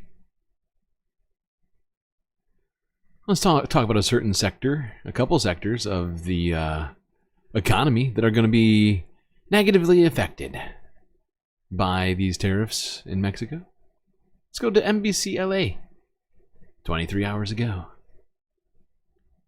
Now to the fallout from President Trump's tariffs against Canada, Mexico, and China. The Trump administration is now granting a 1-month exemption for automakers, but other businesses are bracing for some major price increases. NBC4's Tracy Leon joins us now live from Montrose with the local impact on the housing industry. Tracy. Yeah, Carolyn, this is predicted to raise the prices on new homes and construction projects, meaning people could be paying thousands more because of these tariffs. Tariffs are predicted to hurt the construction industry by driving up the cost of materials and disrupting supply chains. I have over 30 to 40 different vendors. I would say a good 30-40% of them already have sent out emails saying that pricing will go up soon.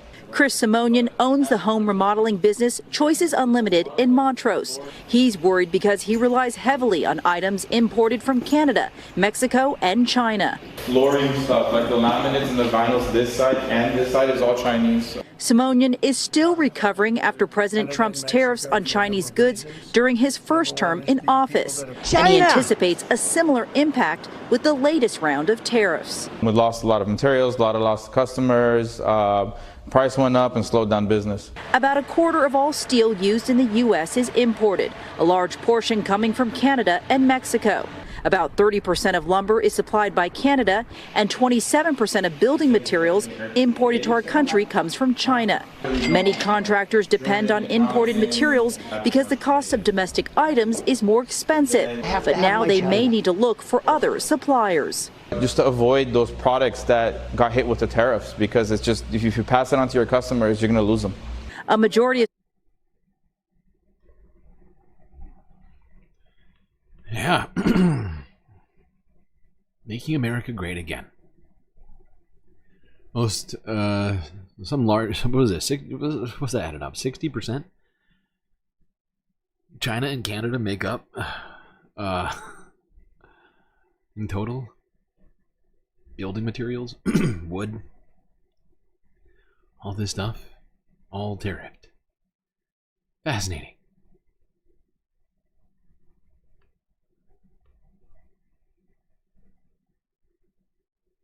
Feeling thirsty?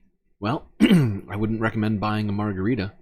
New tariffs on Mexico, Canada, and China have the potential to drive up food costs, of course, on key items. That means taking the family out for a little bite could soon cost you a little more. NBC4's Amber Frias live from Claremont right now with how a local Mexican restaurant is getting ready. Amber. Hey, yeah, the owners here at Elvira's Grill in Claremont say that a good portion of their ingredients are imported from Mexico, like the avocados they use to make their guacamole, the dried chilies they use for their mole, the tomatillos for their salsa. So now they're bracing for these new tariffs. If you're craving a margarita, be ready to pay more. The limes and tequila that are needed to make it may soon come with a higher price tag. New tariffs imposed by President Trump went into effect Tuesday, and they are expected to increase costs on popular Mexican imports like avocados, tomatillos, Mexican beer, and tequila, staples for many Californians and restaurants like Elvira's Grill in Claremont. We use a lot of tomatoes, tomatillos. Why have you done this to me? Why do you hate me? Another thing that we use a lot of is the limes. The tariffs were first proposed in February and then delayed for 30 days in response to concessions from Mexico and Canada on immigration. But Trump moved forward with the 25% tariffs Tuesday, citing a continued influx of drugs across American borders. An additional 10% tariff on Chinese goods also took effect. If we buy about $100,000 worth of produce in general, add another 25% into that, that's going to have a huge impact into our costs. Yeah, that's, especially in the restaurant industry, that's multiple workers. If you're a tipped worker, I mean, God, yeah, that's multiple people's yearly wages if you're a tipped worker. Now, amidst all this, Donald Trump got on the phone, apparently, with Claudia Sheinbaum. Not sure who called first, but I could guess.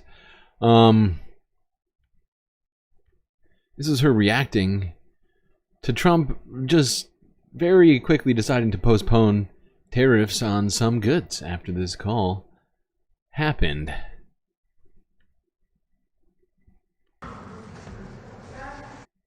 Whoops. Bien. ¿Ustedes?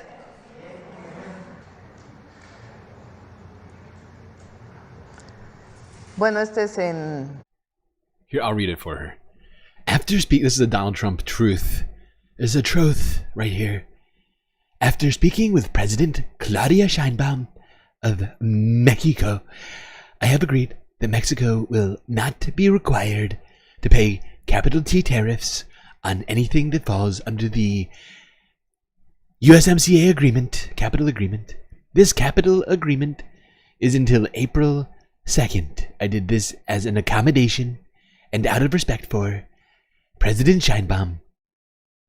Our relationship has been a very good one, and we are working hard together on the border, both in terms of stopping illegal capital aliens from entering the United States, and likewise stopping capital fentanyl.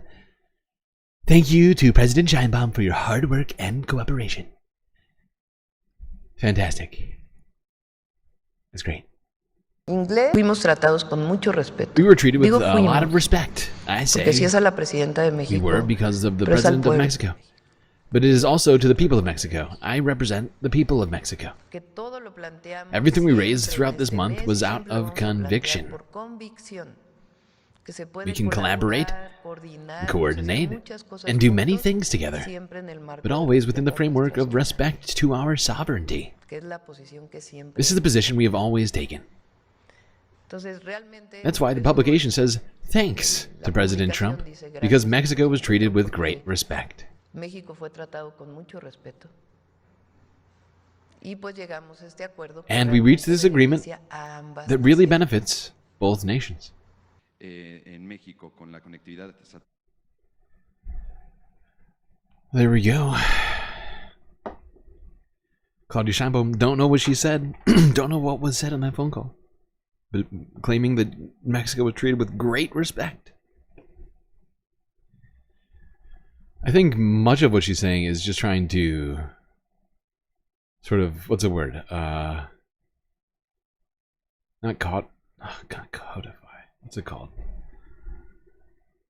Just trying to ameliorate Donald Trump's ire.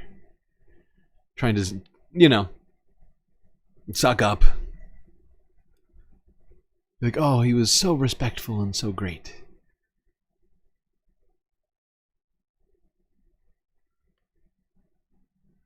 All right. Looks like we're going to move on to environmental issues now here. Not halfway through. We only had 2 1/4 halves of U.S. news specific. Let's go to the environment, where everything is fine. I'm sorry, wait, did I say everything's fine? No, that's a lie. Things are not fine. Let's start it off with this ABC News from 17 hours ago. Let's talk about how Weather Service layoffs could impact our forecasts. Take a look at this new video of orcas in Oh shit. This was I forgot about the orca video. Can't skip the orca video. Orcas. Let's do it. Take a look at this new video of orcas in Puget Sound. This was taken on Sunday in West Seattle. So this is actually a pod of Big's killer whales that were spotted hunting birds and appeared to even have a I think that whale just shook its butt at me. Unlike the southern resident orcas that just eat salmon, these whales will feed on a variety of marine animals. Wow. What a sight! Oh my goodness, people are just right there overlooking them. Yes. So close to the shore. I haven't. It's like, yes, we missed it again. Right. That was just going to say so close yet. We have yet to see one in real life. Have you seen one yet, Shantae? I have not. Yeah. One of these days. Right there. I know. Yeah. Well, I've lived here all my life and I still haven't seen it. Really? So you know what? No way. Might be holding out for. Here you go, whales giving spectators a treat in Puget Sound near Seattle. It's very quiet, goddammit. We didn't need sound. There was no actual sound. It was just them talking and music. But I did fix the volume. Thank you for reminding me. You're all so very good at making sure I do the things I'm supposed to do. Alright, now let's talk about how layoffs at the National Weather Service could impact our forecasts. Sure, it's fine, right? No big deal. With so many changes at government agencies, I've been getting messages like this. Are we in more danger since NOAA might get shut down? Well, nobody's saying NOAA is shutting down, but with last week's cuts, there are real concerns that your forecast is going to be impacted. I've always said that I love meteorology and the weather because I love to put together the pieces of the puzzle that is the atmosphere. I wanted to make this really simple, so I love how her answer is instead of just being straightforward, she's like, well, it's not gonna not be bad. What'd you drum up? Puzzle that is the atmosphere. I wanted to make this really simple, so I made a puzzle and wrote the atmosphere on it. Each puzzle piece you could think of as a thermometer or, say, a satellite, a radar. And each of these puzzle pieces is critical to making a good forecast. The National Weather Service, which is part of NOAA, owns, operates, and maintains these puzzle pieces. So when you get rid of them, you have a less accurate forecast.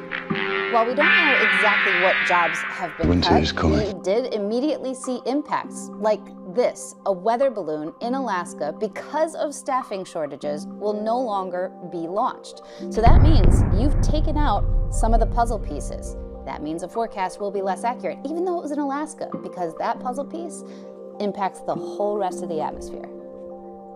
The National Weather Service has 122 offices across the nation, 13 river forecast centers, and 2 tsunami warning centers.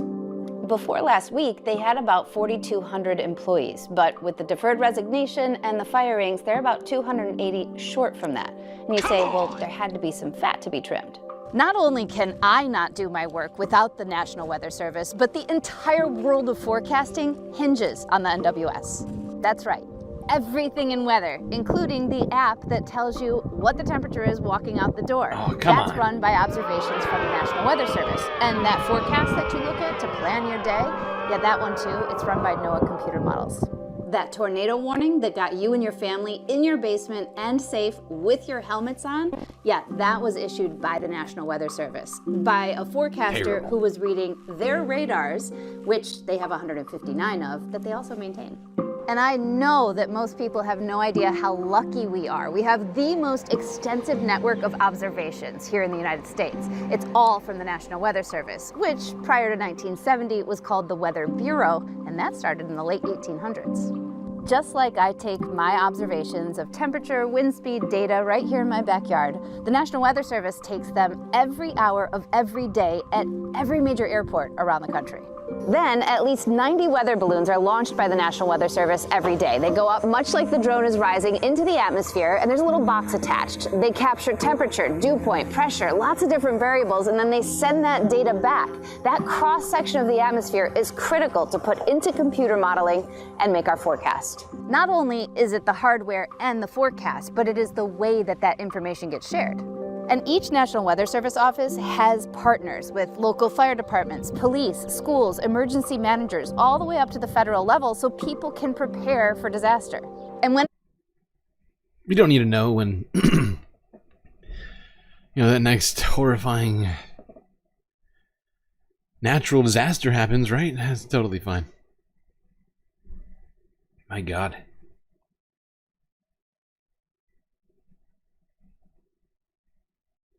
It is weird to think about how Donald Trump is trying to shut down something that is just so... It's just so... I don't even understand why. Like, what's the point of making people less aware? Making the federal government less aware of the weather? Because it's not like the federal government isn't using those figures for other things. Too woke, telling us about the climate change.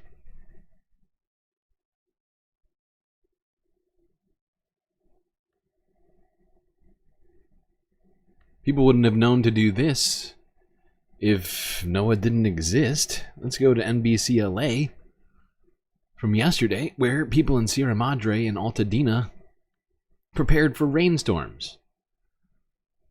Something in the wake of these fires is incredibly important. Meantime, evacuation warnings are already in effect in Sierra Madre, and people who live in the Eaton Fire burn zone in Altadena are bracing for more damage from possible mudslides. NBC4's Lolita Lopez is live in Altadena with a look at how communities in the foothills are preparing. Lolita. Well, good afternoon, Annabelle. It's been a steady rain pretty much all afternoon long. We are on Lake Avenue alongside properties, as you can see here, that still need cleanup from affected by the Eaton fire. There's also been precautions that remain from the storms from back in February. We want to show you those over here. These are called silk socks, and what they do is they try to keep water and any debris from going into water and drainage systems. These are some old precautions, but new precautions are also available and happened just today. On several streets in Altadena, LA County Public Works ready and in place. It's work they've been doing for weeks after mud and debris rushed down streets near the burn scar of the Eaton fire during heavy rain last month. This is video of crews moving piled up dirt in the aftermath of that storm. Today, the roads are clear. K-rails still up and ready for any new rain. Work to clear this debris basin off Auburn Avenue and Sierra Madre also happening. This basin was empty before the mid-February storms, and now local crews are trying to clear it out. Some Sierra Madre neighbors are under an evacuation warning, which means get ready in case you have to leave. Many feel like they know the drill. So you guys did have to evacuate during the mid-February storm? Yes, we did. So we've evacuated twice. Evacuated twice, yeah, for the fire. For the fire and then the rain and the mud flow. Okay.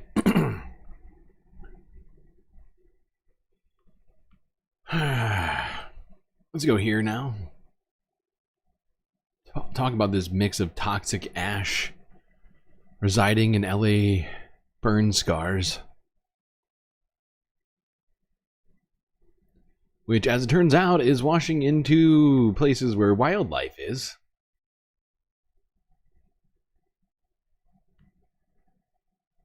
As people across Los Angeles continue to clean up and monitor environmental hazards following January's devastating and deadly wildfires, there's growing concern about the nearby marine ecosystems. The ash and runoff from the fires settled over the Pacific Ocean for up to 100 miles. CBS News environmental correspondent David Schechter recently spent time with scientists who are monitoring the water and fish off the coast of Los Angeles. He joins us now. David, what did scientists find when they collected ocean samples during the time of the fires?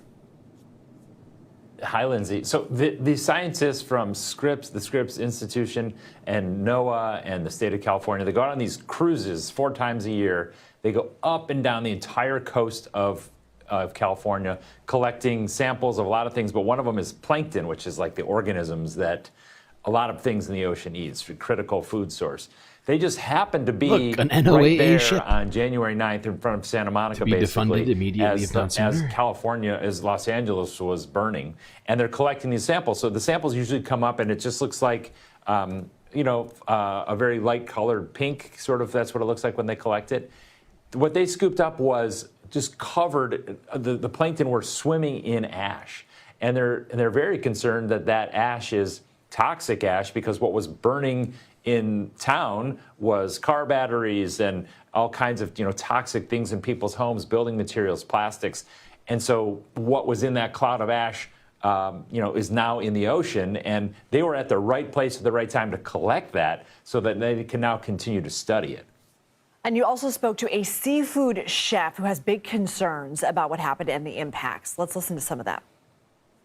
The damage that these fires has caused is like woven so deeply into the fabric of our food systems that it's something that, it should be just an absolute red flag for anyone involved, And red flag for what? Red flag for change. Like what can be done to ensure that these kinds of fires don't happen again? What other concerns did you hear from people in the fishing industry, from chefs like Michael?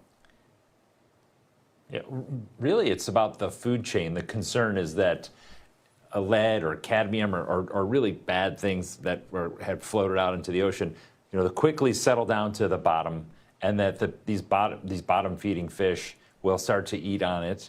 There's like a big rockfish population there, and that's a big fishery in California. That's what we saw them making at that restaurant.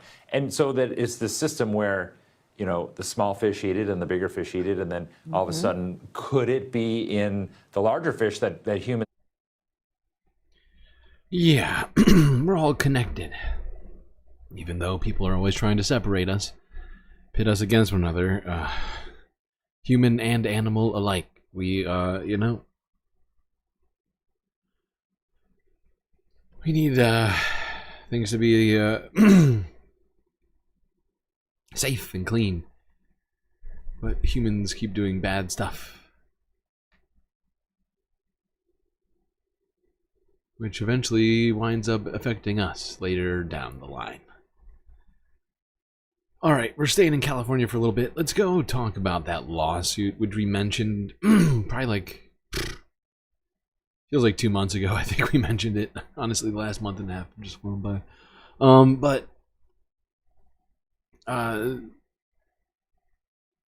cities, LA County, and residents. I don't know if this is included in this description, but basically, like, a number of different groups are all suing SoCal Edison over the Eaton fire. Let's talk about some of the lawsuits that are being filed against this utility company that allowed this to all get so out of hand.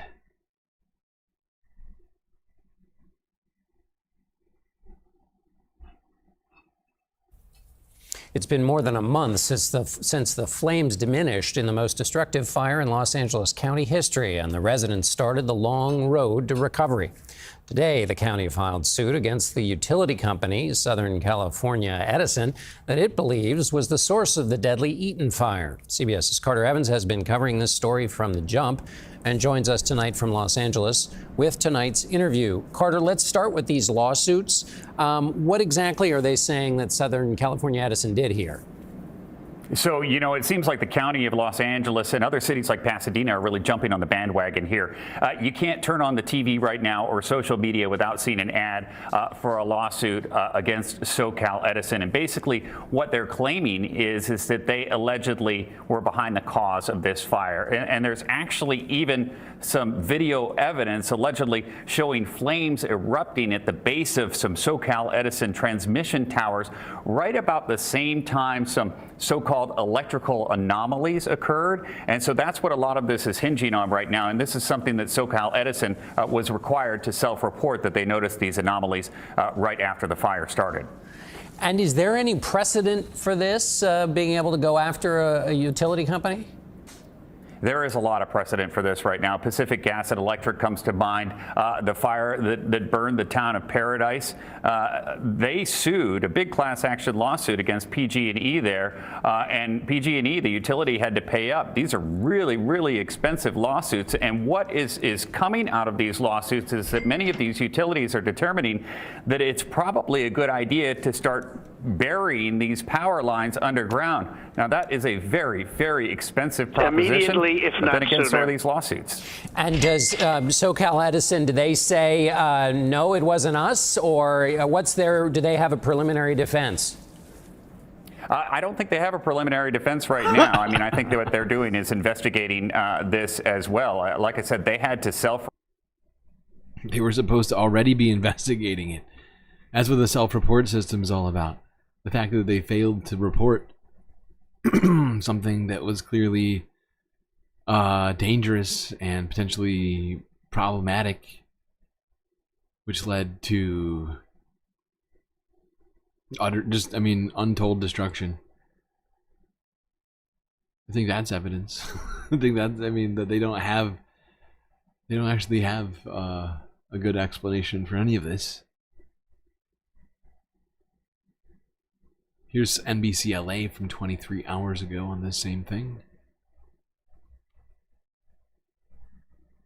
As families, businesses, and schools rebuild after the Eaton fire, LA County and 2 cities are now going after SoCal Edison for its alleged role in starting the devastating blaze. Darsha Phillips is here now with what's behind these allegations. Darsha.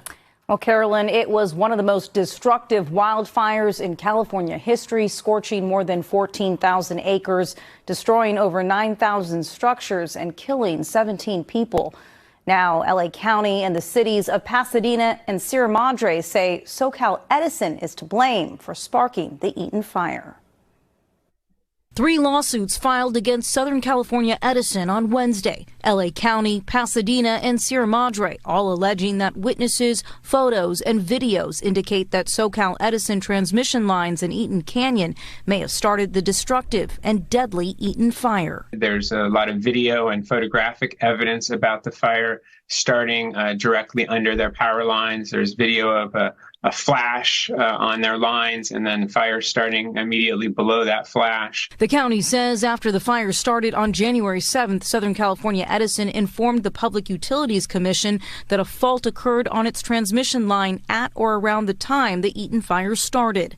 Then, early last month, the county says SEE informed the California Utilities Commission that photos of its tower showed signs of potential arcing and damage on the grounding equipment for 2 of 3 idle conductors. The 3 separate lawsuits are asking for tens of millions of dollars in damages to recoup the massive costs of responding to the fire and its aftermath, as well as the destruction of public infrastructure and taxpayer resources. The mayor of Sierra Madre saying in a statement, "What makes this disaster particularly troubling is its preventability." And for the thousands whose lives have been upended, who lost loved ones, pets, homes, and communities, the idea that this could have been prevented hits hard. There needs to be... Yeah, it does. It hits me hard. Thinking that it could have been prevented. And tens of millions almost doesn't sound like enough to cover the damage from the Eaton fire. Not even close, honestly.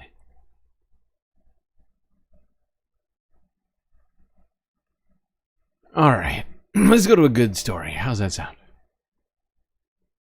There's been even more developments in California. The Big Bear Bald Eagle observation. Bald Eagle cam. Little eaglets being born. Now at 10:30, the eaglets have arrived. You saw it here live. Big Bear's flyest couple become new parents again as 2 of the bald eagles' 3 eggs have now hatched.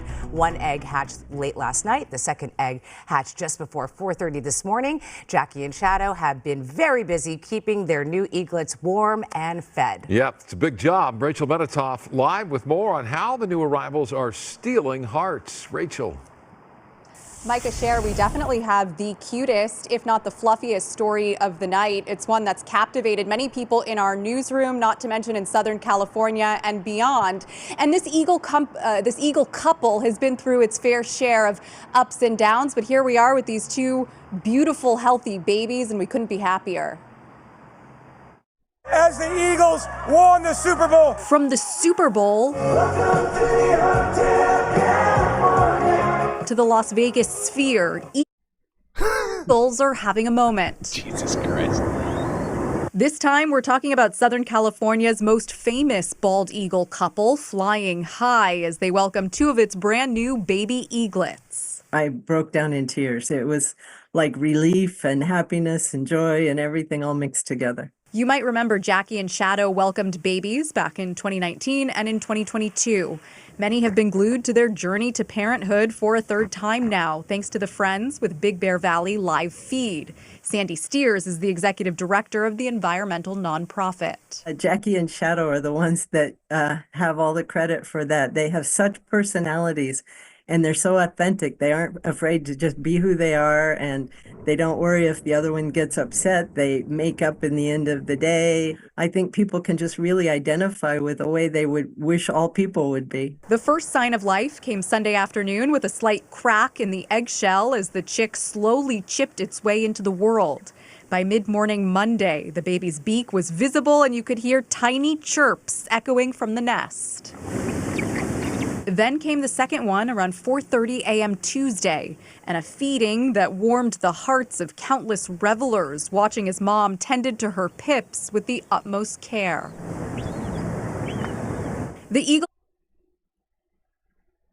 There you go. A little bald eagle cam action for you people. Baby eagles being welcomed into the world. All right, let's go back to a bad story. I'm sorry. I gotta break them up somehow. Let's go here to a day ago in CBS Colorado. Talk about a veteran who was working for the U.S. Forest Service who has now been laid off. Just doing the job of serving our forests. Who needs them if you're going to cut them down, right? A reckless endangerment to Coloradans. That is how Governor Jared Polis has characterized the layoffs of around 100 U.S. Forest Service workers here in our state. Our state is home to 11 national forests. They take up more than 20% of the land in Colorado, and top leaders say these cuts could have dangerous long-term consequences. Colorado Senators Michael Bennet and John Hickenlooper say those terminations include positions responsible for wildfire mitigation, as well as habitat conservation and maintaining recreation areas and trails. Roughly 3,400 Forest Service employees were laid off all across the country last month. It's about 10% of the workforce. This is part of the Trump administration's efforts to slash the federal workforce. According to reporting from the Associated Press, a handful of those firings have been reversed. Your reporter in Boulder, Sarah Horbakowitz, spoke to a laid-off U.S. Forest Service employee. When it actually happened, it was a gut punch. Last month, amid thousands of federal layoffs, Amelia Huffman was let go from her visitor services job with Arapahoe and Roosevelt National Forest. Even the last week that I was working there, I got a call from someone from the public saying they saw smoke and they didn't know what to do. And then what did they do? So what they did was they called us. We can do the research on our end to ensure that it's not a prescribed fire. And for Huffman, it's personal. This was my dream job. This is what I wanted to do. I was connected through the Forest Service through the Warrior Transition Program. After years of serving in the Navy as a surface warfare officer, Huffman was now let go by the same government she fought for. It doesn't seem like veterans are being considered, and that feels like we're invalued, and that feels like a shot to us and our service and how we've already tried to protect this country. Yeah, and it seems like it's just ignoring all Americans who, you know, regardless of what their job might be, deserves to have the protection of his government rather than to have the government come after them. Exactly. They fired Smokey the Bear and his assistant.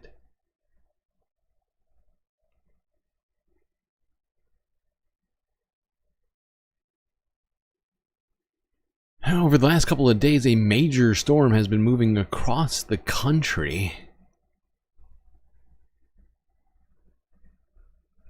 From the south all the way to the tri-state area. Let's start here. ABC News from yesterday.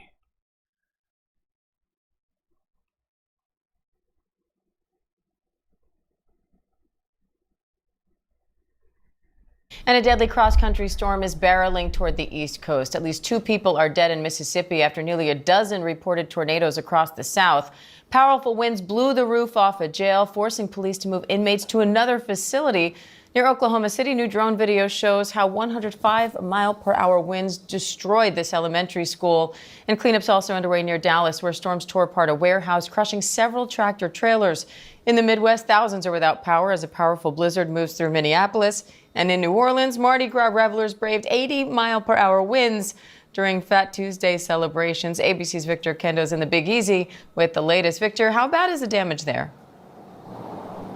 Well, Diane, Mardi Gras looked very different this year. You see some of these barricades still out here this morning, but it was because of these storms that officials were forced to shorten the parade routes and move them to the morning. Thankfully, things went smoothly here in New Orleans, but the rest of the country, not as lucky. Sirens blaring through Texas as tornadoes hit the state, ripping off roofs and ravaging homes. Whoa. One gas station in Irving toppling over from those strong winds. A tornado just came and ripped through. And utter devastation in Louisville. Water pouring from the side of this warehouse. Multiple tractor trailers and other vehicles crushed. Debris everywhere. It's crazy. Whole building gone. In Northlake, first responders pulling a driver from a flipped truck. Luckily, no serious injuries there. Mardi Gras revelers in New Orleans braving strong winds of up to 80 miles per hour. And over in Mississippi, entire homes destroyed by winds. Power flashes striking through the night. Watch here as Natalie Haddad from our Dallas affiliate WFAA witnesses a transformer blow up mid-live shot. Look at these winds. Check out this rain. This is what we're seeing. Oh, holy. We okay? We're safe. Are y'all okay? A confirmed tornado with 105-mile-per-hour winds hitting the town of Ada, ripping the roof off of Willard Elementary School. And now this storm system, which produced at least 10 reported tornadoes, is barreling right to the East Coast. Yes, it is. And the damage was seen there as well. Before we go there, let's go to Mississippi. See what happened there first.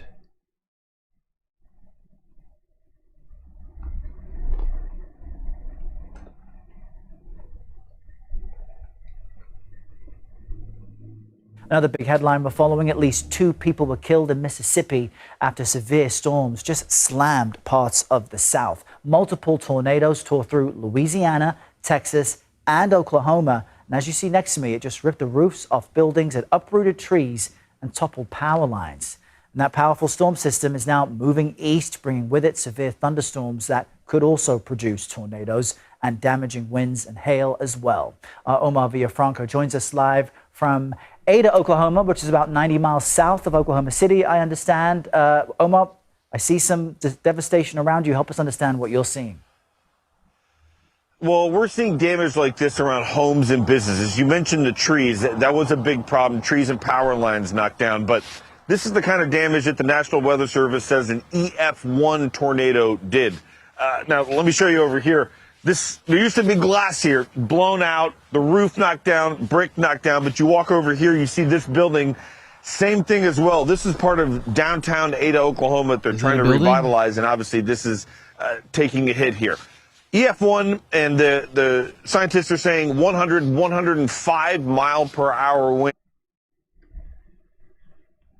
Yeah.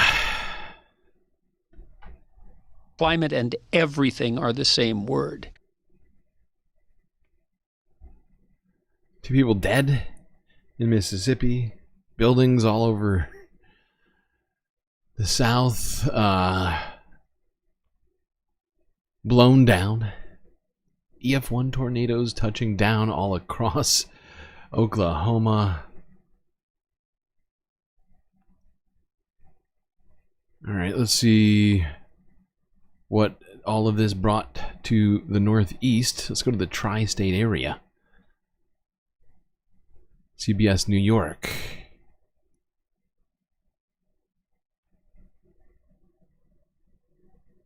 Strong winds are toppling trees in our area and making for a messy commute tonight. Let's take a live look at conditions outside. Zinnia Maldonado is in the Mobile Weather Lab live in Jersey City. Zinnia. Dick and Jessica, we've been driving around our area for several hours now, and really majority of the day it was just the wind, extremely windy. But now I want to show you what we're looking like. This is the evening commute that a lot of people are dealing with right now. We're experiencing that combination of wind and then the heavy bouts of rain. Right now there's a steady drizzle, but we've already been again experiencing those bouts of rain, so it may not look that bad in the moment, but it's that back and forth. Right now we're driving along Montgomery Street. We've been noticing pretty good road conditions. I mean, this is the beginning of what we're expecting to experience, just this nasty weather, but people are taking it slow out here. Not too much puddles or anything like that right now, because again, it's the light drizzle and then a quick heavy bout of rain. We also want to show you some video because we captured stormy conditions not only here in New Jersey. Take a look at this video showing a massive tree. This was in the Morris Park section of the Bronx. Roots ripped out and it fell right on top of that red Jeep. Neighbors telling us they feel lucky no one on their block was hurt. Take a listen. And this morning I went to church, and when I came back, the bottom of the tree was like, had a big lift from the concrete. And I even said, this tree's going to fall, but I didn't think it was going to fall today. And we want to add that officials say they are working to determine if that tree falling was in fact weather related. Yeah, I'm fairly certain I can say yes, it was. Trees like that, they don't just randomly fall out of the blue. Especially when there's not a ton of rain. It's just a little bit of rain. It's just wind. It's just the windstorm is coming through right now. Although some places did get a lot of rain.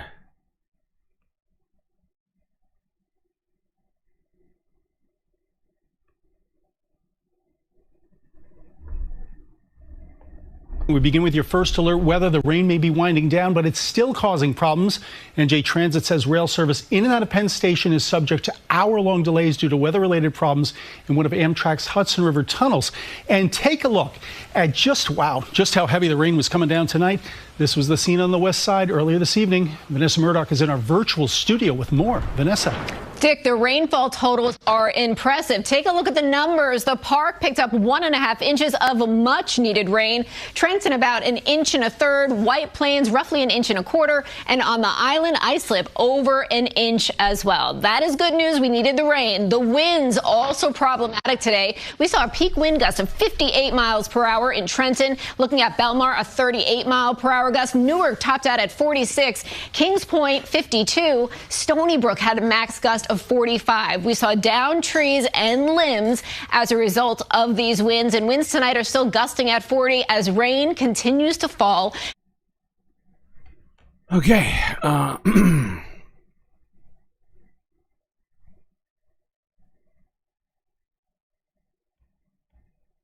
This one is from 19 hours ago now.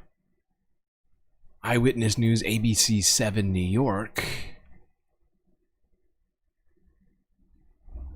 Just heard Heather mention some flooding in the area. Some people are waking up to trees and debris all over their neighborhoods following last night's heavy rain. One area where we are seeing some damage is Forest Hills, Queens. And that is where Eyewitness News reporter Reagan Medji joins us live this morning. What are you seeing there, Reagan? Well, I'm seeing a lot of tree branches just down in the area, but right now when you step outside, it feels like spring. Really nice. It might not look great behind me. Stepping out of the way, you can see that this happened shortly after midnight when a gust of wind likely just blew through the area. We saw those strong line of winds come through in the storm, and so much force with that wind, forcing that tree to bend and then snap in half. A lot of the branches you see covering the sidewalk on the side street here. This is 110th Street and Jewel Avenue here in Forest Hills. These were removed by the fire department that came in last night. They had to cut the tree, kind of remove it to the side so traffic can go down. And as I say this, there is a car that is going right down the street, so there's nothing blocking this road. But at the height of those winds and that rain coming through, this is the aftermath. Again, this is in Forest Hills, but this isn't the only area. It wasn't an isolated pocket. We also had damage in Hillside, New Jersey. Let's take a look at some video from there. This happened earlier yesterday around 3 in the afternoon. Wow. A massive tree Some of coming these trees crashing are just down on a home, huge. ripping down power lines and knocking out electricity. The tree tearing a hole in the Oh my roof. God. The homeowner explains the experience. It sounded like thunder. I'm thinking, what could have went that high up like that? I'm thinking, because is it the lightning or something? Is this the wind? It's blowing stuff up on the roofs and stuff. But once I ran out the house, I seen the tree was already snapped from down low. And I'm going, did the lightning hit that tree down low? The wind was just that rough. Okay. Okay.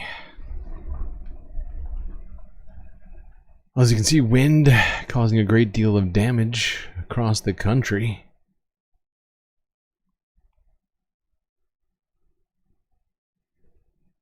Let's go here now. PBS Terra short. Little short vid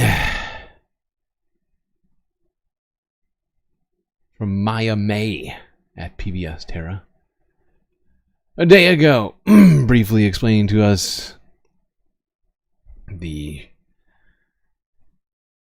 potential of an AMOC collapse. Wait, is this the right one? Yeah.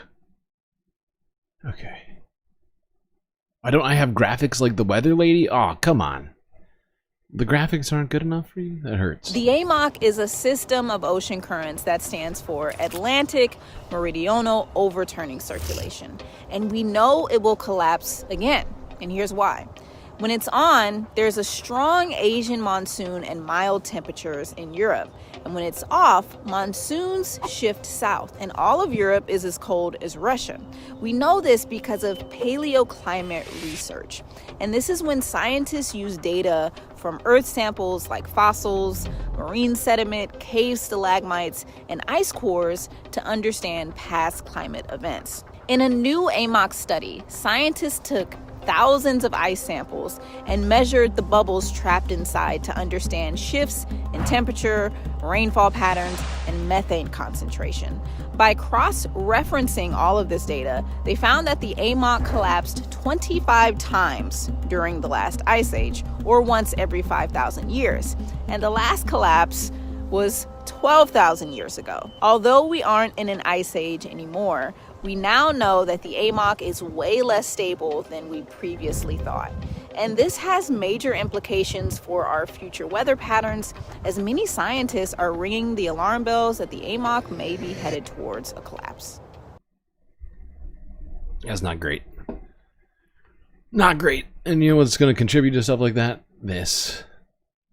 A planet on thin ice when it comes to climate change. Copernicus, Europe's climate service, issued a warning Thursday. Global sea ice hit a record low in February. They say it's the thinnest on record, after receiving data from both the Antarctic and the Arctic. The change in ice cover was most pronounced this time of year in the Antarctic, where it was 26% below average in February. And Antarctic sea ice plays a key role in global temperatures. Winter is coming. When the reflective bright ice melts and turns into the ocean's dark blues, that brightness is no longer bounced back into the atmosphere. Instead, it's absorbed, making the oceans an essential climate regulator of the Earth's temperatures even warmer. As for the Arctic ice, its levels have also been at record lows since December. In some areas of the Arctic, the air temperature was 11 degrees Celsius higher than average. And that, along with warmer waters, means ice may not return next winter. Warm air, warm seas. For scientists across the globe, the data is very clear and has been for decades. The main culprit is human activity. By far and away, the largest contributing factor to our warming climate is the burning of fossil fuels. Yup.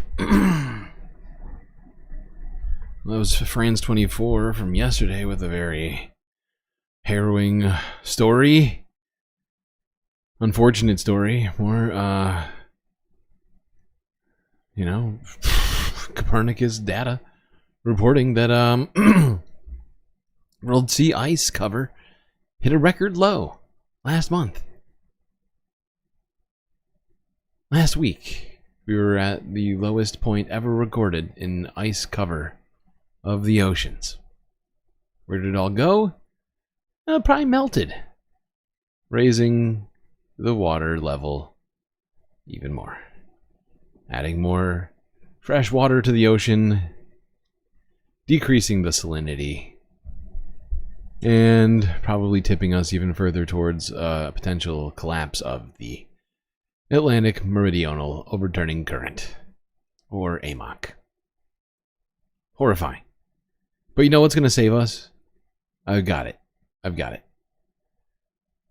know what's going to save us from the Ice Age? Woolly mice. You heard me correctly. I mean, I thought the mice looked super cute, and I knew that I would be seeing pictures of them all around the world. My name's Katie Hunt. I'm a science writer at CNN. I wrote about a company that has created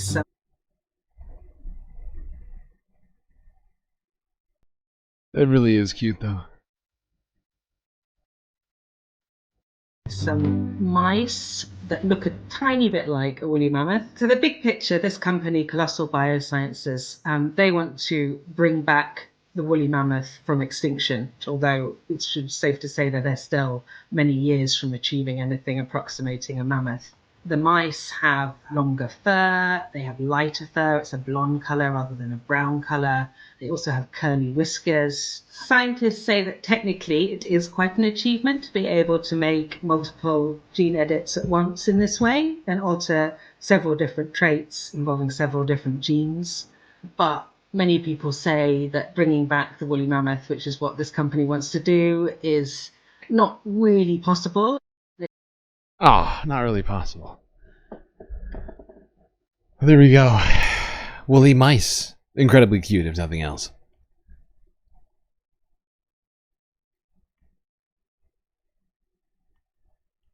Alright. Ah, God. Where are we at on time right now? Okay, doing okay here. Wow. I have a lot of content to get through tonight. Even after eating that soup, I'm still super hungry.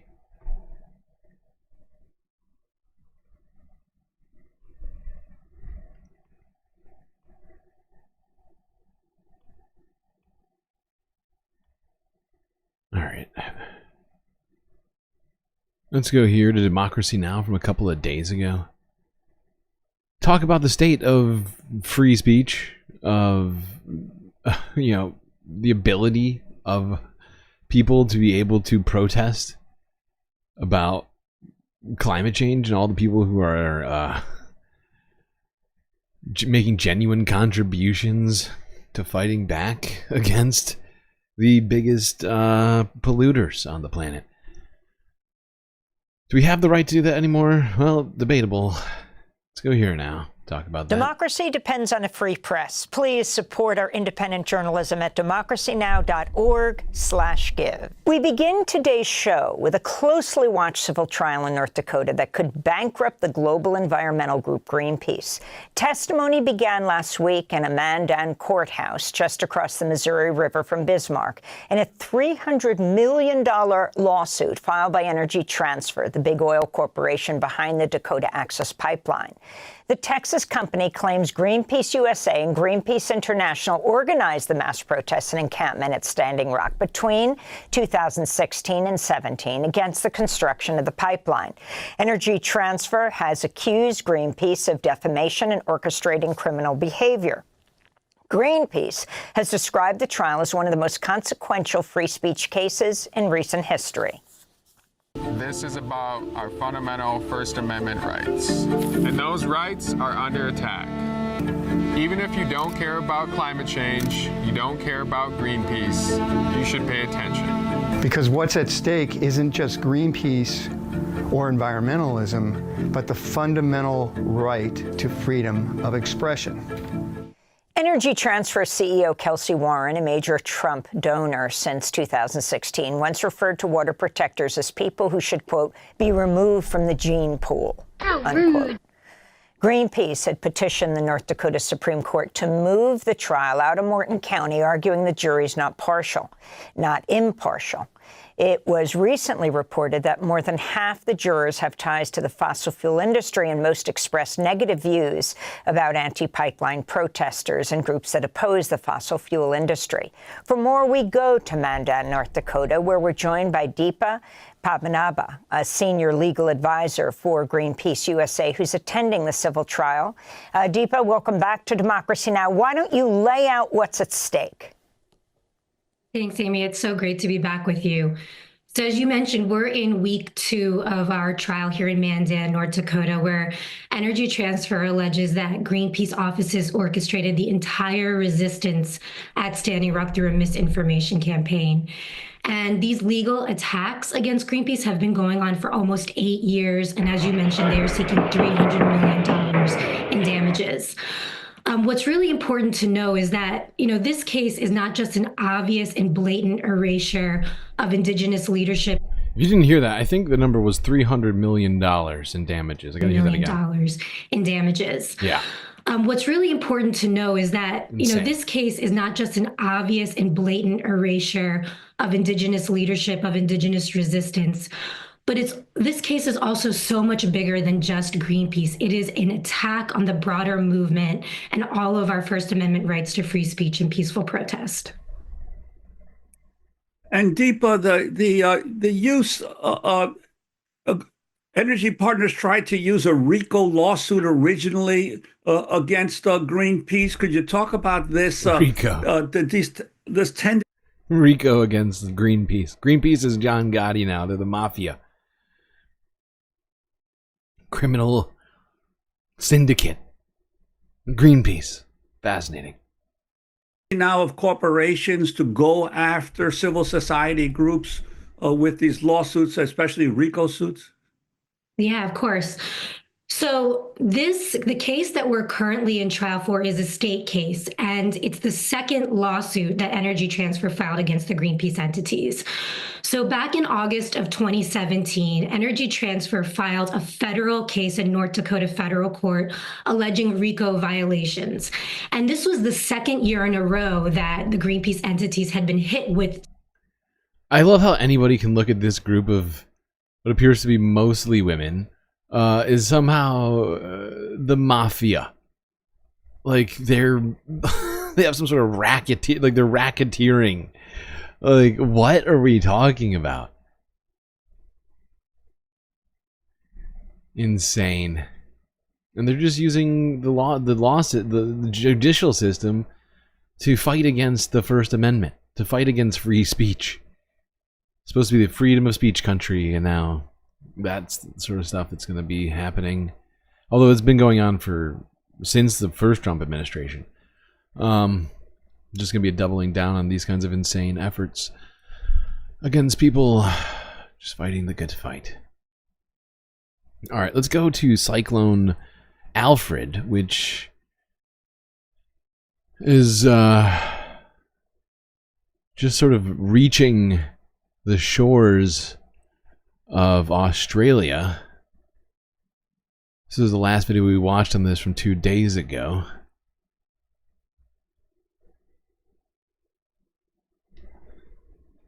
Oh shit, I skipped one. My bad. Residents in Indonesia's capital are using ropes to escape floodwaters. Torrential rain has triggered floods as deep as 3 meters, or 9.8 feet, in and around Jakarta. There's the sound.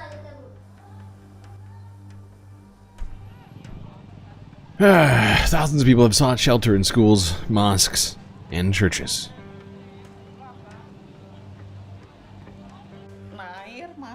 The water started to enter my house at around 1 a.m.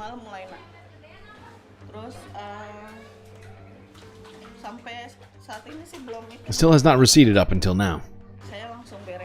Immediately packed our belongings and brought them into an empty house here to the second floor. Whoops.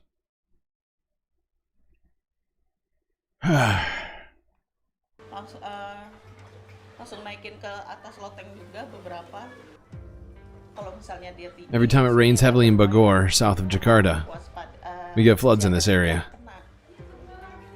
But this is the most severe flooding I've ever experienced. She keeps looking over this camera person's shoulder to make sure the floodwater isn't coming in. Okay. But yeah, these images are pretty wild. Extreme flooding in Indonesia. Now, let's go to Australia that's expecting some amount of extreme flooding in the coming days, as Alfred has been approaching the coast very slowly.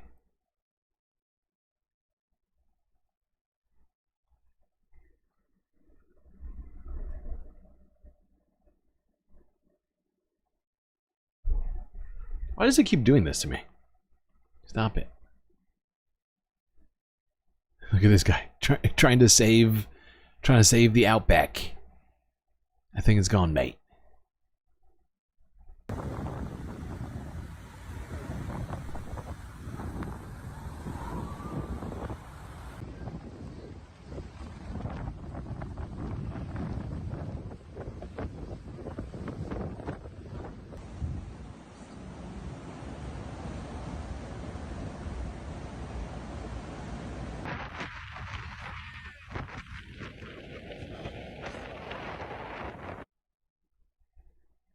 Okay.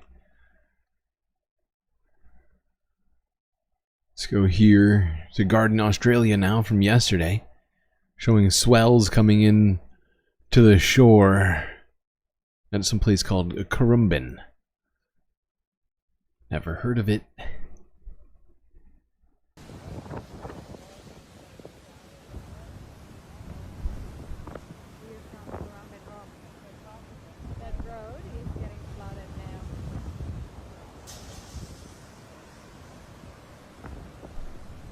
Oh my God.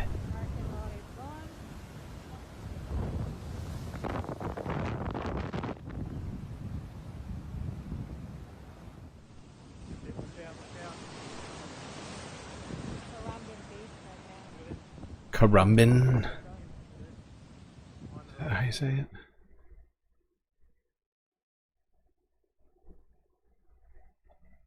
All right. Let's go to ABC News Australia from 12 hours ago. Almost to the latest on this one. Well, don't be complacent. That's the message from authorities as millions of people wait the arrival of Cyclone Alfred. It's multiple emergency warnings are in place this morning after tens of thousands of people were told to evacuate low-lying areas. Schools, supermarkets and airports are closed across the warning zone in southeast Queensland and northern New South Wales. Hospitals are open for emergencies only. Thousands of properties are now without power. And although the Category 2 system remains a couple of hundred kilometres offshore, wind gusts in excess of 100 kilometres an hour have been recorded on the Gold Coast, and some areas of northern New South Wales have been hit with 24-hour rainfall totals in excess of 200 millimetres. Bridget, the effects, while Cyclone Alfred is still quite a way offshore and is still moving slowly, the effects are already being felt. We know that... I'm pretty sure 200 millimeters is like 10 inches or something like that. Queensland, there are some 20,000 power outages. Most of those are on the Gold Coast. And the situation at the moment is that it's just becoming too dangerous for Energex crews to go out and restore that power. And that's what we've been told right throughout this situation, that as that storm gets closer, it's going to be too dangerous for authorities to go out and fix things.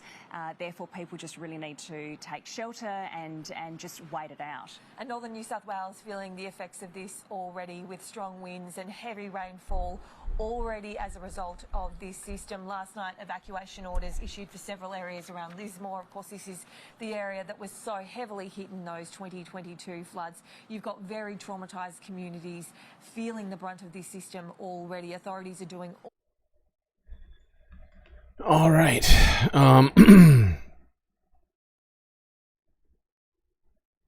So yeah, big expectations on the amount of rain that's going to be coming down. There will also be a storm surge and high winds. It's Category 2 storm still.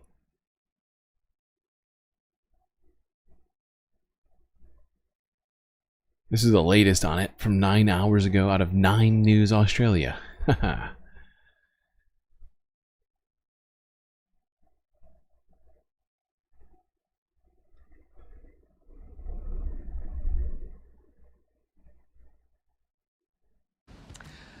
Well, all the preparations have been done here at the Burleigh Pavilion. It's boarded up and ready for what's to come. We don't know exactly how ferocious it's going to be over the next 24 hours, but they've done what they can, certainly here and all the way along the coast. Yep. Welcome to this special edition of Today, live from Burleigh Heads, as we report on this weather emergency. That's right. As we go to air this morning, 2 states and millions of people are bracing for Tropical Cyclone Alfred, the worst cyclone seen here in decades. We have reporters in key locations right across the coverage this morning. We will begin in North Stradbroke Island, where we find Claire Todd-Hunter. Claire, that's the first place it'll hit.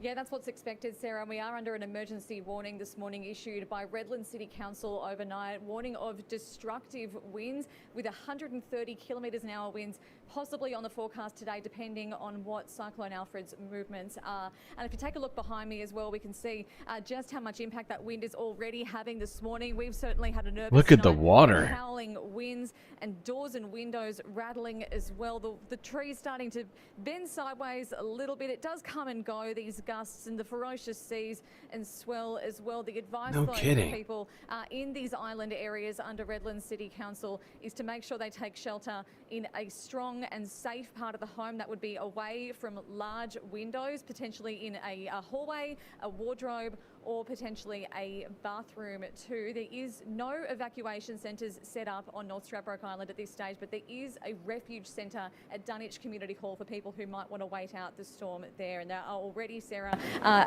2,000 homes blacked out across the islands this morning. God. That's Coochie, Mudlow Island, Macleay and Russell as well. Look, it breaks your heart to see those beaches too that you were reporting from yesterday. Thank you for that. Let's go to Mia Glover on the Gold Coast now. She's down at Currumbin, just south of us here. Mia, many are without power this morning.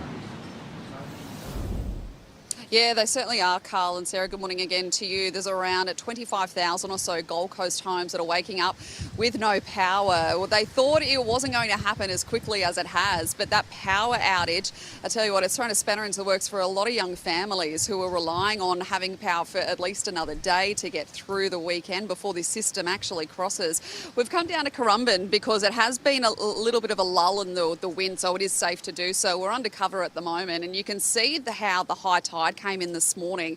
It was about a 1.4 metre tide, and it came all the way up to the fence here. Usually that sand area where you see all the seagulls, that's where families like to lie, and it is usually quite a calm spot. This is Currumbin Alley. Take a look over here as well. You can see there's a couple of cars that have come up to the point there, just wanting to have a look and see what the swell is doing, but that is what authorities don't want you to do. We've also seen people, can you believe it, walking their dogs this morning along the footpaths here. There's a couple of cars just leaving now. A lot of people are not really heeding the warnings at this stage. They think because there has been a... That's not smart. Probably want to heed those warnings. Alright, that's enough of that. We will be trying to keep up with the latest over there. The Gold Coast of Australia. Let's move on to space news now, as we've gotten through all of the environmental news.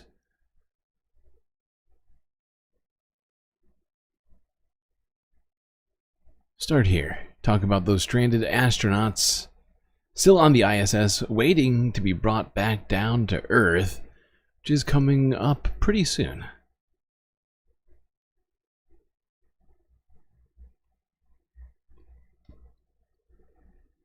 Morning, 2 astronauts who have been stuck in space for months are preparing for their long-awaited return home. Astronauts Sunny Williams and Butch Wilmore are expected to swap out with a new crew and return later on this month. It will be nearly 300 days later, almost a year, than the pair initially planned for. But the astronauts insist they're not stuck, steering clear of politicizing their time in orbit. From my standpoint, politics is not playing into this at all. We came up prepared to stay long, even though we planned to stay short. That's what we do in human spaceflight. The veteran astronauts have kept busy at the International Space Station, completing hundreds of experiments and taking part in spacewalks. Williams even set the record for most spacewalk time by a woman, which is 62 hours and 6 minutes. There you go. Sunny Williams setting a record for women in spacewalk time. Really impressive. March is Women's History Month, and what better... Please hold. That's right. It's Women's History Month, something that we've been not paying enough attention to. So I figured I'd put this story in here. Talk about the first woman ever to walk in space, setting the trail for Sunny Williams and others to follow in her footsteps. Let's go here to CBS New York from 15 hours ago to talk about just that. March is Women's History Month, and what better way to celebrate than by spotlighting trailblazing women like Dr. Kathy Sullivan. Sullivan made history as the first American woman to walk in space in 1984 during her tenure as a NASA astronaut. She then became the first woman to reach the Challenger Deep, which is the deepest known point in the ocean, in 2020. Welcome to Dr. Sullivan. What can you not do? Amazing. Congratulations on all your success. Oh, thank you very much, Mary. It's a pleasure to be with you. Tell us about how you became an astronaut. You know, I was always inspired from an early age by great explorers like the early astronauts and Jacques Cousteau, and I think that's what really set the spark in me. From there, I just kind of found my way forward until I eventually stumbled into the earth sciences and did a lot of expeditions out at sea during my college and grad school years. So I was kind of properly tuned up, I think, when NASA opened the door in 1977 for the new class of shuttle astronauts, and for the first time encouraged women and people of color to apply. It was just irresistible. See the planet with my own eyes from that vantage point. You got to try out for that one. So what was that like, actually, seeing the planet for the first time from that vantage point? It will completely take your breath away on the first glance, I promise you. And you'll never get tired of it. I think it's every astronaut's favorite pastime to squirrel away a few quiet moments and go up to the window and see what part of the world you're going over. Day and night and through the seasons, it's really quite stunning. Wow.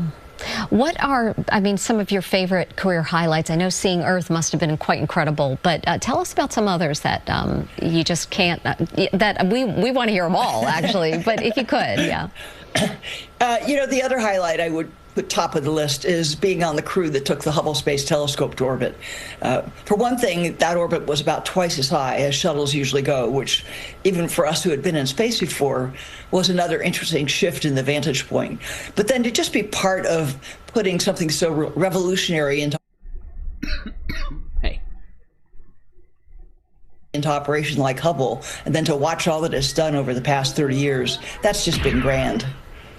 As we mentioned, you went to the deepest known point in the ocean. So what sparked your interest in the ocean here, in oceanography?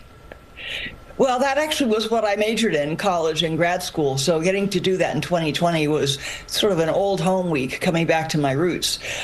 It was pure happenstance. It was thanks to an invitation from Victor Vescovo, who had built the submarine that can take people there. There's still only one. And invited me to come along. He thought it was time that a woman get to the Challenger Deep and a properly trained oceanographer. It was easy to say yes.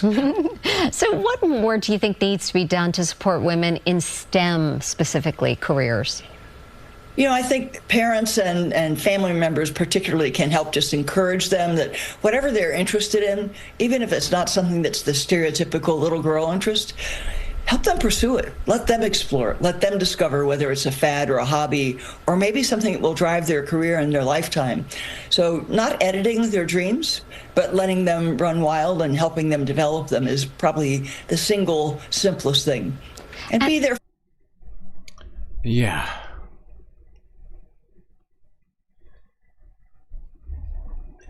In this time,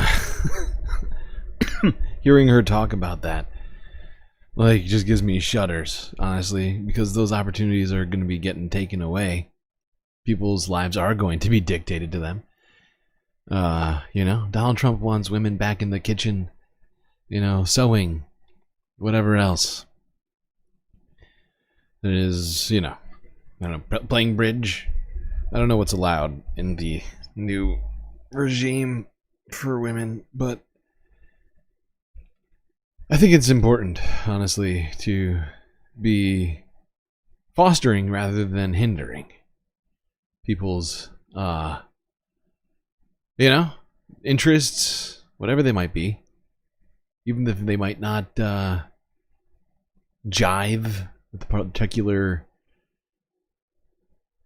what do you want to call it? Political party, or perhaps with some parents, best to not, keep people from being themselves.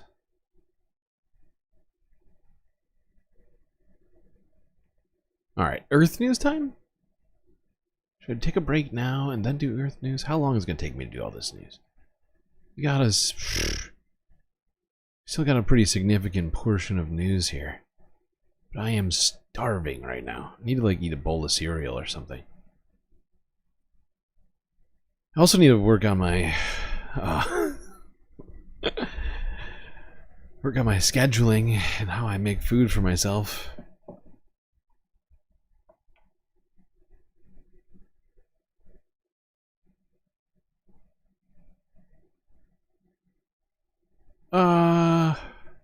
No, we'll start with the Earth news. We'll take a break as it comes naturally. All right, let's go to the Panama Canal.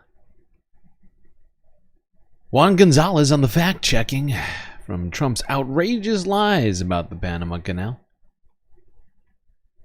Specifically as it relates to that most recent address to Congress. Democracy depends on a free press. Please support our independent journalism at democracynow.org/give.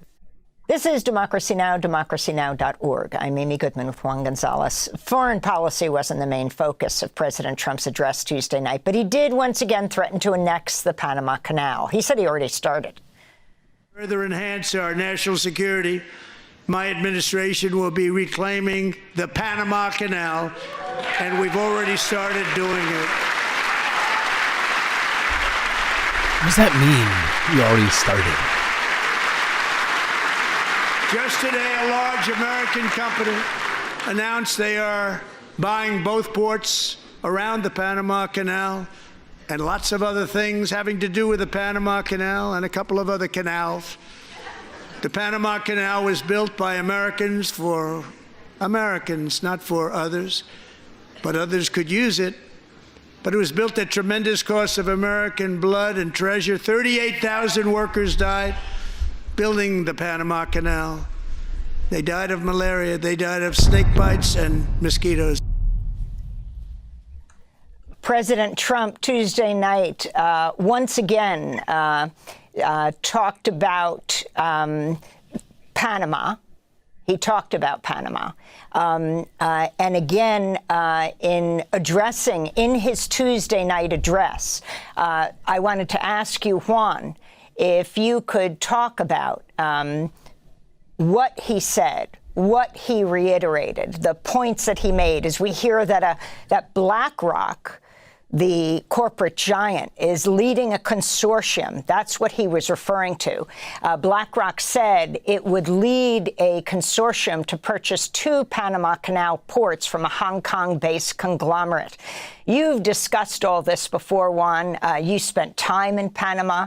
You were there when President George H.W. Bush led troops invading Panama.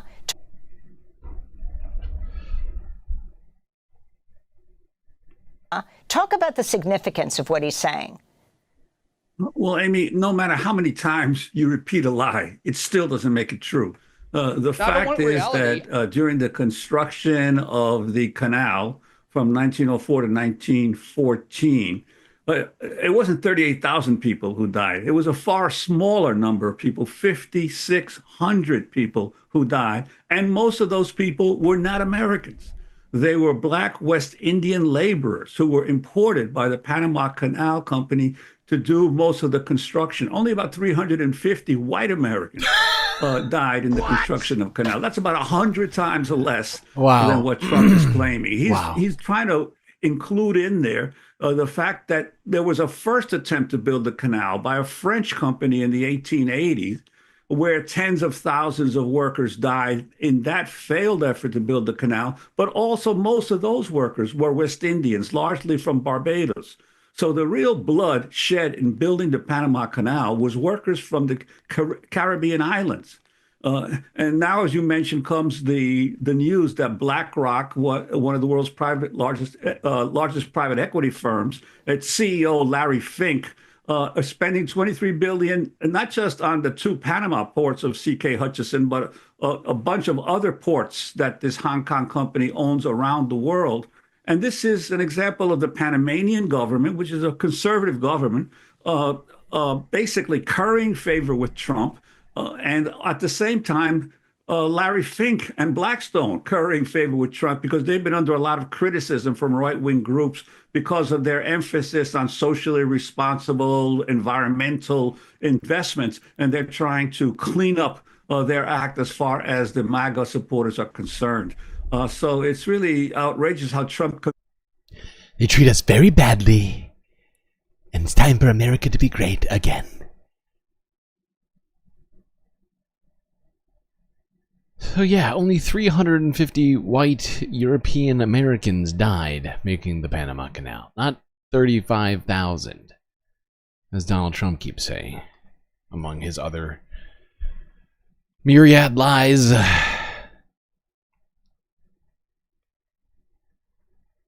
By the way, people are still protesting in Argentina over Javier Milei, a guy who recently visited CPAC and gave Elon Musk a fucking chainsaw to cut down the US government. He's been cutting down his own government, and people are pissed.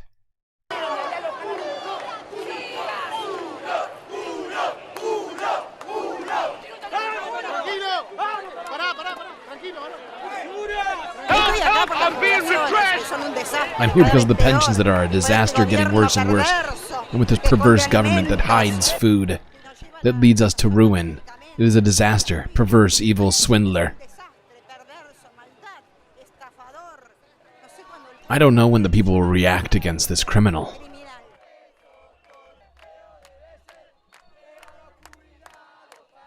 How awful it must be to have to hit pensioners be able to eat.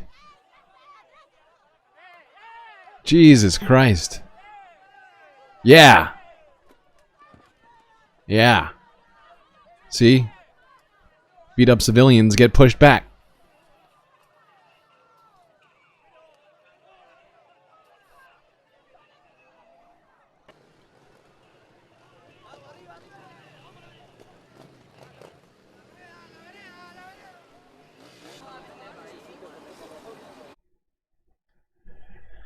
As you can see, people, even old people, getting pretty upset watching their fellow citizens being attacked.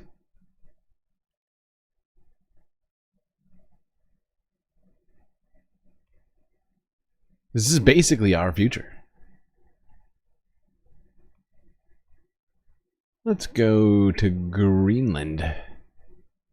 Now, see how residents there are reacting to Donald Trump's recent remarks about... Actually, you know, before we get to Greenland, I think this is a good spot to break. Before we cross the ocean, let's take a stop at the Galactic pool. Get a moment to cool off from all this hot news.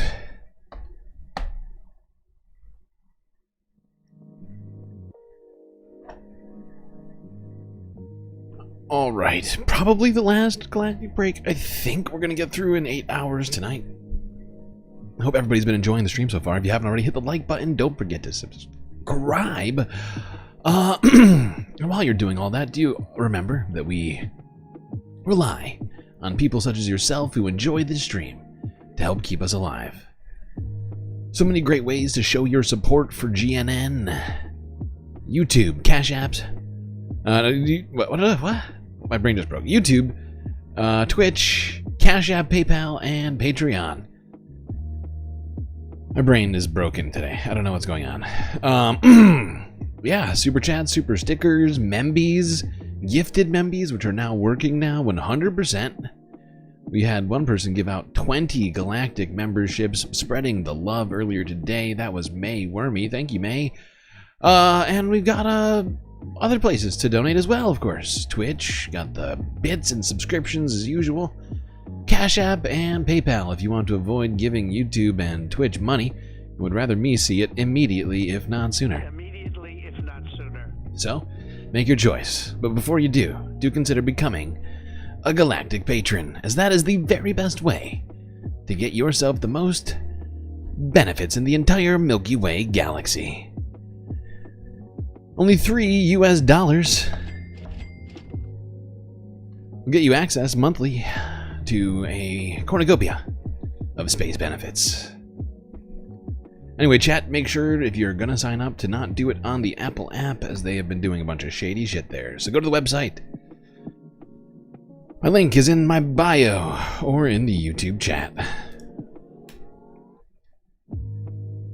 Alright, chat. That's it for me.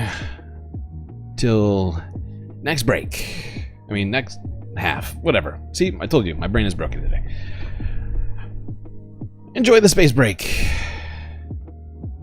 Drink, snack, back.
chat. I am back.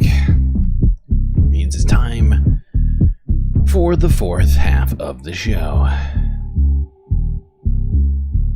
With that many halves, we should have 2 shows. Okay, let's go to Greenland. What do you say?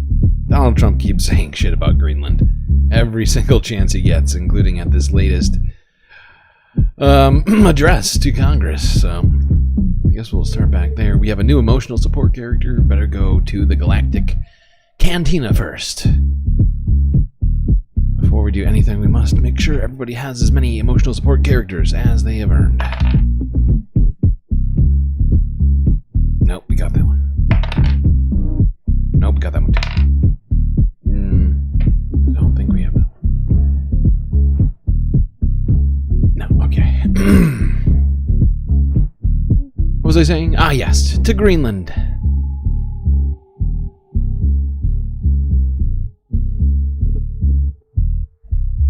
Associated Press from 2 days ago. Greenland residents react to Trump's remarks about acquiring their homeland. Help! Help! I'm being repressed!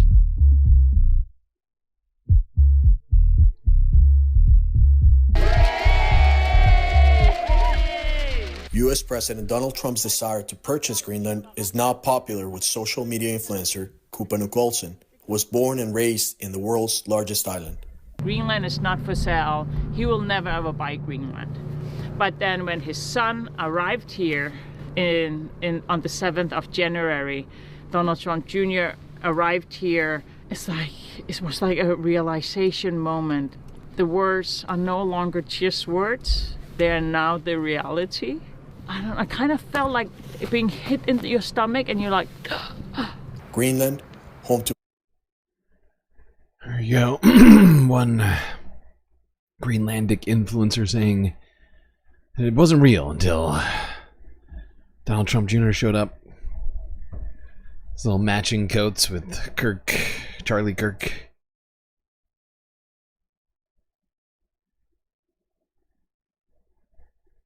Okay. Now let's go to Congress. See what Donald Trump had said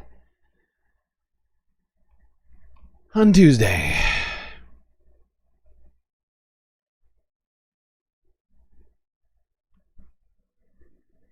And I also have a message. Well, what just happened? Again. And I also have a message tonight for the incredible people of Greenland. We strongly support your right to determine your own future. And if you choose, we welcome you into the United States of America. We need Greenland for national security and even international security, and we're working with everybody involved to try and get it. But we need it really for international world security. And I think we're going to get it. We're going to get it. One way or the other, we're going to get it. One way or the other. We will keep you safe. We will make you rich, and together we will take Greenland to heights like you have never thought possible before. Never seen greatness like this, Greenland.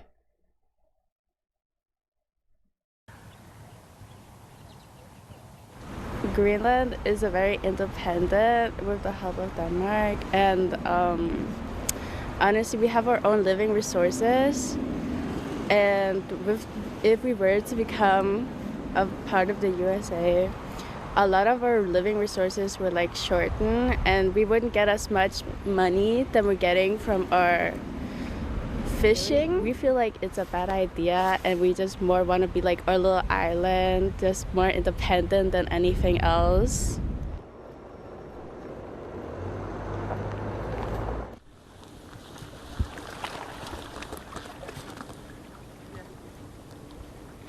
Donald Trump, she got the military, she got the food, she got everything.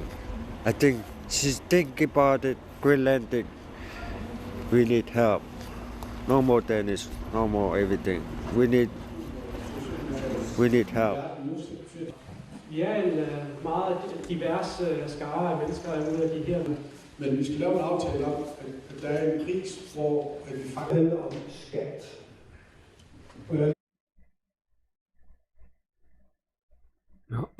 I guess we'll see how it all turns out for Greenland. But before we leave, let's see what Associated Press thinks the answer to the question, why does Donald Trump want Greenland, even is. Let's see. Let's find out. Why does Donald Trump want Greenland? So why Greenland? What does Greenland have? It doesn't have much people, 57,000. It doesn't have an awful lot of plants. It's beautiful if you like white ice. But what it does have buried underneath that ice, according to the U.S. Geological Survey, is a lot of oil. Billions of barrels of oil and trillions of cubic feet of natural gas. And even more important, it has rare earth elements that are needed for things in telecommunications. Rare like your earths. cell phones. Right now, we get much of that from China. Even more than oil, even more than gas. And rare earth elements. China has ice. It has more than 2,500 trillion tons of ice. It's losing more than 200, 300 tons of ice each year as it melts. And it's melting faster almost every year. And now we're going to try and go over there.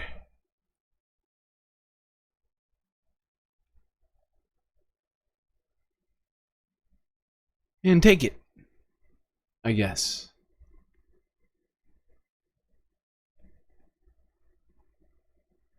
Okay.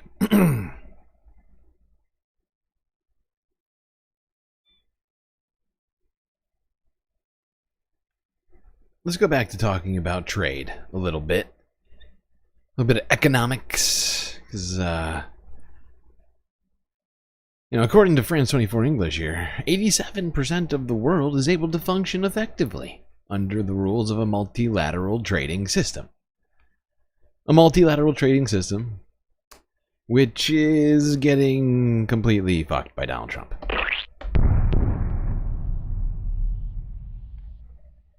With Trump's tariffs expected to hit global growth and a desire... Wait, what is this? Why do I keep doing this? Did I hit the wrong one? Hold on. Oh my god, I did. How did I look past this? Jesus Christ, I need to get my shit together. Well, we're still going to be talking, I mean, all of these are talks of economics.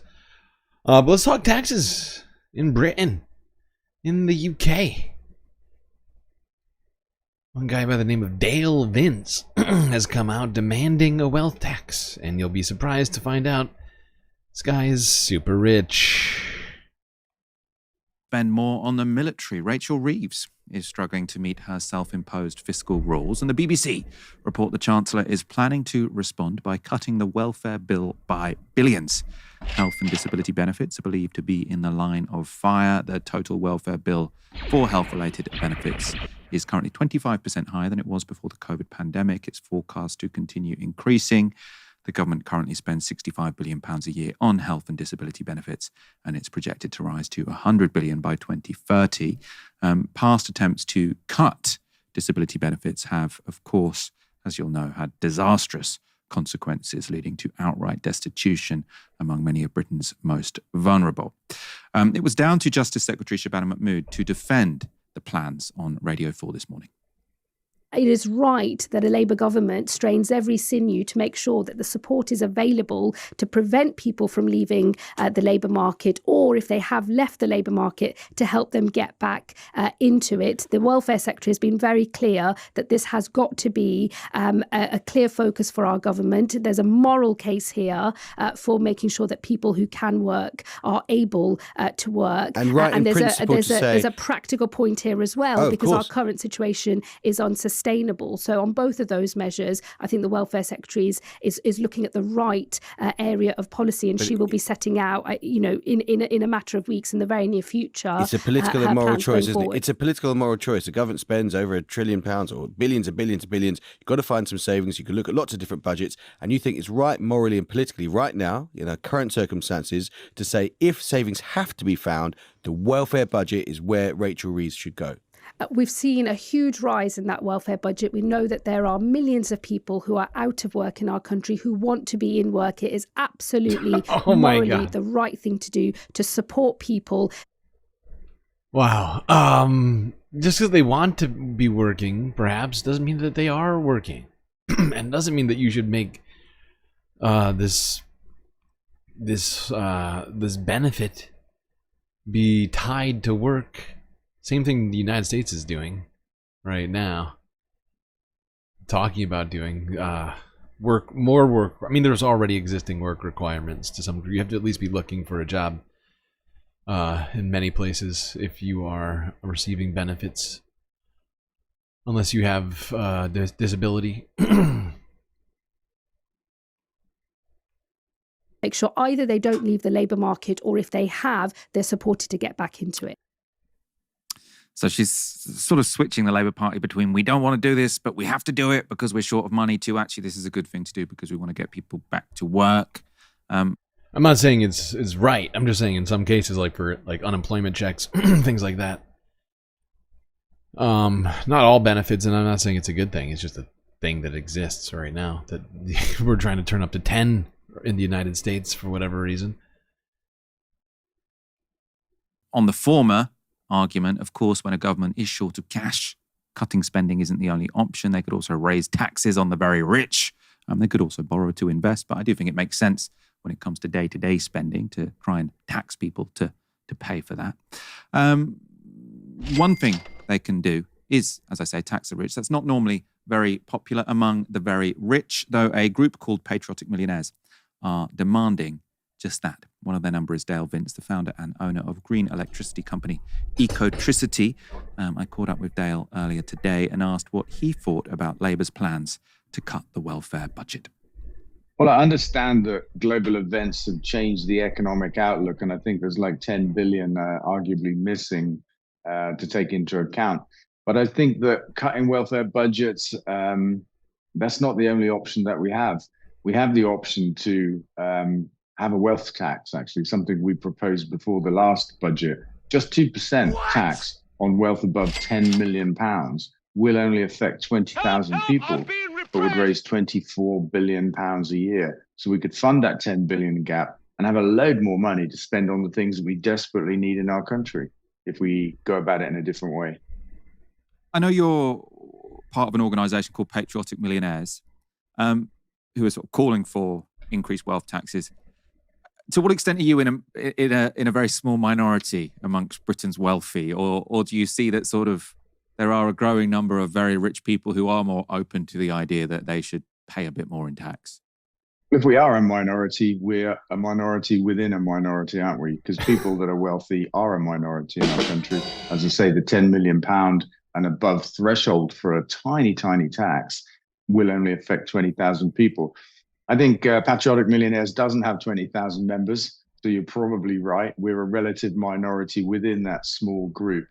But that doesn't matter to me. You know, it's about fairness in our tax system. We have a £10 billion problem to solve. We shouldn't place that burden on the people in our country that have the least. I don't want you to necessarily reveal all of your financial affairs. I'll just say I've looked on Wikipedia. Wikipedia says you're worth £107 million. I don't know how accurate that is.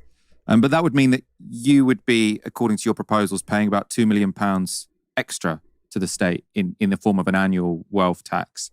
Is that correct? And how would that work?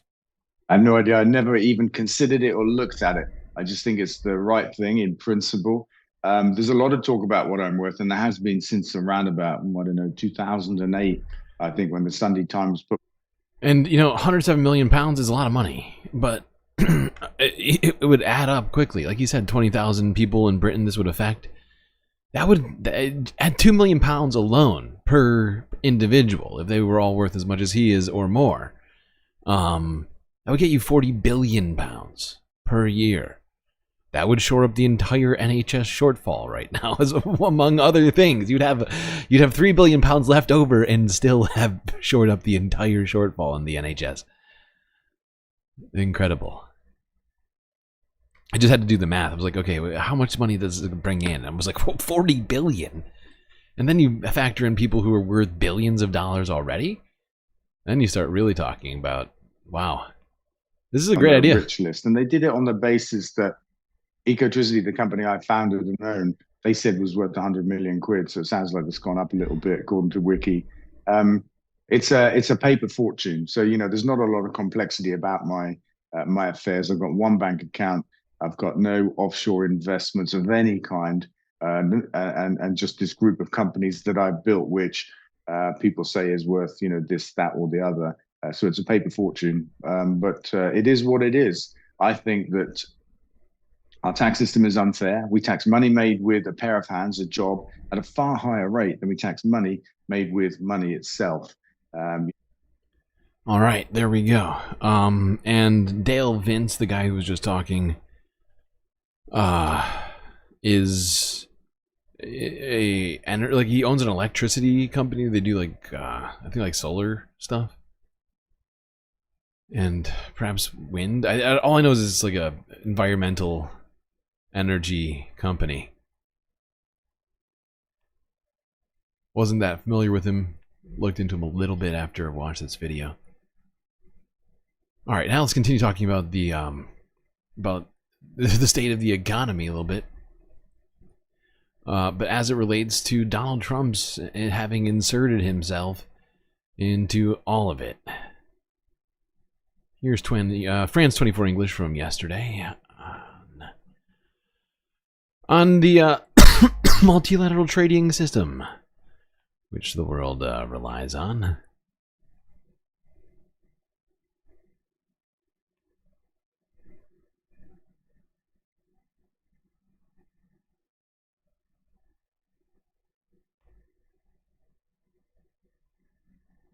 Tesla sales fell by 76% in Germany. Tesla, owned by Elon Musk, who's been cheerleading for the far right in Europe, with across the continent now calls by activists to boycott U.S.-made products. It's a report by partner station France 2, read by August Hackinson. Edouard Rosé is a hop farmer in northern France. A few days ago, he started a group on a social platform aiming to boycott American products. We are promoting French alternatives. Everyone can show support for one another. People have been shocked by recent events. Over 4,000 people have joined his cause online, a movement sparked by the intense dispute between Ukrainian President Zelensky and Donald Trump. As a European, I feel humiliated and attacked. I had a terrible day watching that video. I kept thinking, what can we do? We are really under the heel of the Americans. Throughout Europe and in different languages, calls for a boycott are multiplying. This Swedish group has gathered 40,000 members. And in Norway, the largest port operator has announced it will immediately stop fueling American ships. But the question is if European consumers can truly live without American brands, which are very present on the continent. In France, for example, most American products are made locally. 3 major agri-food giants, Mars, Coca-Cola and Colgate-Palmolive, operate 15 factories in the country, employing thousands. Consumers are divided over the boycott. There may be other ways to address this than the boycott. Personally, I don't have immediate solutions, but it's the first thing we think of and act upon. However, I'm not sure what the outcome will be. Last month, carmaker Tesla saw a 45% drop in sales in the EU after its CEO Elon Musk intervened repeatedly in the politics of Europe and made several controversial statements as well as a Nazi-like gesture. A Nazi-like gesture, he says. That's a good one.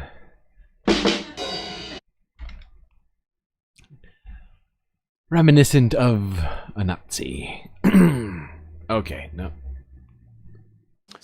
And for more, we're joined by John Denton, Secretary General of the Paris-based International Chamber of Commerce. Thanks for being with us here on Thanks very much for having me, and happy International Women's Day. International Women's Day, March 8th, coming up in just a few days. Let me ask you, John, these calls to boycott U.S.-made products, what's your reaction? Oh, it's crazy. I mean, let's get focused on what the real issues are here. Oh, I mean, let's have a look at the context. It's crazy. All right, Mr. Denton. I think it's an interesting idea. Me personally. I forgot. I just was planning on skipping most of this because this conversation between these two guys is incredibly boring.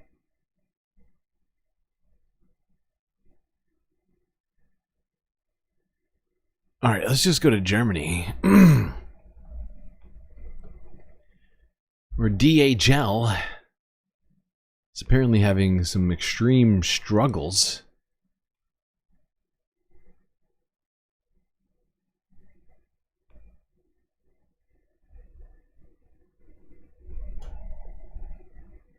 DHL unveiled plans on Thursday to cut about 8,000 jobs in Germany this year. It's part of a strategy to save more than $1 billion by 2027. The logistics group also reported a 7% fall in annual operating profit.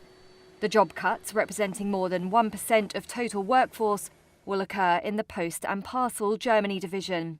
One analyst from HSBC told Reuters that logistics firms are likely to see slower profit growth this year due to normalization of yields, softer demand and easing supply chain disruptions, adding that they expect firms to cut costs with growth in global container trade and air freight tons expected to halve this year.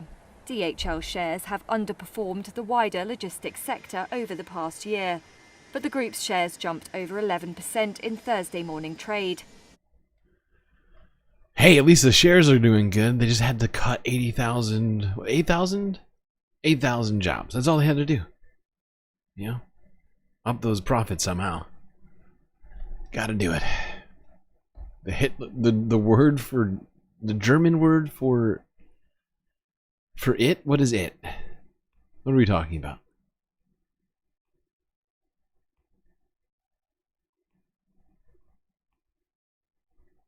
But thank you for the super chat.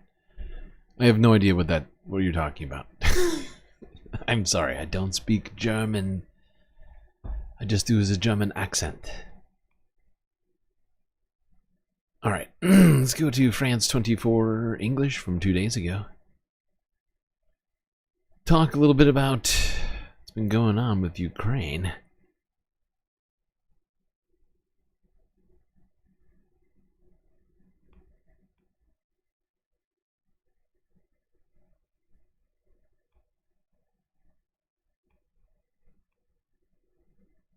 Grub is Greece.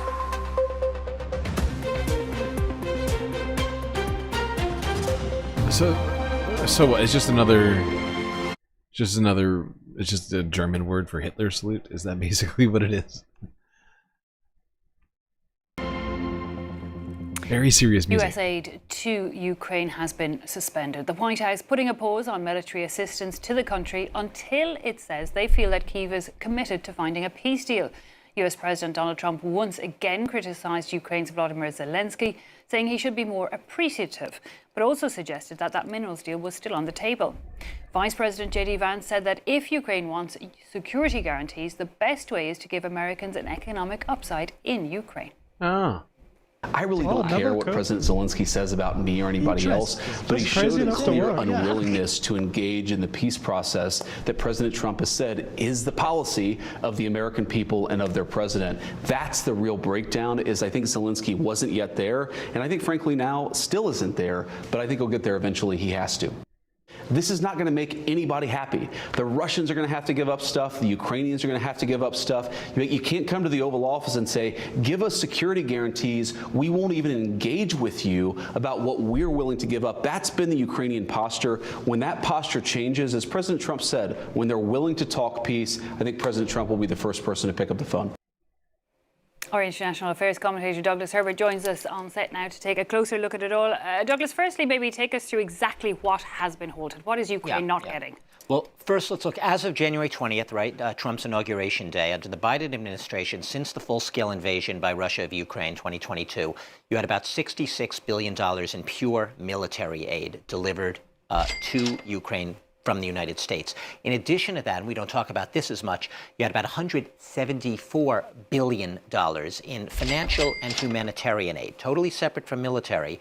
A lot of that money was to pay things like teachers and doctors in Ukraine, essentially keep the government running. That was a big component as well. But we're talking here about military aid. There have been several categories of aid from the United States, but much of it considered really essential because the U.S. was able to supply types of weapons not available elsewhere coming from European countries. Up at the top of the list have been sort of the air defense systems. And the stars of that list have been the Patriot surface-to-missile air defense systems. There were about 3 of them, exactly 3 of them, delivered from the United States to Ukraine. Obviously, for Zelensky, not enough. It's never quite enough. But they were extremely important in terms of giving Ukraine cover, some modicum of cover from constant Russian aerial bombardment. Also, you had these Stinger anti-air defense missiles, which were supplied by the United States as well. You had howitzers. So long-ass list. You had mortars, heavy artillery, plus millions of rounds of ammunition to go with those howitzers, to go with those mortars. You had tanks, including the Abrams tank. You'll remember there had been a lot of debate over these heavy armor tanks for a while. They ultimately were delivered to Ukraine under the Biden administration. Helicopters as well. All of these essential components, and all of these now, at least temporarily, under Donald Trump's latest order, have been suspended. Now, yeesh, that's a long list of stuff that Ukraine's not going to have. Now, Europe has, of course, come together multiple times now. Different leaders meeting in different places, trying to shore up U.S. aid, or Ukrainian aid, in, the wake of the U.S. pulling out.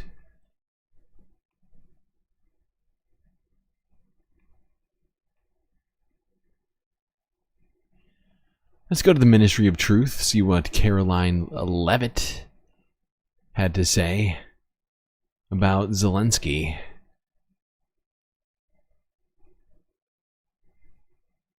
And former President Joe Biden. Thanks, I'm staying in the race. What did they say that the Democrats, while they couldn't stand for Americans or stand for victims, they stood for war and clapped for war and clapped for 5 more years of war? Yeah, the president addressed that last night, I think, when he called out Senator Elizabeth Warren and said that, again, as I said in my opening speech, very telling that the Democrats refused to clap for American people and American. Refused to clap for pawns, for Republican pawns that got brought out, like little show ponies. Like some sort of perverted Make-A-Wish, like, ceremony. I mean, come on. Got that one girl to come out and talk about her. Well, she didn't talk, but for Donald Trump to talk about her harrowing volleyball experience. I mean, what the fuck? Yeah, we needed to clap. We were supposed to be clapping for that. I'm sorry. I thought we weren't supposed to interrupt. American interests and American priorities, but they did clap for the country of Ukraine, which, by the way, the president's working very hard to end that war. So Democrats should be applauding him for actually doing something about it. Follow up on that if I can. You've spoken recently about how what happened in the Oval Office last week gave Americans an inside look into behind-the-scenes discussions with Zelensky. Is this how he treated Joe Biden and just treated him disrespectfully and received billions of dollars? Well, it's a very interesting question. I don't know if anybody in here asked my predecessor who stood at this podium about that, but there was a report from NBC News that President Biden also got increasingly frustrated with President Zelensky when he was handing out blank checks and President Zelensky kept asking for more. Joe Biden. Oh yeah, Caroline Levitt has the inside scoop. Apparently, Joe Biden very frustrated with Zelensky. Okay, thanks, Caroline, for all of that great Ministry of Truthing. Do need new support character? Okay. What next? Moving on from Caroline.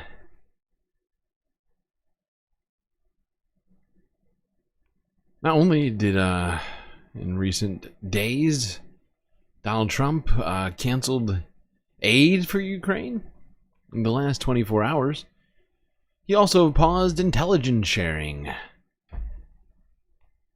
Let's go to BBC News from 21 hours ago.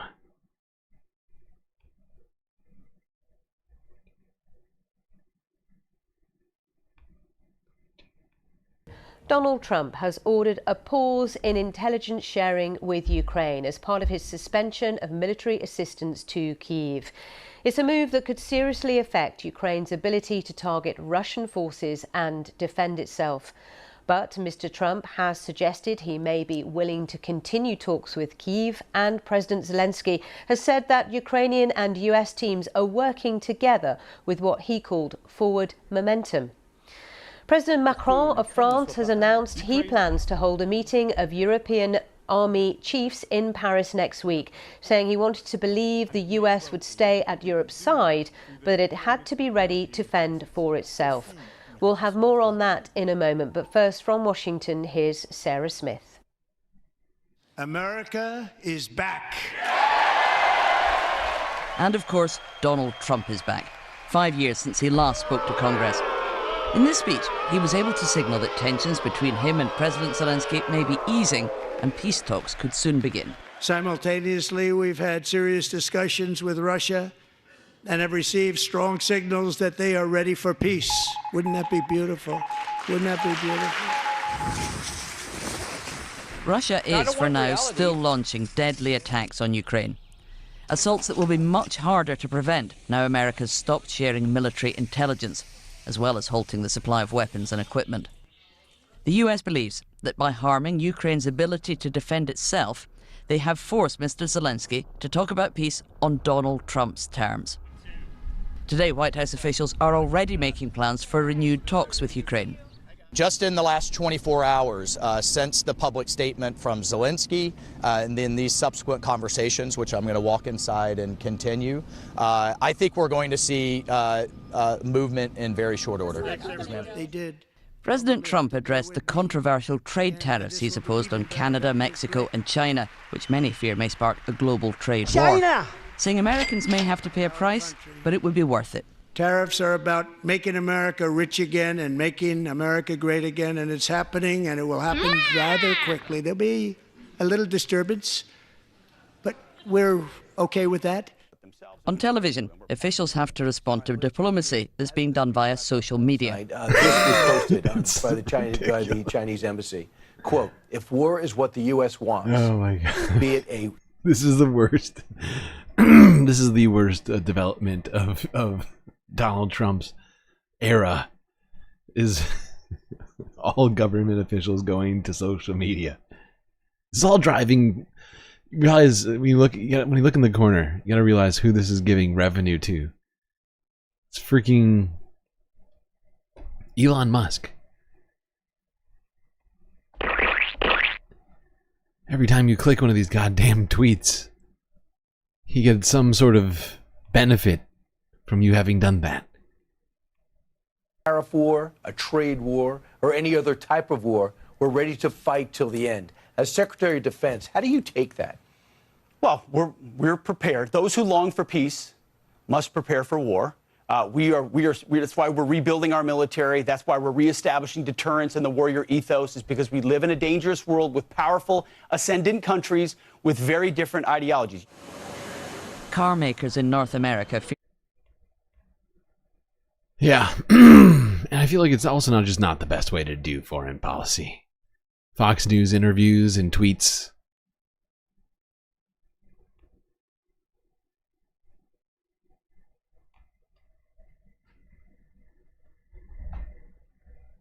But we got a Fox News anchor and the owner of Twitter in our government right now, so I guess that's how we're gonna do it. That is how we're gonna do it, people. I'm sorry. It is what it is. All right, let's go on to the Associated Press now, 21 hours ago, where 4 people have died in recent Russian strikes on Zelensky's hometown, which I believe in western Ukraine.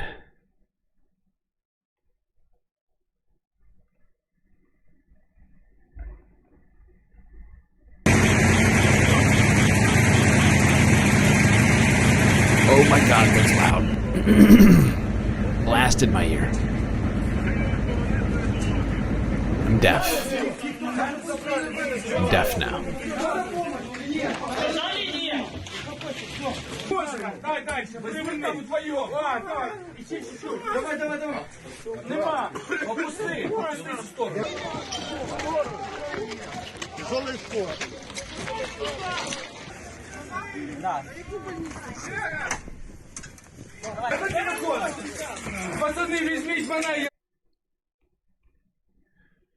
There you can see chaos on the ground in the wake of another Russian strike in the middle of peace talks. Totally normal in the 21st century. People are always doing it. Like Israel. Israel's always doing that.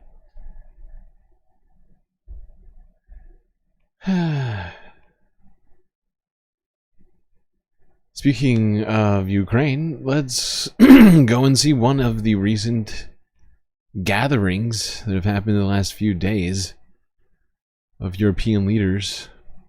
I guess it's been like a full week now of this happening, right? When did God damn, when did it happen? It happened like Friday, right? Saturday? When did that meeting happen? It has not even been a full week. I don't think.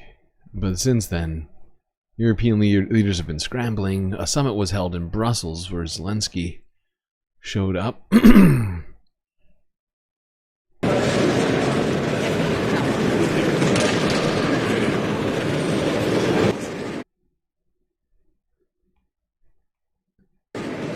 Ursula von der Leyen, whatever you call her. I don't know how to pronounce that.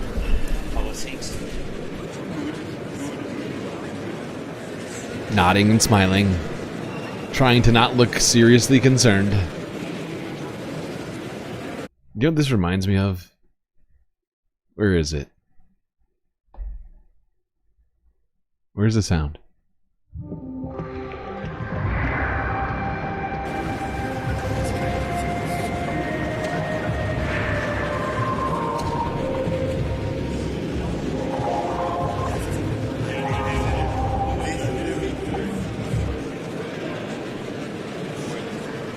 I don't know if everybody gets that reference, but that's the music from Survivor. Scrambling, trying to make alliances here in the final hour before the council vote. I don't know why they thought of that.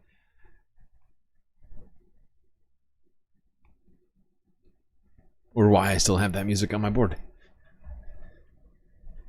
But it is for moments like that. All right, let's look at this. This is another Associated Press piece on this meeting in Brussels.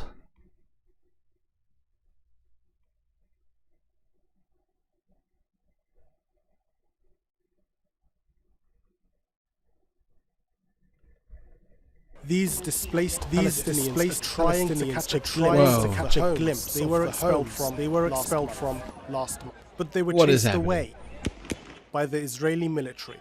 What is happening? Why are we doing this? Take two. Excuse me. His home is among the 17 houses the Israeli army says it will demolish soon. I received a call 30 minutes ago that the house will be demolished. Please hold.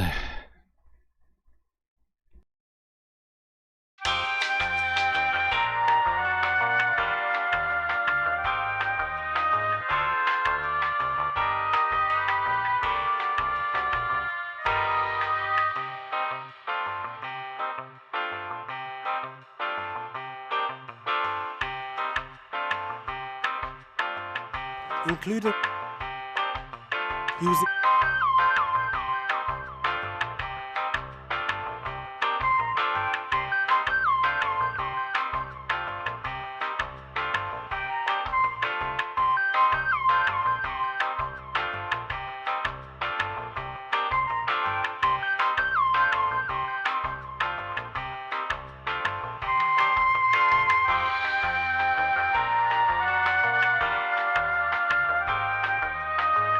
these homes highlight.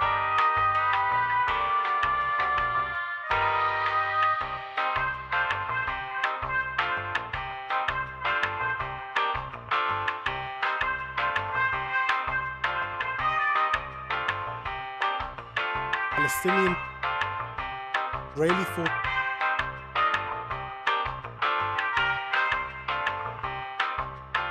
and security, home for many.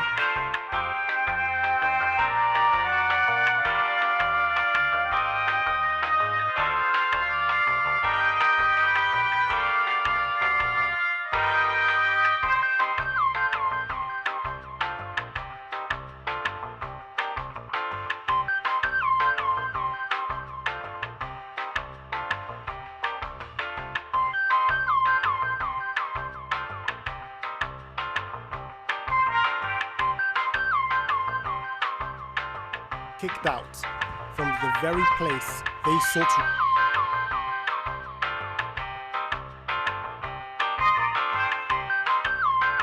Get the latest news from Al Jazeera.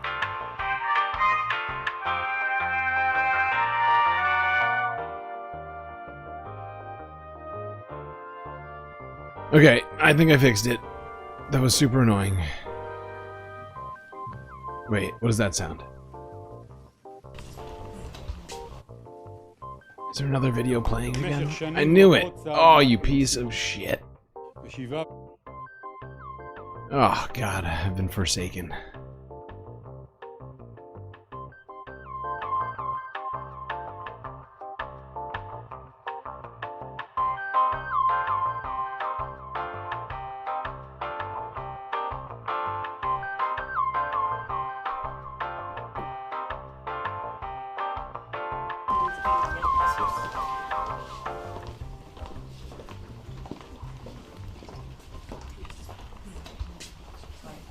Oh my god, I'm on Top Chat right now.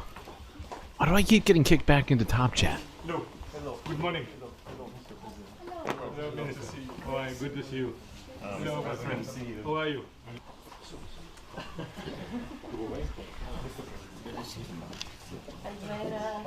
Kalimera. Yeah. Only this word. Only this word, okay. No, Kalimera, Kalis. There you go, world leaders all coming together. Phrasing. Coming together to see what they can do about this Ukraine situation, which seems to be devolving rather rapidly. No context from the Associated Press, just leaders leading. If you missed this, I figured I'd leave this one in here. This is... I feel like this explains itself, but I'll give you a little background. If you haven't been watching this channel for long, we've been covering protests in Serbia, where students started, but are now sort of, you know, joined by many other people. But it is a broadly younger crowd of people who have been protesting their government, protesting corruption, which they believe led to the deaths of many people. I feel like 15 people in a train building collapse months ago now. It's led to all sorts of stuff. Prime Minister resigning. The mayor of the town where it happened resigned, or the governor, or something like that. And things are just continuing to devolve here as these protests occur on the streets. Protests are now also happening inside of the very parliament building.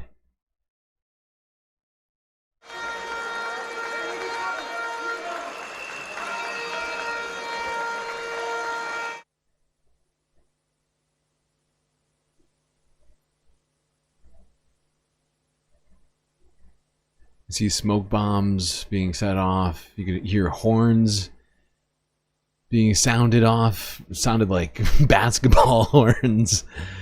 Full blast in the middle of Parliament. Flares.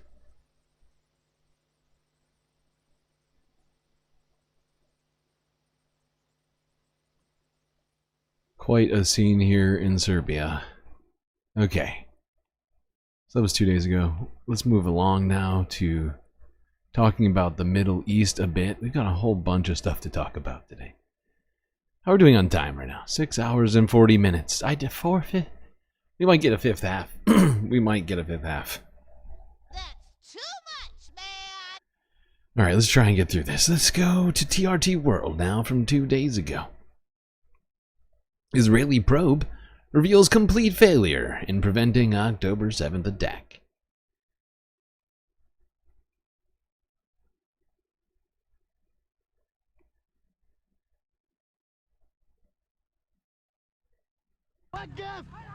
A scathing internal investigation by the Israeli military has acknowledged a complete failure to prevent the deadly Hamas attack on October 7, 2023.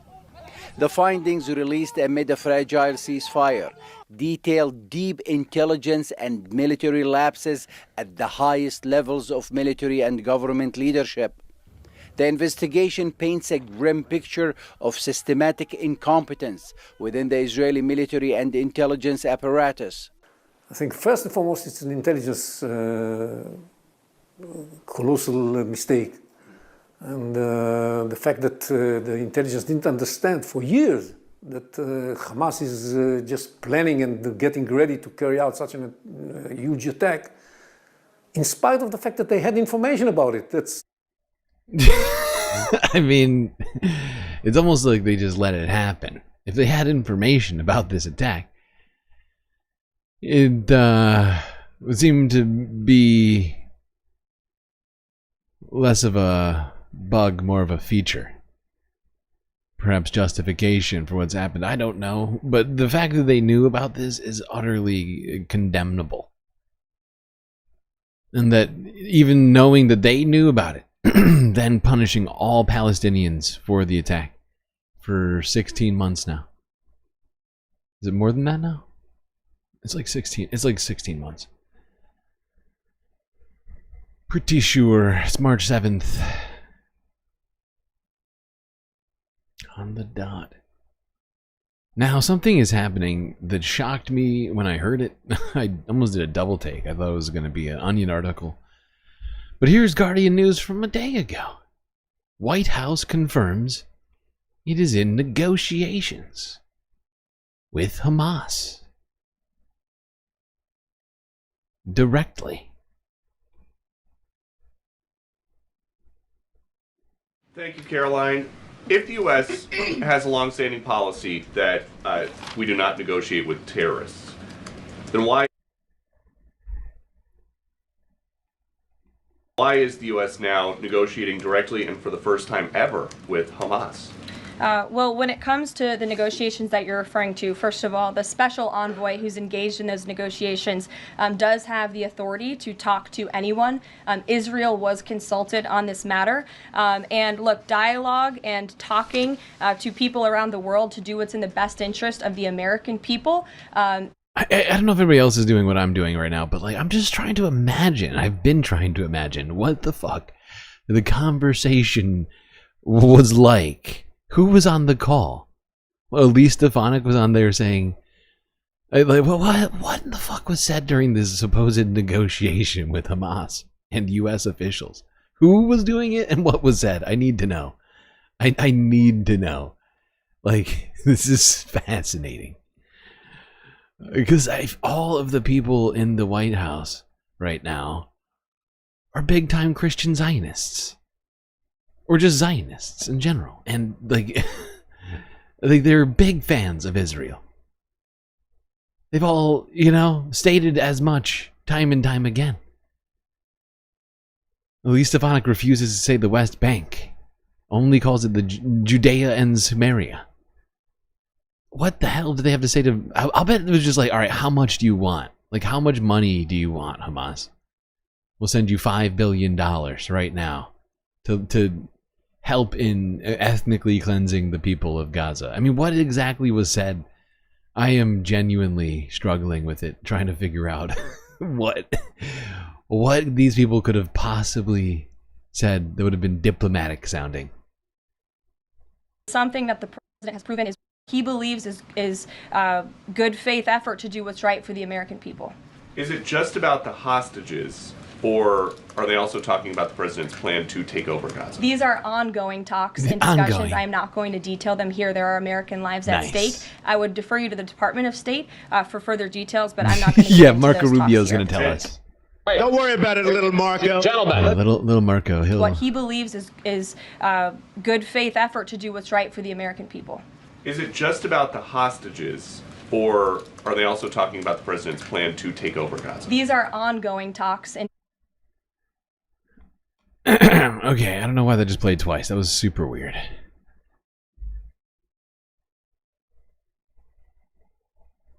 Yeah, I guess we'll have to keep our ears and eyes open for what happens with this one. This is more shocking than what's gone on with Russia and Ukraine. This is this is the last thing I would have ever expected. And what this means for the region, I am at a loss. Caroline Levitt very close with the guards, giving zero details on it.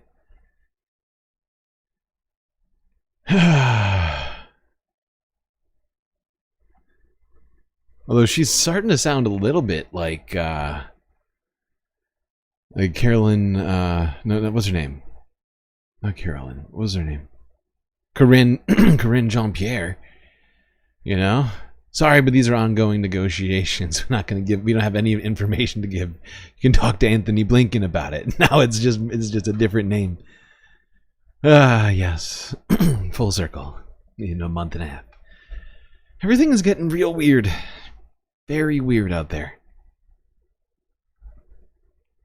Feels almost impossible to determine what's going to happen from day to day, hour to hour, minute to minute. I'm at a loss.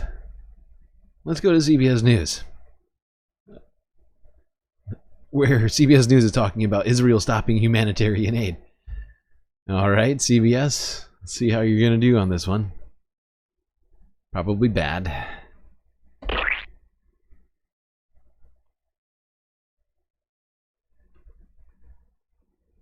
President Trump is warning Hamas to release remaining Israeli hostages in Gaza. He's also saying he'll send Israel everything it needs to finish the war. The president's comments come after he met with a group of hostages who were released as part of the first phase of the ceasefire deal. As far as ceasefire negotiations go between Israel and Hamas, the flow of aid into Gaza has been a key aspect, and now it's being used. How can these peace talks possibly go well while Donald Trump is saying stuff like that? We'll give Israel whatever they want, whatever they need to finish the war. As an ultimatum. CBS News foreign correspondent Deborah Patta is in East Jerusalem with the latest. For 6 weeks, aid had been entering Gaza as a condition of the January ceasefire deal. But now trucks carrying food, fuel, medicine and other supplies have all been stopped by Israel, who is using the siege to force Hamas to accept an alternative deal that would delay talks to end the war. After more than 15 months of fighting, most Palestinians in Gaza are almost entirely dependent on aid. But the initial surge in supplies during the ceasefire meant families have at least had food to break their fast during this first week of Ramadan. Already, the aid freeze has sent prices soaring in local markets. The UN says it only has enough supplies to keep bakeries and kitchens open for less than 2 weeks. You know, can you imagine like spending Christmas or whatever big holiday that you happen to celebrate in the middle of a refugee camp in the rubble that used to be your homes, with practically nothing to go around? Horrifying. CBS is somehow paying attention to the humanitarian situation on the ground. What's going on, CBS? Honestly, we've been here throughout all of it. CBS has been one of the worst mainstream media channels on this stuff. The way they frame all of it has been just atrocious. I was expecting them to just come out and say Israel is being forced to stop giving aid to Palestinians because of Hamas. It's all Hamas's fault.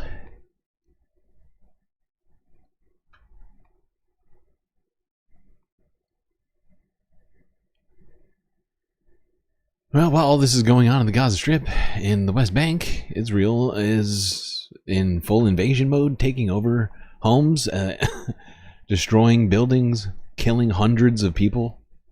It's almost up to 1,000 people at this point. Let's go here to Al Jazeera English from yesterday.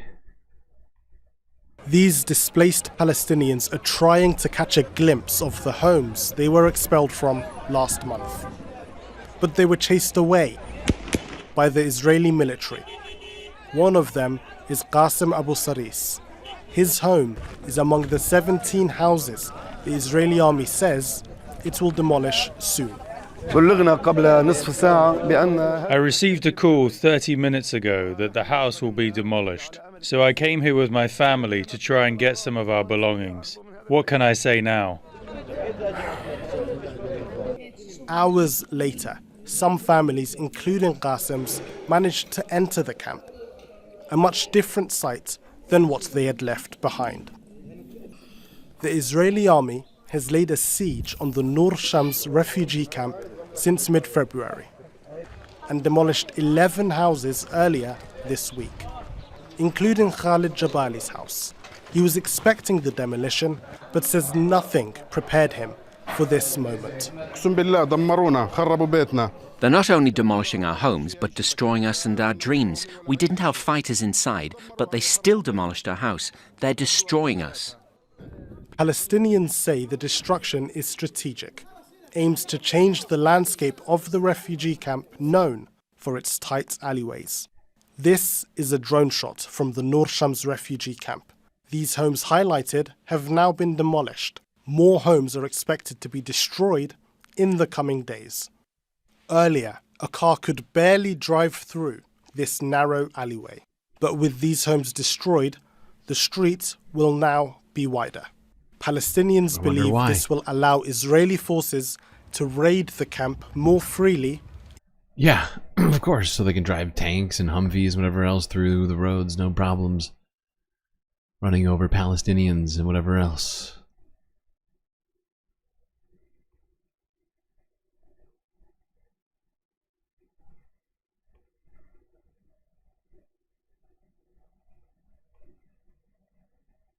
Let's continue talking about these fucking attacks in the West Bank now. Here's TRT World from yesterday.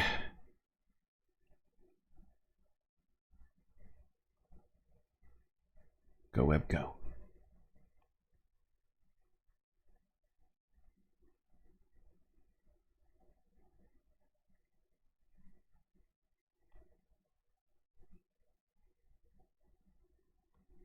The Trump administration is talking to Hamas. White House officials acknowledged that an envoy recently met a Hamas delegation in the Qatari capital of Doha. I went one too far. There we go. There we go. All right. Abdullah Abu Rahmeh stands in Qalandia, south of the occupied West Bank, gazing at the runway of Jerusalem International Airport. It first opened in 1924, but was shut down in 2000, when the Israeli occupation took control and turned part of it into a bus station. It now plans a settlement with 10,000 housing units. This airport used to receive international flights. Its location is strategic for a future state. They halted its operations, allowed civilian infrastructure around it, and now it will be a settlement. An airport is a fundamental pillar of any state, but this one has been erased. Israel rejects a Palestinian state and is reshaping its landscape by confiscating 47,000 square kilometers for settlements, while establishing 256 outposts, separating Palestinian cities and villages with the apartheid wall. Under the pretext of security, Israel has recently killed more than 900 Palestinians in occupied West Bank and destroyed infrastructure in Jenin, Tul Karim, and the refugee camps, areas the Palestinian Authority had worked to develop since 1993. The destruction is now immeasurable. The destructions in Gaza and in the West Bank, it's a very big obstacle in front of establishing a Palestinian state. Yeah, kind of hard to establish a free state when you're being invaded by another country that really is not another country and rules over the whole area anyway. Yeah. Okay.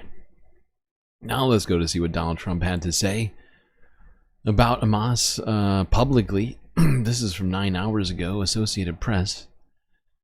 Donald Trump issues last warning, quote unquote, to Hamas to release all remaining hostages.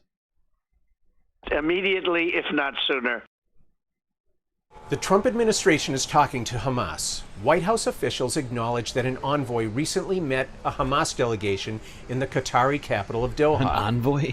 There are no reports of any breakthroughs during this meeting in ongoing ceasefire efforts between Israel and Hamas. Nonetheless, this marks the first time a U.S. administration has publicly acknowledged meeting with the militant group. Both the U.S. and Israel consider Hamas to be a terrorist organization. This meeting comes at a sensitive time when ceasefire efforts are at a standstill. The first phase of the ceasefire ended over a week ago, and since then, the sides have been unable to find a way forward. President Donald Trump is taking a tough public line. He met with a group of recently released Israeli hostages at the White House, and afterwards he said he was issuing his last warning to Hamas to release all remaining hostages in Hamas captivity. The militant group responded with its own tough statement. It says no more hostage releases unless it is part of a lasting ceasefire agreement. So for the time being...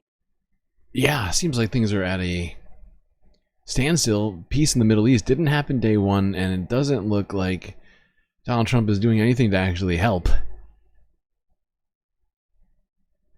In fact, he seems to be pushing them further away from a ceasefire deal in Palestine. And of course, Arab leaders are doing what they can in this moment. I feel like, considering some of the things Donald Trump said, people are worried that he's gonna invade them too, or whatever. Israel's gonna.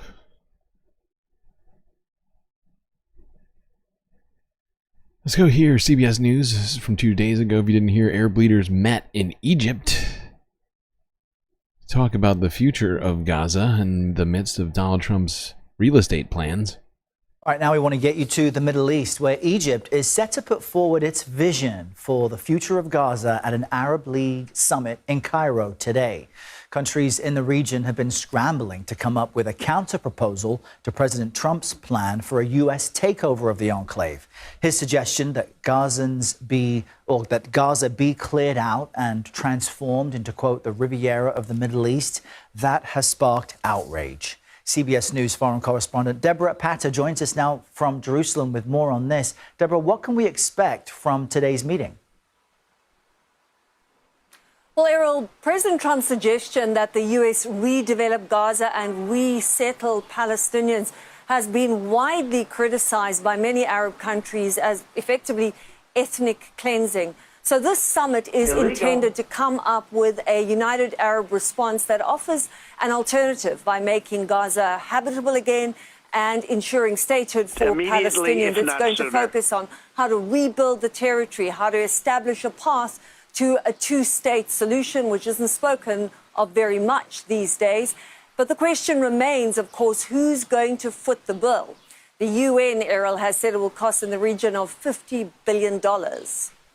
And Deborah, over the weekend, Israel blocked the delivery of aid into Gaza in a move to pressure Hamas into signing what's being described as a new U.S. ceasefire proposal. Tell us about that and where...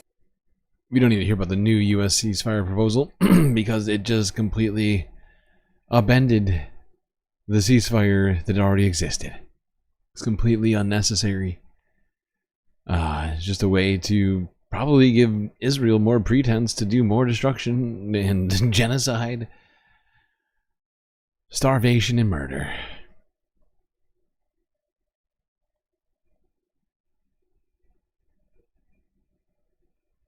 All right, stay in Egypt and talk about the holiday that it still is and will be for the rest of the month, Ramadan.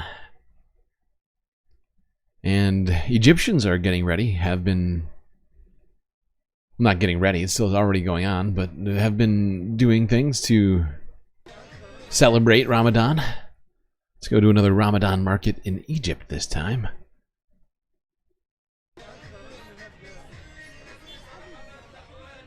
Look at the lamps. We got some lamps like this up at the bar, the Galactic bar.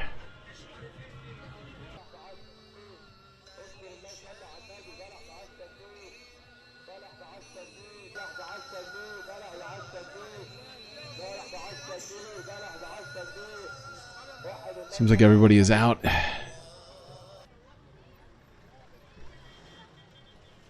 Doing what they can.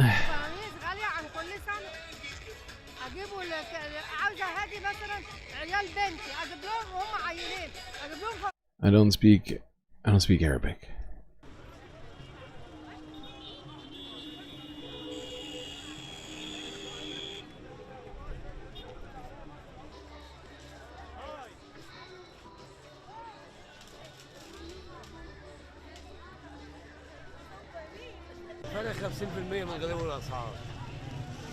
You wonder if all of these Arabic speakers are aware of the propaganda line with hostage things? You mean like the distinctions that are used by the media? Like between Israeli hostages and Palestinian hostages? Or as they call it, Israeli hostages and Palestinian prisoners. Because yeah, I think you know that we agree on that one big time. I mean, I've said it multiple times. I feel like you've been here for at least one of them. Where I'm like, dude, precision of language, please. Precision of language, please. Precision of language. Israel's taking hostages, continuing to take hostages over and over again. The people that they're not killing, they're taking hostage.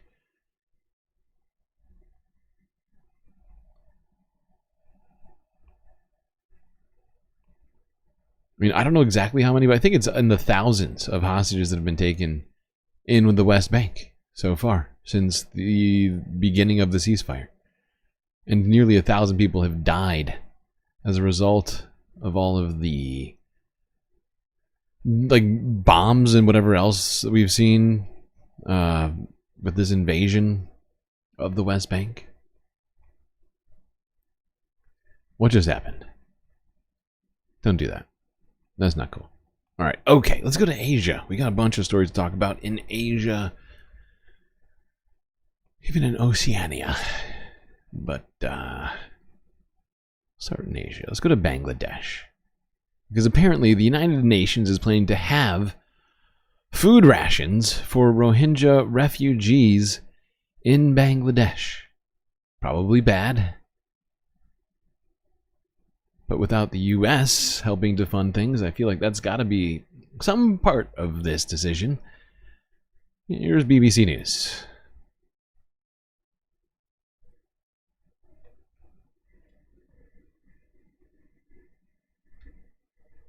The United Nations will halve food rations to Rohingya refugees in Bangladesh to just £4.70.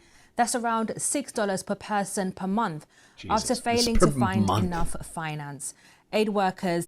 $6 per person per month. Can you imagine? What is that? Trying to think. Was it 20 cents a day? Less 2 dimes. 4 nickels, but not a quarter. That's too much. That's too much, man! Now fear rising hunger in the world's largest refugee camp. It comes after funding cuts announced by the United States, which contributes almost half of all aid to these refugees. Bangladesh is sheltering more than 1 million Rohingyas, a persecuted Muslim minority who fled violent purges in neighbouring Myanmar. Our South Asia correspondent Samira Hussain reports from Cox's Bazar. These are among the world's most vulnerable, fleeing violent persecution and now living as refugees, and completely dependent on foreign aid for their survival. On these trucks, food rations, bags filled with staples like rice, lentils, and cooking oil, meant to last a month. But funding cuts mean next month, this bag will only be half full. A devastating blow for people already living on the brink.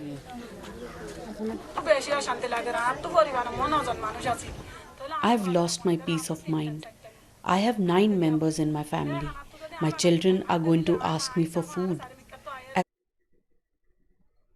Whoopsies. As a mother, if I can't feed them, it's better to die. This cut follows the dismantling of America's foreign aid program, responsible for half of all aid to Rohingya refugees. The effects are already being felt. Hamida Begum lives in this room with her 4 children. One is disabled. Hamida was getting regular treatment for hypertension until January. Her local hospital abruptly closed because USAID stopped paying. I'm old and I don't have anyone to help me, she says. I cannot go to another hospital far from home because of my daughter. Well, there you go. As a result of U.S. cutting foreign aid, the UN is now having rations to refugees from Myanmar who are now living in Bangladesh. People who are already on the brink, living in one of the largest refugee camps on the planet, now going to have less.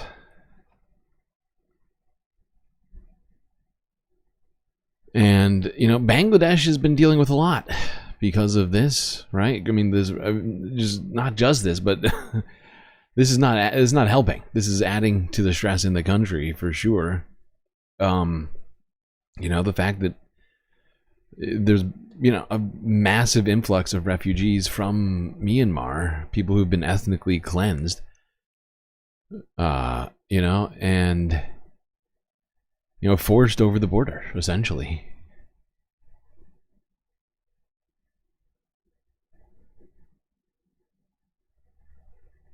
But the interim prime minister in Bangladesh, I can't remember his first name, but his last name is Yunus. He is saying that the former prime minister, Hasina, we followed this story when the student protests were happening in Bangladesh in 2024, and Prime Minister Hasina was forced to flee the country when things, you know, really, really amped up in the streets. And she did everything to quell the rebellion. She ordered military to fire on these students. But apparently she will stand trial for crimes against humanity, according to interim Prime Minister Yunus.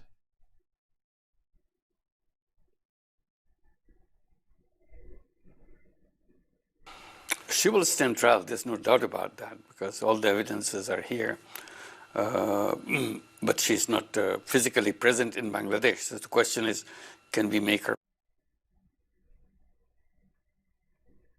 present in Bangladesh? That depends on India and also international law guiding all this system, how it works. Illegal. So we'll be already asked India to hand over Hasina to Bangladesh to face the trial.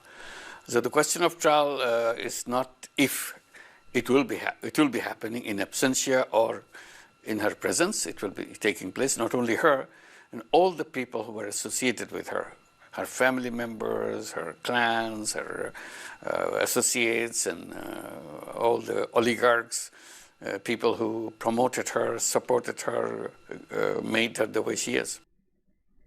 Okay. Now, let's go on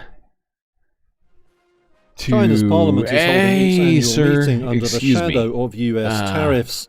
Buddy, need you to shut up for a second, okay? How rude. Okay, cool. All right. Well, they kind of spoiled it for me. What was I saying? Oh yeah, I can't wait to see India deport somebody for ethnic cleansing. But I guess we'll have to keep our eyes out for that one.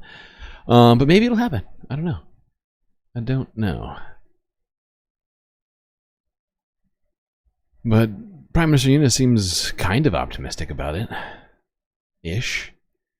right, let's go to China, as the biggest meeting on the planet has been going on in China's parliament, where a number of different goals and plans have been set forth. Let's go here to Reuters from 2 days ago, where China's parliament set a stimulus plan to beat U.S. tariffs.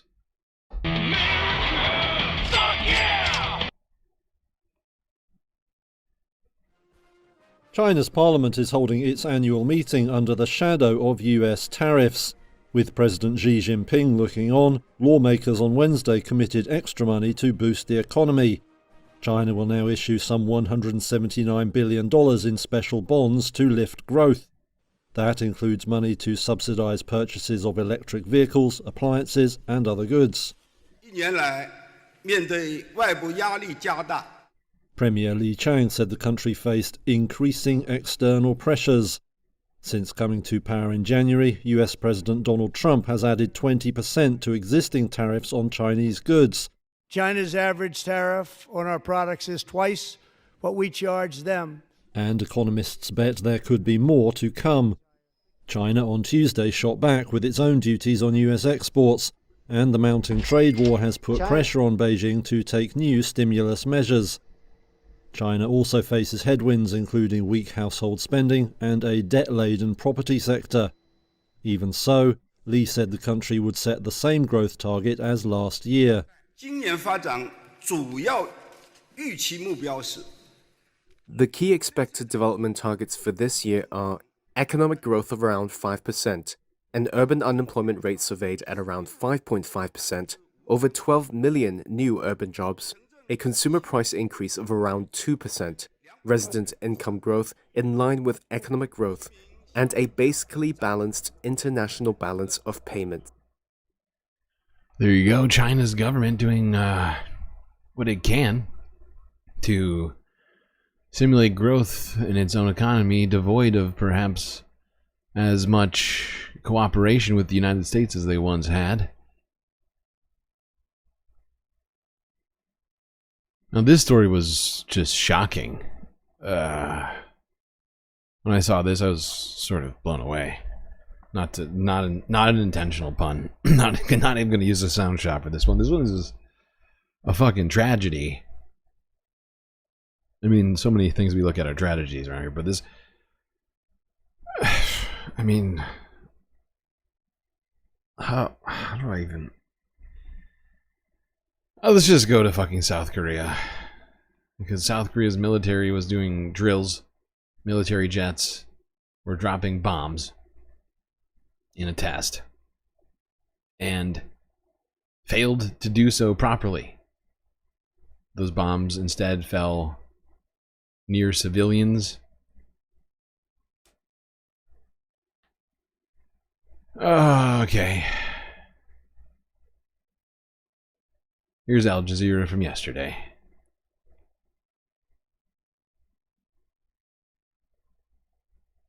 Surveillance camera footage obtained by a local broadcaster shows the moment the village was accidentally bombed. Jesus Christ. The South Korean Air Force says 2 of its fighter jets dropped 8 bombs outside the designated firing range, resulting in the damage and casualties. A number of bases and training areas are located in the mountainous Gyeonggi province near the demilitarized zone border. It's really hard to imagine what that would be like. I mean, like, We see a lot of bombs get dropped, but like and I hate to say it this way, but like at least in many of the cases we're talking about, people know that there's a threat of bombs, maybe know to do something ahead of time to perhaps shelter themselves as best as they can, regardless of how effective it may be. And of course, you know, but to just be sitting there minding your own fucking business and to have some sort of military accident happen over your head and a bomb get dropped on you, like, just sort of shatters your expectations immediately. With North Korea, they've provoked protests from local communities unhappy about living in close proximity to live fire exercises. 첫째, 더 이상 I demand concrete measures be taken to prevent any recurrence of civilian casualties. Until adequate and acceptable safety measures are implemented, I call for an immediate suspension of all military training activities. This drill is linked to the annual Freedom Shield exercises between US and South Korean forces due to start next week. What we are doing right now is building our readiness, our capability, and our interoperability to ensure that we can defend the Republic of Korea against any threat. The drills come at a time. Including from yourself? Jesus Christ. Come on! Hey, there's a bomb in your living room. I got a little bit more from this one. Let's go to Associated Press, also from a day ago. Man.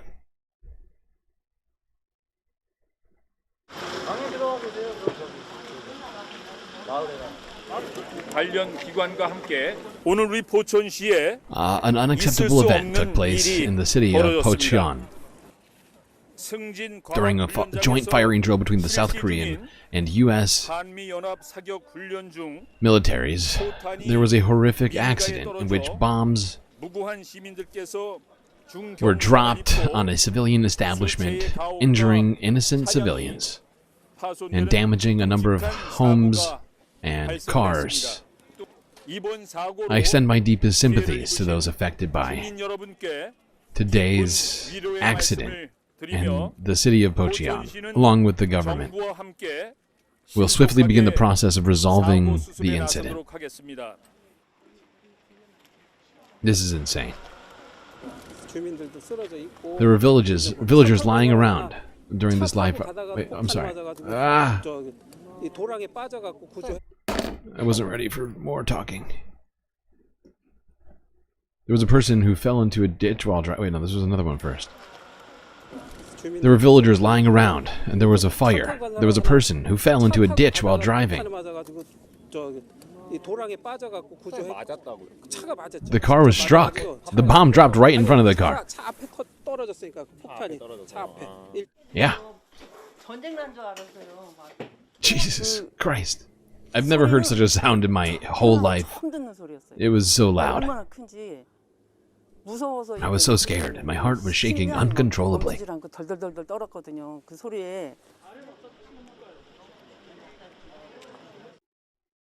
Just wild. All right, this is our last one. This is DW News. Further analysis. South Korea's military says that pilot error was what caused one of its fighter jets to accidentally drop 8 bombs on a civilian area during training. 8 people were injured and several buildings damaged when the KF-16 jets released the bombs onto a city close to the border with North Korea. The military says they will halt live drills while they investigate the accident and that they will compensate the victims. We're joined now by journalist Fabian Kretschmer in the South Korean capital. Fabian, what more do we know about this incident at this point? Yeah, the incident happened during regular military exercises that are conducted here by the South Korean army together with the US army. And then something really unprecedented happened. And we talk about an area that is actually quite close to the North Korean border because those military exercises are part of a deterrence strategy against the threats from the north. But usually those fighter jets, they fly around shooting ranges and then drop their bombs. But this time a fighter pilot has dropped 8 bombs on civilian area on a village, and people were injured, buildings were destroyed. But given what we know, I think it's rather astonishing that the damage is not even much greater because the bombs that were dropped are so-called Mark 82 bombs. They're 500 pounds heavy, they're more than 2 meters in length, and their radius of destruction is comparable to a football field, so it's really serious damage. Oh my God. Yeah, the military talks about pilot error. Do we know what exactly went wrong there? How could this happen? Well, we know likely what happened. So the South Korean Air Force, they conducted interviews with the pilot. They conducted investigation, and they say that the pilot seems to have typed in the wrong coordinates before he was getting into the airplane. I mean, those coordinates determine where the bomb later will be dropped. But I think still several questions remain unanswered. So I still don't understand whether or not this was a U.S. pilot or a South Korean pilot. But come on. Numbers, pal. Numbers. It's science. They're important. Especially when you're carrying live bombs beneath you. Unbelievable.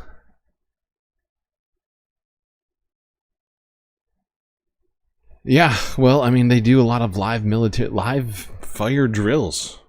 You know, US and South Korea.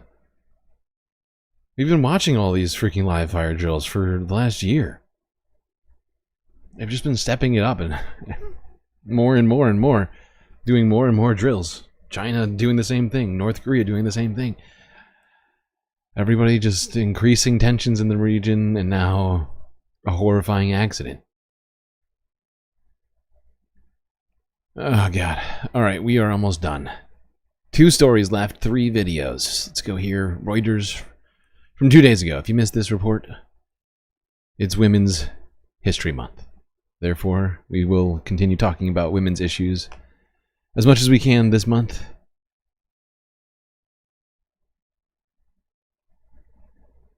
Let's go to Australia.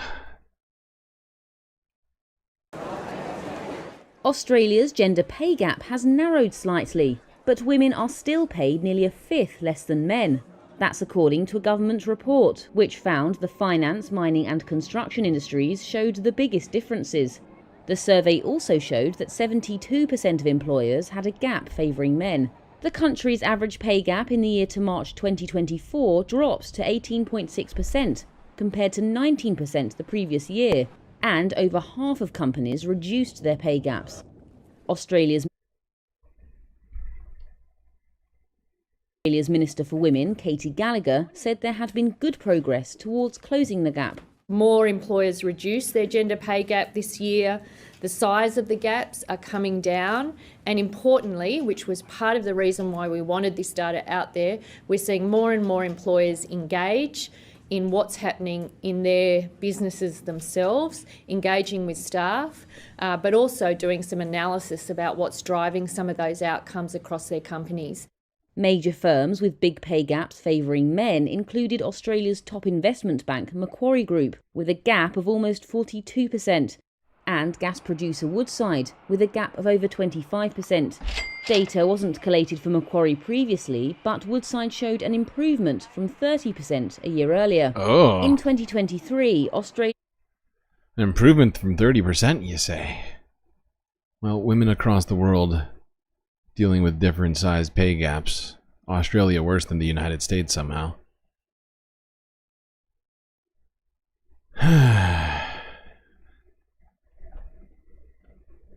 Okay. Final story, penultimate video. Great job, everyone, for making it this far. Let's go to New Zealand, where apparently the foreign minister of New Zealand has been being relieved of his job by the Conservative government in New Zealand right now for having made disparaging-ish comments about Donald Trump. I mean, honestly, it was pretty factual from what I recall. But let's go here. This is the comment that lost New Zealand's High Commissioner his job. I was rereading Churchill's speech to the House of Commons in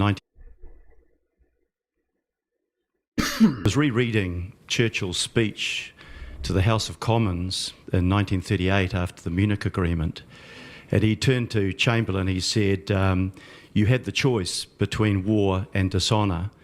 You chose dishonour, yet you will have war."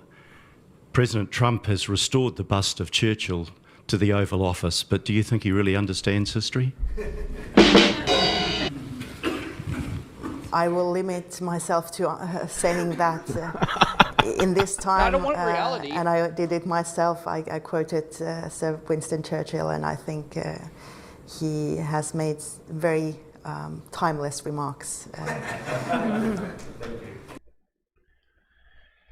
Yeah, let's get a little bit more into this. Let's go to Associated Press now. 21 hours ago, where New Zealand's Prime Minister supported this decision. He is conservative, after all. And New Zealand's trying to suck up to Trump right now. They don't want to get tariffed. Come on.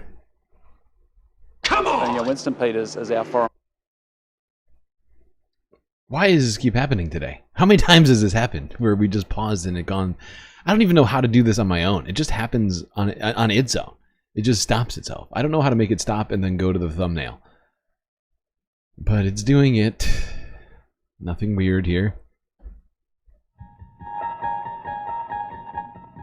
Yeah, Winston Peters is our foreign minister. I hold him accountable for being a great foreign minister, which he is, and it's completely right that he takes that decision. I fully support the decision he made.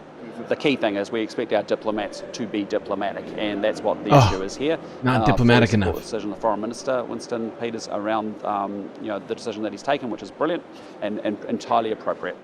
Pretty simple. We're in a foreign affairs ministry. We expect our ambassadors to be diplomatic. And diplomatic, I guess in this context, means not talking about history in context with the current U.S. administration. Very interesting. There you go. One single comment about Donald Trump in relation to World War II was too much. That's too much, man!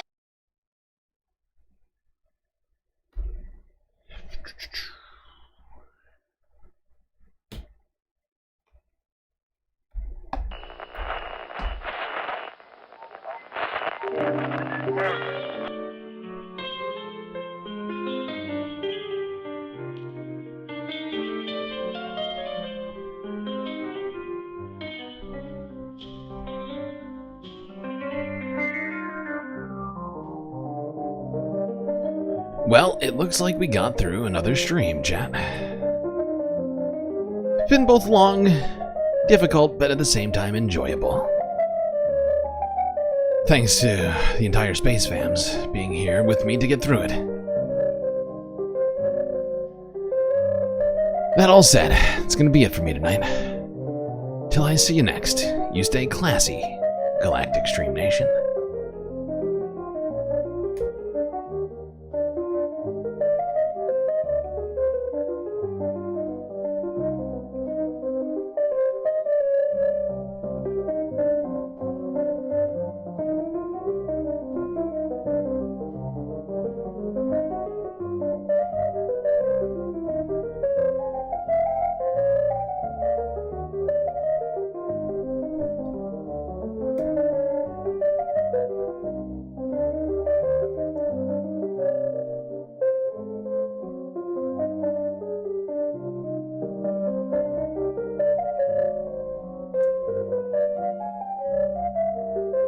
You didn't think I'd forget this, did you? These are your galactic patrons.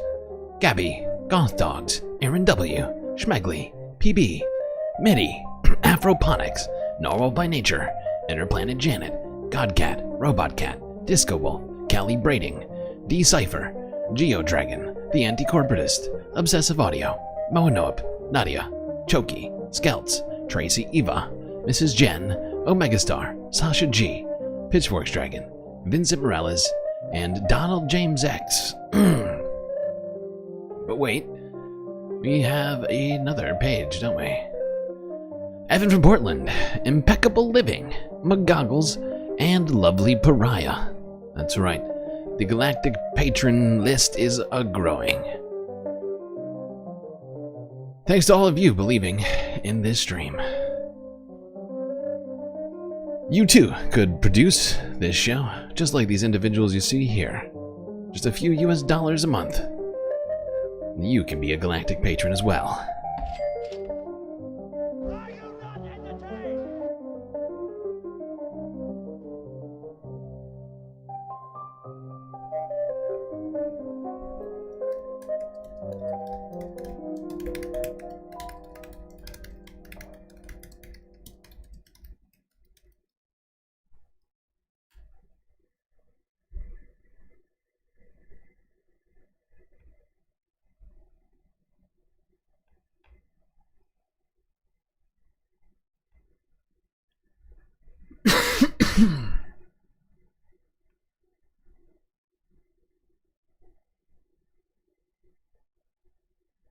Whoa, that is not what I meant to click.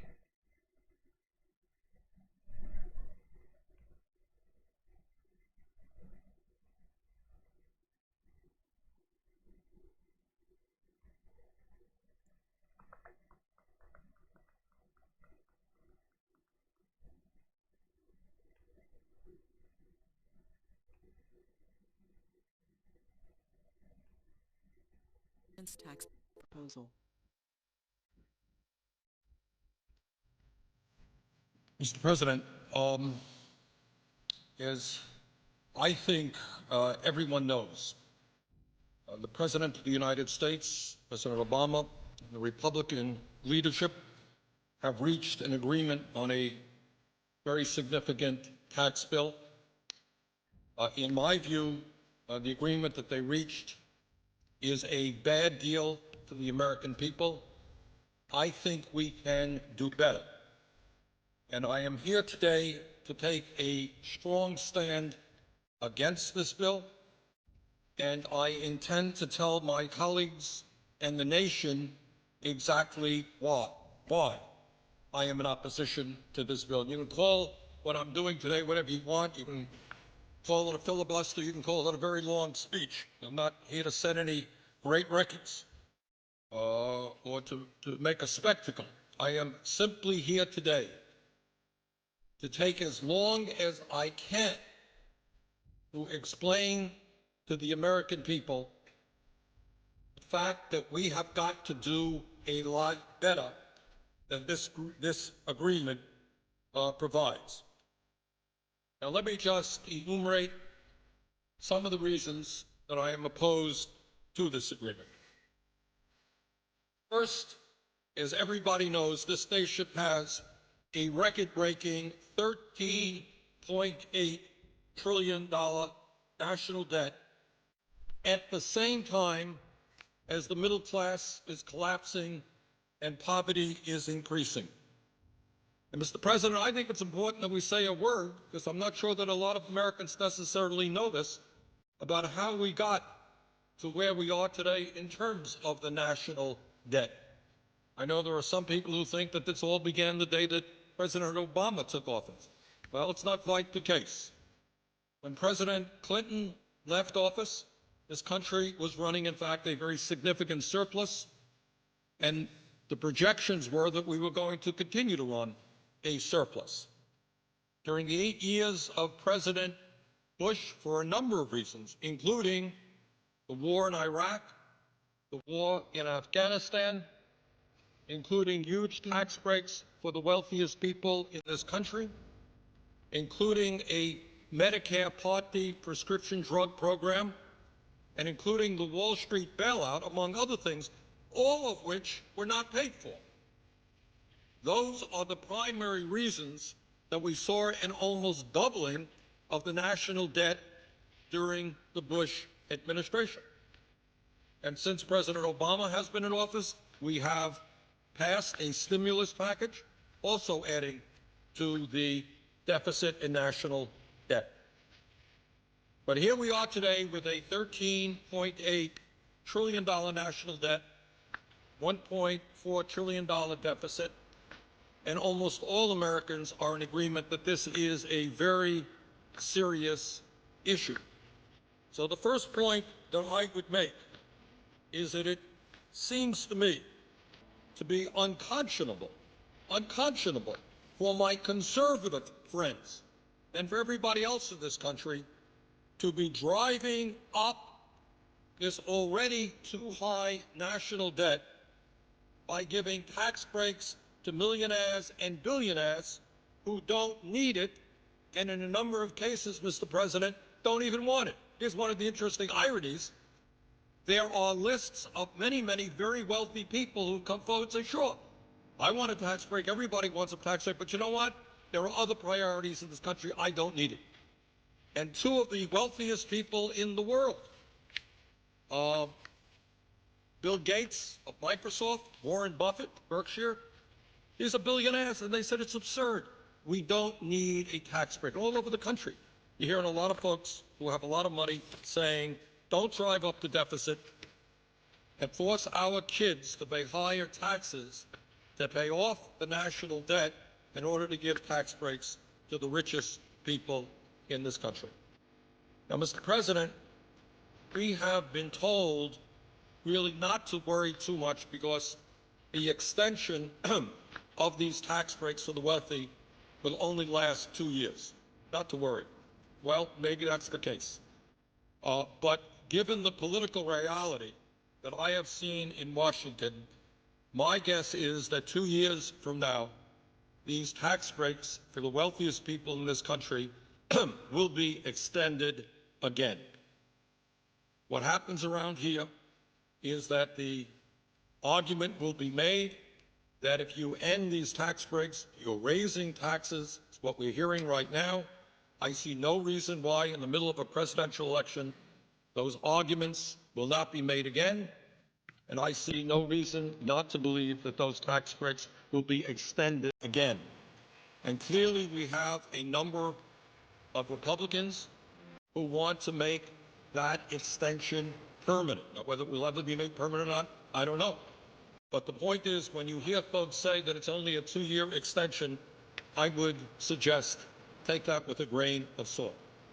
And let me just say that if, in fact, we do what the Republicans have wanted to do right now, as we enter this debate, they wanted a 10-year extension. That would add $700 billion to our national debt, $700 billion. Now, I've got 4 kids, and I've got 6 grandchildren. And I think it is grossly unfair. None of them have a whole lot of money. I think it is grossly unfair to ask my kids and grandchildren and children all over this country to be paying higher taxes in order to provide tax breaks for billionaires because we've driven up the national debt. That is just plain wrong. And Mr. President, I think the vast majority of the American people, whether they're progressives like myself or whether they're conservatives, I think they perceive that that concept of giving tax breaks to billionaires when we have such a high national debt makes no sense at all. Furthermore, Mr. President, it is important to point out that extending income tax breaks to the top 2% is not the only unfair tax proposal in this agreement. This agreement between the President and the Republican leadership also calls for a continuation of the Bush-era 15% tax rate on capital gains and dividends, meaning that those people who make their living off their investments will continue to pay a substantially lower tax rate than firemen, teachers, nurses, carpenters, and virtually all the other working people of this country. And I just don't think that that's fair. That's wrong. And we are continuing, if this agreement were to be passed, that unfair arrangement. Mr. President, on top of all that, this agreement includes a horrendous proposal regarding the estate tax. And that is a Teddy Roosevelt initiative. Teddy Roosevelt was talking about this in the early years of the 20th century. It was enacted in 1916. And it was enacted for a couple of reasons. Teddy Roosevelt and the people of that era thought it was wrong that a handful of people could have a huge concentration of wealth and then just give that wealth, transmit that wealth to their children. He didn't think that that was right. Furthermore, it was a source, a progressive and fair source of revenue. Under the agreement struck between the Republican leadership and the President, the estate tax rate, which was 55% under President Clinton, and let's all remember, we had problems with the economy under President Clinton, but very few will deny that during those years we were creating a heck of a lot more jobs than we did under President Bush. That's a fact. Over 20 million jobs under President Clinton. We lost 600,000 private sector jobs under President Bush. During the Clinton era, the tax rate on the estate tax was 55%. What this arrangement would do is lower that tax rate to 35% with an exemption on the first $5 million of an individual's estate, $10 million for couples. Now, here's the important point, Mr. President, that I think many people don't know, because I have to confess, my Republican friends and their pollsters and their language people have done a very good job. This is the so-called death tax. And I think all over America, people say, oh, this is terrible. I have $50,000 in the bank and I want to leave that to my kids. And the government is going to take 55% of that, 35% of that. What an outrage. So let us be very, very clear. This tax applies only to the top 0.3% of American families.